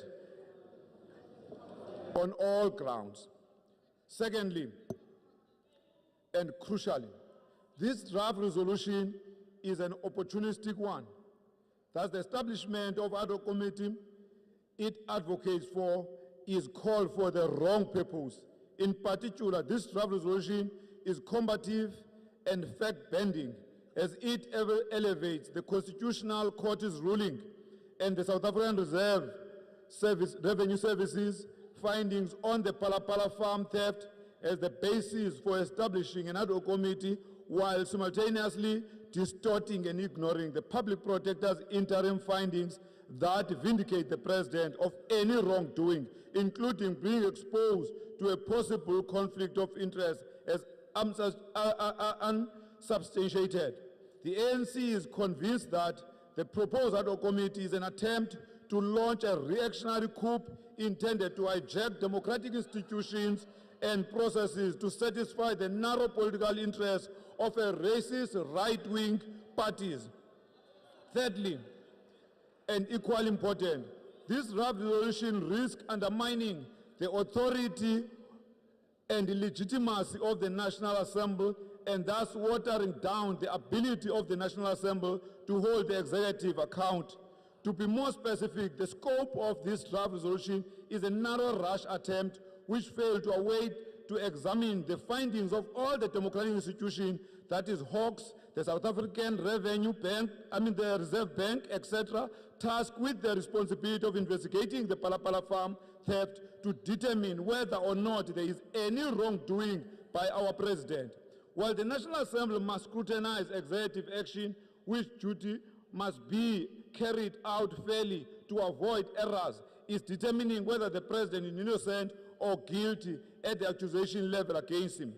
Fourthly, this draft resolution creates a host of uncoordinated checks and balances with a reactive approach towards the Phala Phala farm theft. For instance, the Hawks and the Reserve Bank are yet to conclude their findings on this matter, while the Public Protector and SARS have made preliminary findings. In addition, opposition parties want to add an ad hoc committee to a host of institutions using different investigation findings in order, in fact, to create confusion, not necessarily to get whether the president is guilty or not.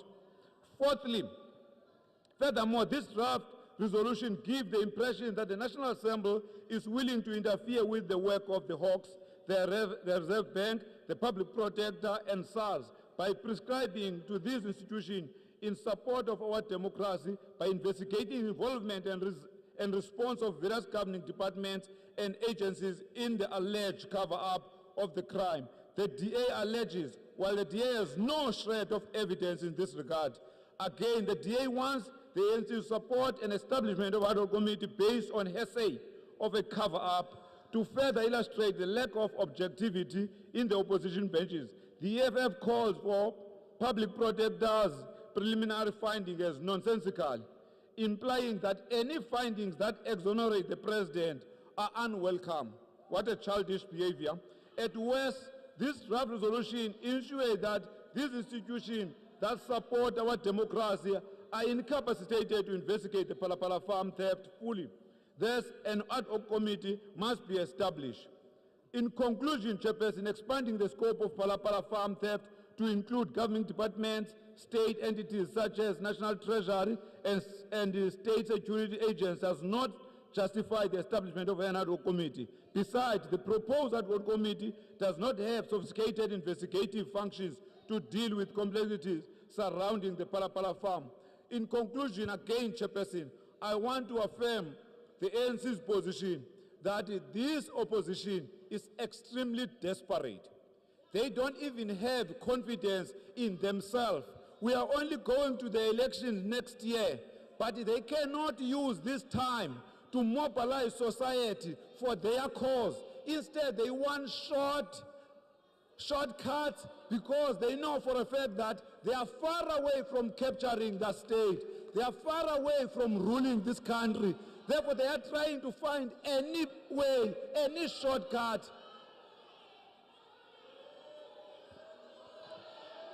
Chair, in conclusion, I would like to implore them to go on the ground and mobilize society. We will win this election come 2024 and they will remain opposition because opposition is what you live for. Honourable Member.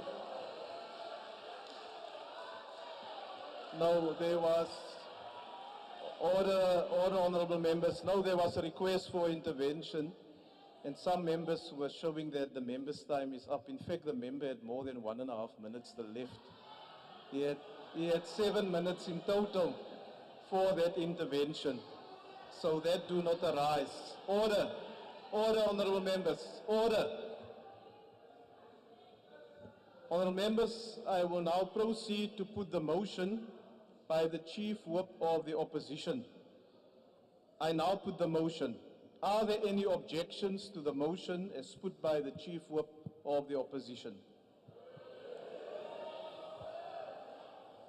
I will now put the question. Those in favour of the establishment of an ad hoc committee on Phala Phala in terms of Rule 253 will say aye. And those against the establishment of an ad hoc committee on Phala Phala will say no.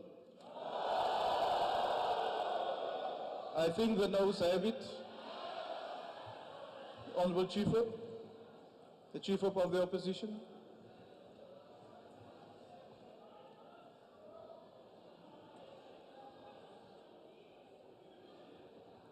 House Chair, may we please call for a division? Honorable members, order, order. Honorable members, a division having been called for, the bells will now be rung for 5 minutes.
Honorable members, will you take up your seats?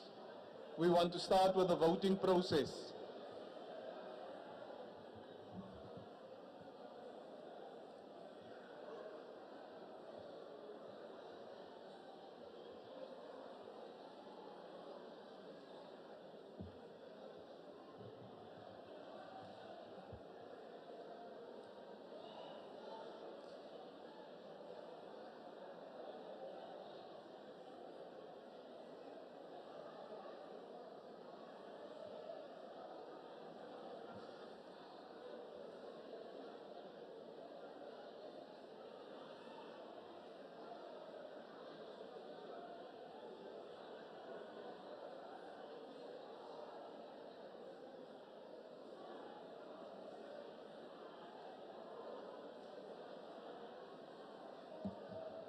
Order, honorable members. Keep the doors closed. Do not open the doors for members who are outside. It's against the rules.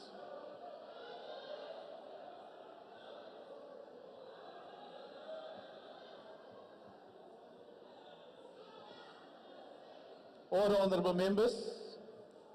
Honorable members, for this division, the acting speaker also determined that a manual voting system will be used, and in terms of the rules, all members present, when the question is put, with the doors barred, will vote or record their abstention. This rule does not apply to a minister or deputy minister who is not a member of the House. And political parties have been requested to provide a list of members. Order, honorable members. Political parties have been requested to provide a list of members who will be called first when it is their party's turn to vote. The Secretary will call each member from the membership list, starting with those from the majority party. Members will be called by their surname, followed by their initials. And in order to facilitate the process, and please, honorable members, let us adhere to this. I appeal to you to simply indicate your vote as yes, no, or abstain, without making a statement, a preamble, or using any other way to indicate your vote. It's part of the confusion that the table is having when you don't clearly indicate your vote. And you are also requested to clearly speak into the mic, because we could not hear some of the votes that the members were recording. If a member's name is called and they are present, but for whatever reason they couldn't vote or did not indicate their vote, an opportunity will be provided at the end for members to do so. The question before the House is that the draft resolution in the name of the Chief Whip of the Opposition be agreed to. Voting will now commence. The doors to the chamber will remain locked until the voting session is concluded. The Secretary will now proceed to call members. Honorable members, please pay attention. May I ask the whips of the parties, and there's a lot of you here, to assist us to maintain the decorum of the House so that we can get through this process.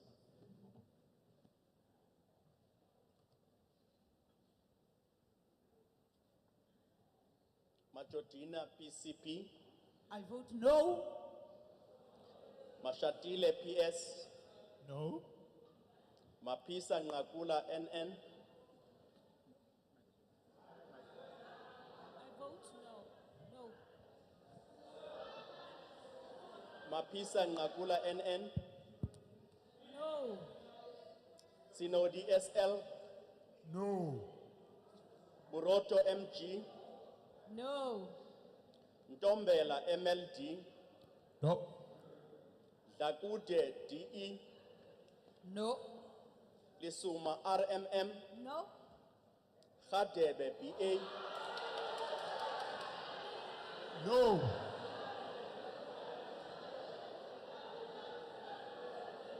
Order, honorable members. Order, honorable members. The Honorable Deputy Speaker, why are you raising your hand? House Chairperson, there's a risk of injury in the House. These chairs are not particularly good. So when members stand up, please let them check before they sit. Otherwise, Order, honorable members. 2 or 3 members disappeared here, almost injuring themselves. Yeah. It's not safe. It's a safety matter. Yes, thank you. Now, order, honorable members. I won't check if they will be able to sit. They must do so themselves. Can we proceed, Secretary? Gadebe BA. No. Tele PH. No. Chikunga LS. No. Chrissy BD. No. Chrissy BD. No. Didiza 18. No. Dlamini Zuma NC.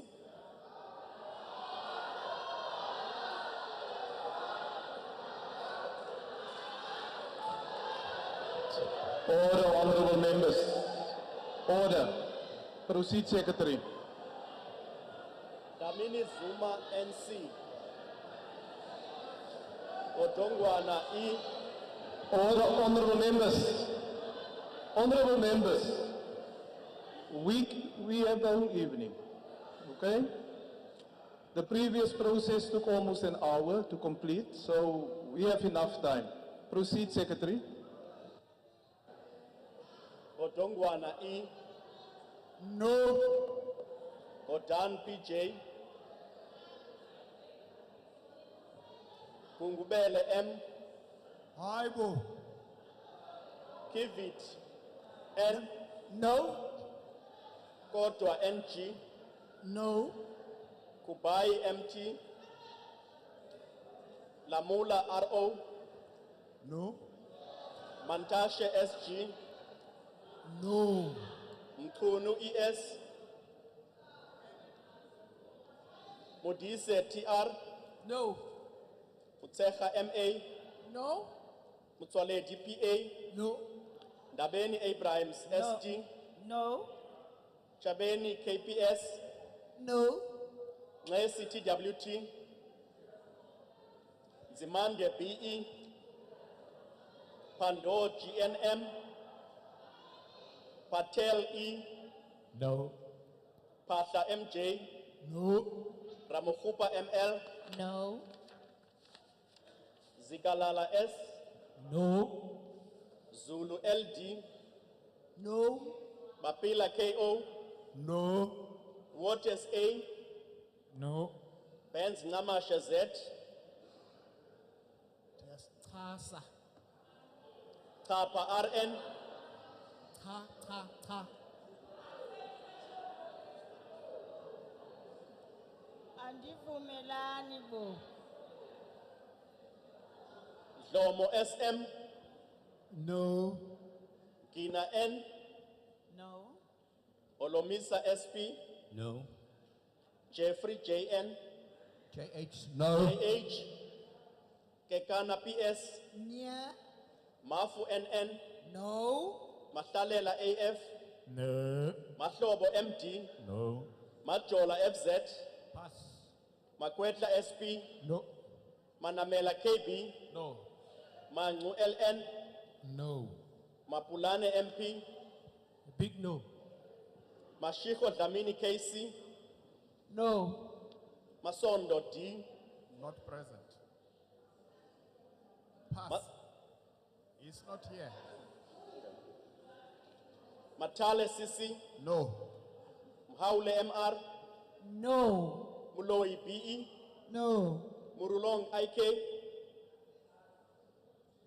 Mutaung NE. No.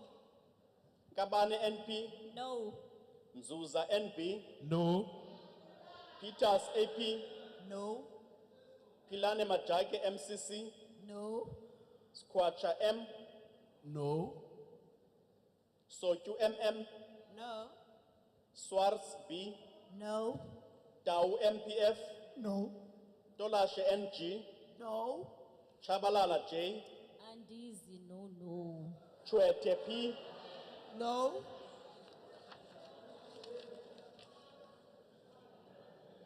Abraham PN. Aye. Adams RC. No. Adwans NG. No. April AH. HG. Near. Biekes AJ. Near. Bilankulu JH. Bilankulu JH.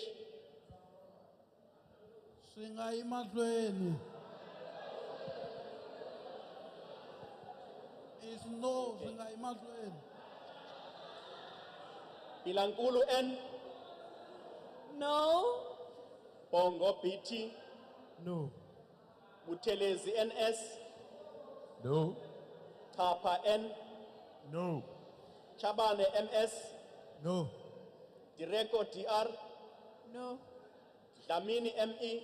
No. Damini NE. No. Damini SM. No. Dulane RN.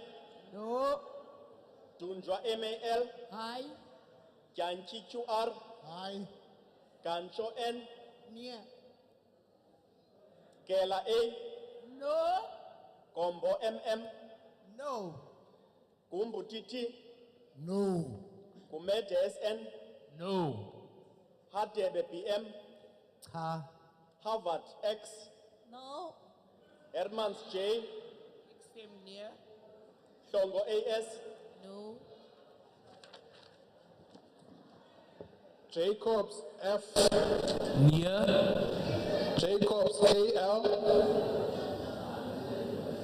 Jacobs KL. James TH. No. Romat Peterson TM. No. Kumalo FE. No. Kibi MT. No. Kurnov GW. Near. No. Kotampeko ZA. No. Kubeka NJ. No. Kula SM. Lehwase TI. No. Letsie WT. No. Lubengo ML. Aye. Luzipo S. No. Market JJ. Mabe BP. No. Mabileta MD. No. Magaxa KE. No. Magwanishe G. No. Mabehlala T. No. Mahlawule MG. No. Mahlo NP. Naku. Mahumapilo SOR. Mahumapilo. You say no. Absent, all right. Makubele Mashele LS. No. Makubele Mashele LS. No. Makubele Marilele PP. Malachi T. No. Malemata CN. No. Malinga VT. Malomane VP. No. Mamabolo JP. Party line, no.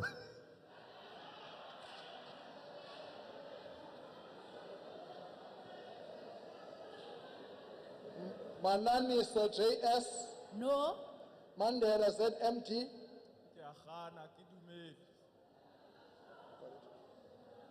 Okay. Maneli BM. No. Maneli ST. No. Manganye J. Anifumeni. Marikwa GP. No. Maseko Jele NH. No. Mashiko MR. Near. Mashele TV. No. Masiko FA. No. Masondo TS. No. Maswale GP. No. Masuta TM. Maswanganyi MJ. No. Matafa OM. No. Matebula EF. No. Matuba MM. Mbata SGM. No. Mbingo Gigaba BP. No. Mbuyane SH. No. McDonald LE. No. Mkunu TVB. No. Mdabe SW. No. Mtakane MR. No. Mkweba T. No. Mjobo LN. No. Mkachwa NT. No. Mkize ZL. Mkize ZL. Okay. Mkwanazi JCN. No.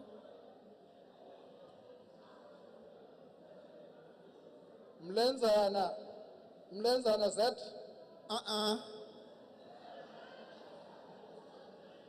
Memezi HMZ. No. Mutle TN. Near boss. Mowache RM. No. Modise M. No. Modise PMP. No. Muela DL. No. Mulala LE. No. Mulekwa MA. No. Munaketi MD. No. Morwashehla PR. No. Motapo MRM. Nako. Moseha MS. Mbanza TS. No. Mpumza GG. No. Mpushe PT. Nie forsetta. Msimango XN. No. Mtembu AH. Mvana NQ. No. Mieni ET. No. Miola DJ. Ndaba CN. No. Newvot Rechen WS. Absent. No. Nkomo Z. It's a no. Nkosi BS. No. Nonsele M. No. Notnachal J. No. Ngola X. No. Ntobongwana N. No. Ntuli MM. No. Ntwane JC. No. Ntwane JC. No. Papo AHM. No. Patien S. Absent. Peacock NP. No. Pehle PA. No. Piri CM. Titendera naso. Peterson ML. No. Pillay KB. Pillay KB. Absent. Haiso XS. No. Ramadwa MM. No. Ramolobang A. No. Siabi AM. No. Simenya MR. No. Shabalala LF.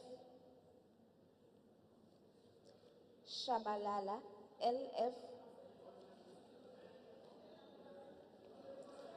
Sibia DP. No. Sihlwayi NN. No. Siwela EK. No. Siwela VS. No. Siweya RT. No. Siweya RT. No. Skosana GJ. No. Somyo SS. No. Stock DM. No. Klape MME. No. Klomelang KB. No. Tobias TV. Chair. Tobias TV. Chair. Tseke GK. No. Tseki MA. Chair. Chwete B. No. Chobeka Magege NP. Van Skalkwyk SR. No. Volmaras MJ, No. Baba NV, No. Baba VC, No. Baba Njaba PP, No. Asa FG, No. Khego ST, No. Yabo BS, No. Zibula BT,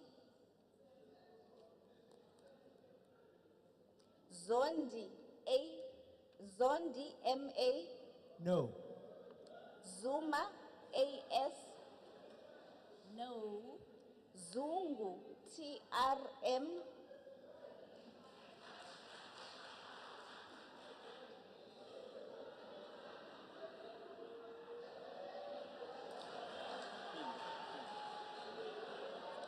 Zungu TRM, Absent. Zwane MJ, No.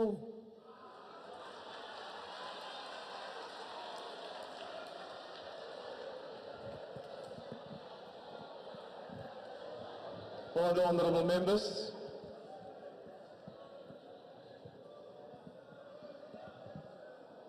All the honorable members. Stenhazen JH, I vote yes. Kwahube S, I vote yes. Lotfred A, Yes. Van der Walt D, Ja. Masango BS, Yes. Marais SJF, Ja. Krambok GR, De Freitas MSF, Hussein MH, Bergman D, I vote yes. Maklua JJ, Yes. Abrahams ALA, Yes. Alexander WR, Yes. Bahrain M, Yes. Passon LJ, Ja. Botlani T, Yes. Bond MS,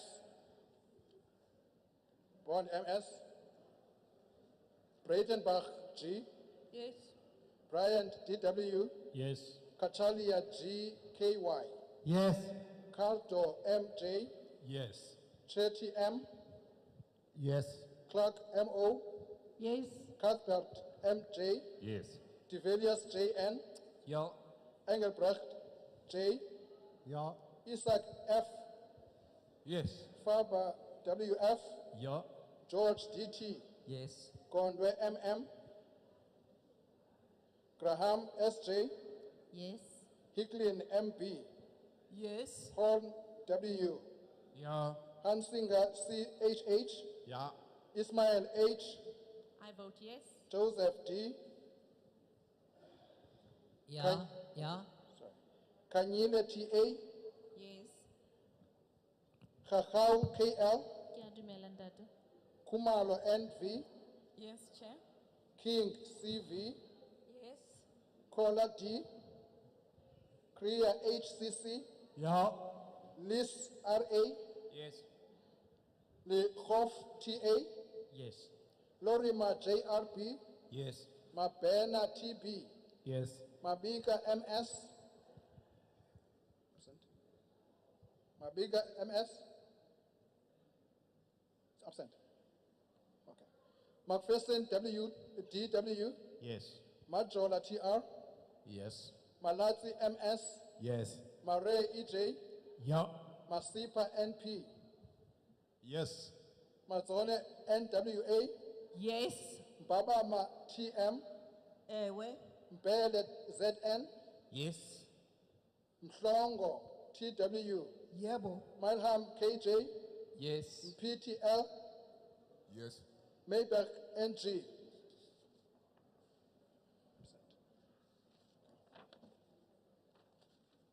Ngobo S, Yes. Nodada BB, Where? Opperman G, Ja. Phillips C, absent. Powell EL, Yes. Ross AC, Yes. Sarupin AN, Yes. Schreiber LA, absent. Sehlolo IS, A. Sharif NK, Yes. Sheleme ML, Yes. Spies ERJ, Yeah. Stump DJ, Yeah. Terabella Machelsea NI, Yes. Terablanche OS, Yeah. Van Dijk V, Yeah. Van Minen BM, Yes. Van Zeen AM, Yeah. Walters TRC, Yes. Weber AMM, Yes. Whitfield AG, Yes. Wilson ER, Yes. Winkler HS. Yes.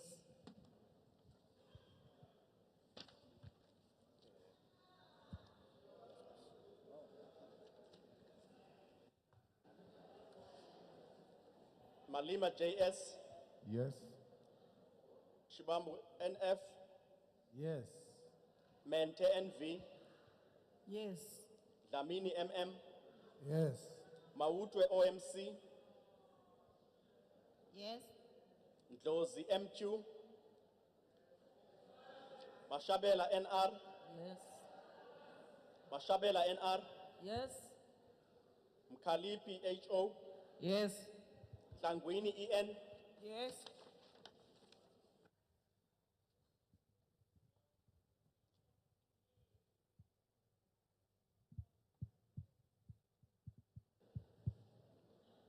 Aris LH, Yeah. Kaiza K, Kaiza K, Chirwa NN, Yes. Hlonyana KNF, Yes. Kaula MS, Yebo. Koza AV, Siyavuma. Komane RN, Yes. Madlingozi BS, Yes. Madokwe P, Yes. Mafanya WTI, Yes. Makesini M, Yes. Marais P, Marais P, Matulelwa B, Yes. Matias NS, Yes. Matumba A, The attend. Mkondo CN, Yebo. Mtenjane DF, Yes. Mukhale T, Yes. Muhlala MR, Yes. Mukhoto SM, Yes. Mtwedi MK, Yes. Mutsepe CCS, Yes. Msane TP, Yes. Noluchungu NJ, Yes. Pambo V, Yes. Paulson MZ, Yes. Shembeni HA, Siyavuma. Siwisa AM, Yes. Sonti NP, Yes. Tafeni N, Yes. Tambo S, Yes. Tetyana Y, Ewe. Tembekwayo SS, Yes. Tito LF, Yes. Yako YN, Yako YN,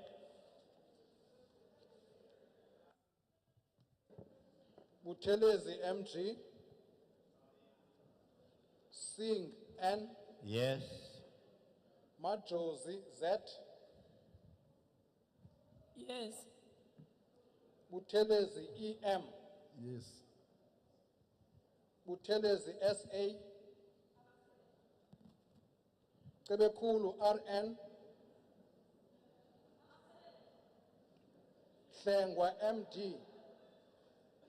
Yes. Hlengwa M, Luthuli BN, Yes. Msimang CT,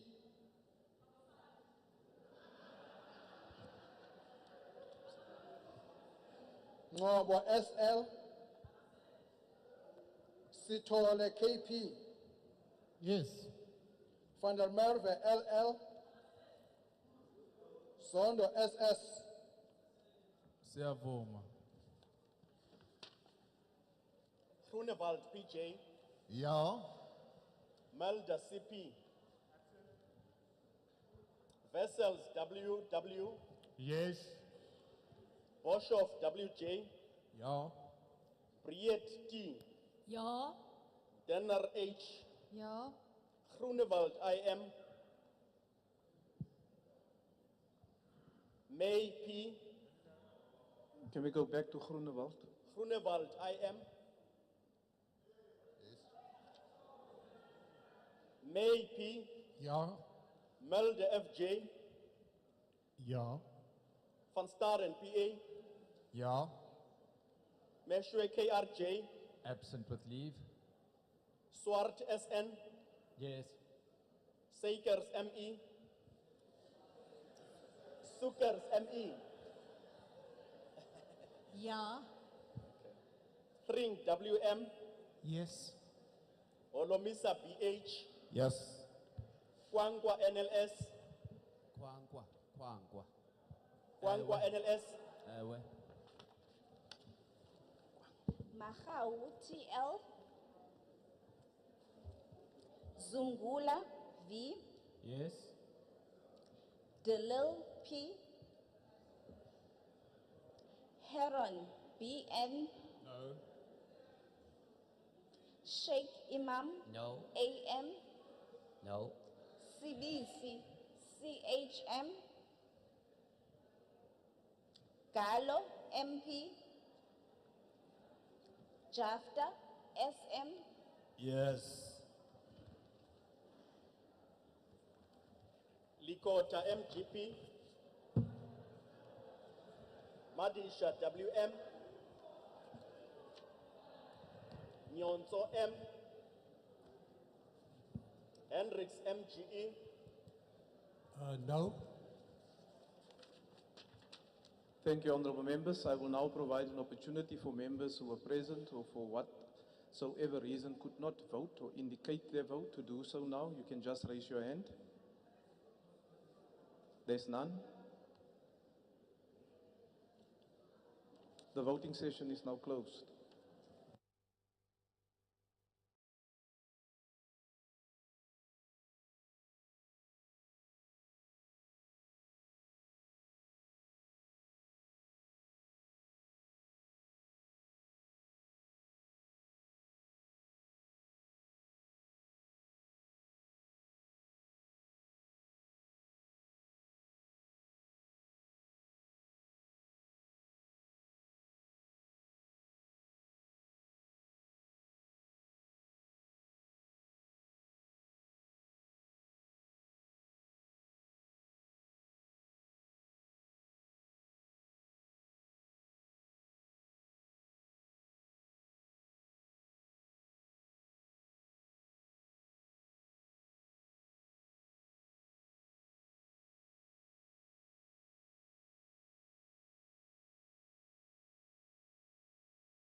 For honorable members, the outcome of the division is as follows. There's no abstentions. 135 voted in favor of the motion, 204 voted against. The motion by the Chief Whip of the Opposition to establish an ad hoc committee on Phala Phala is thus not agreed to. Order, honorable members. I request members to stand and to wait for the chairperson and the mace to leave the chamber. That concludes the business for the day and the House is adjourned.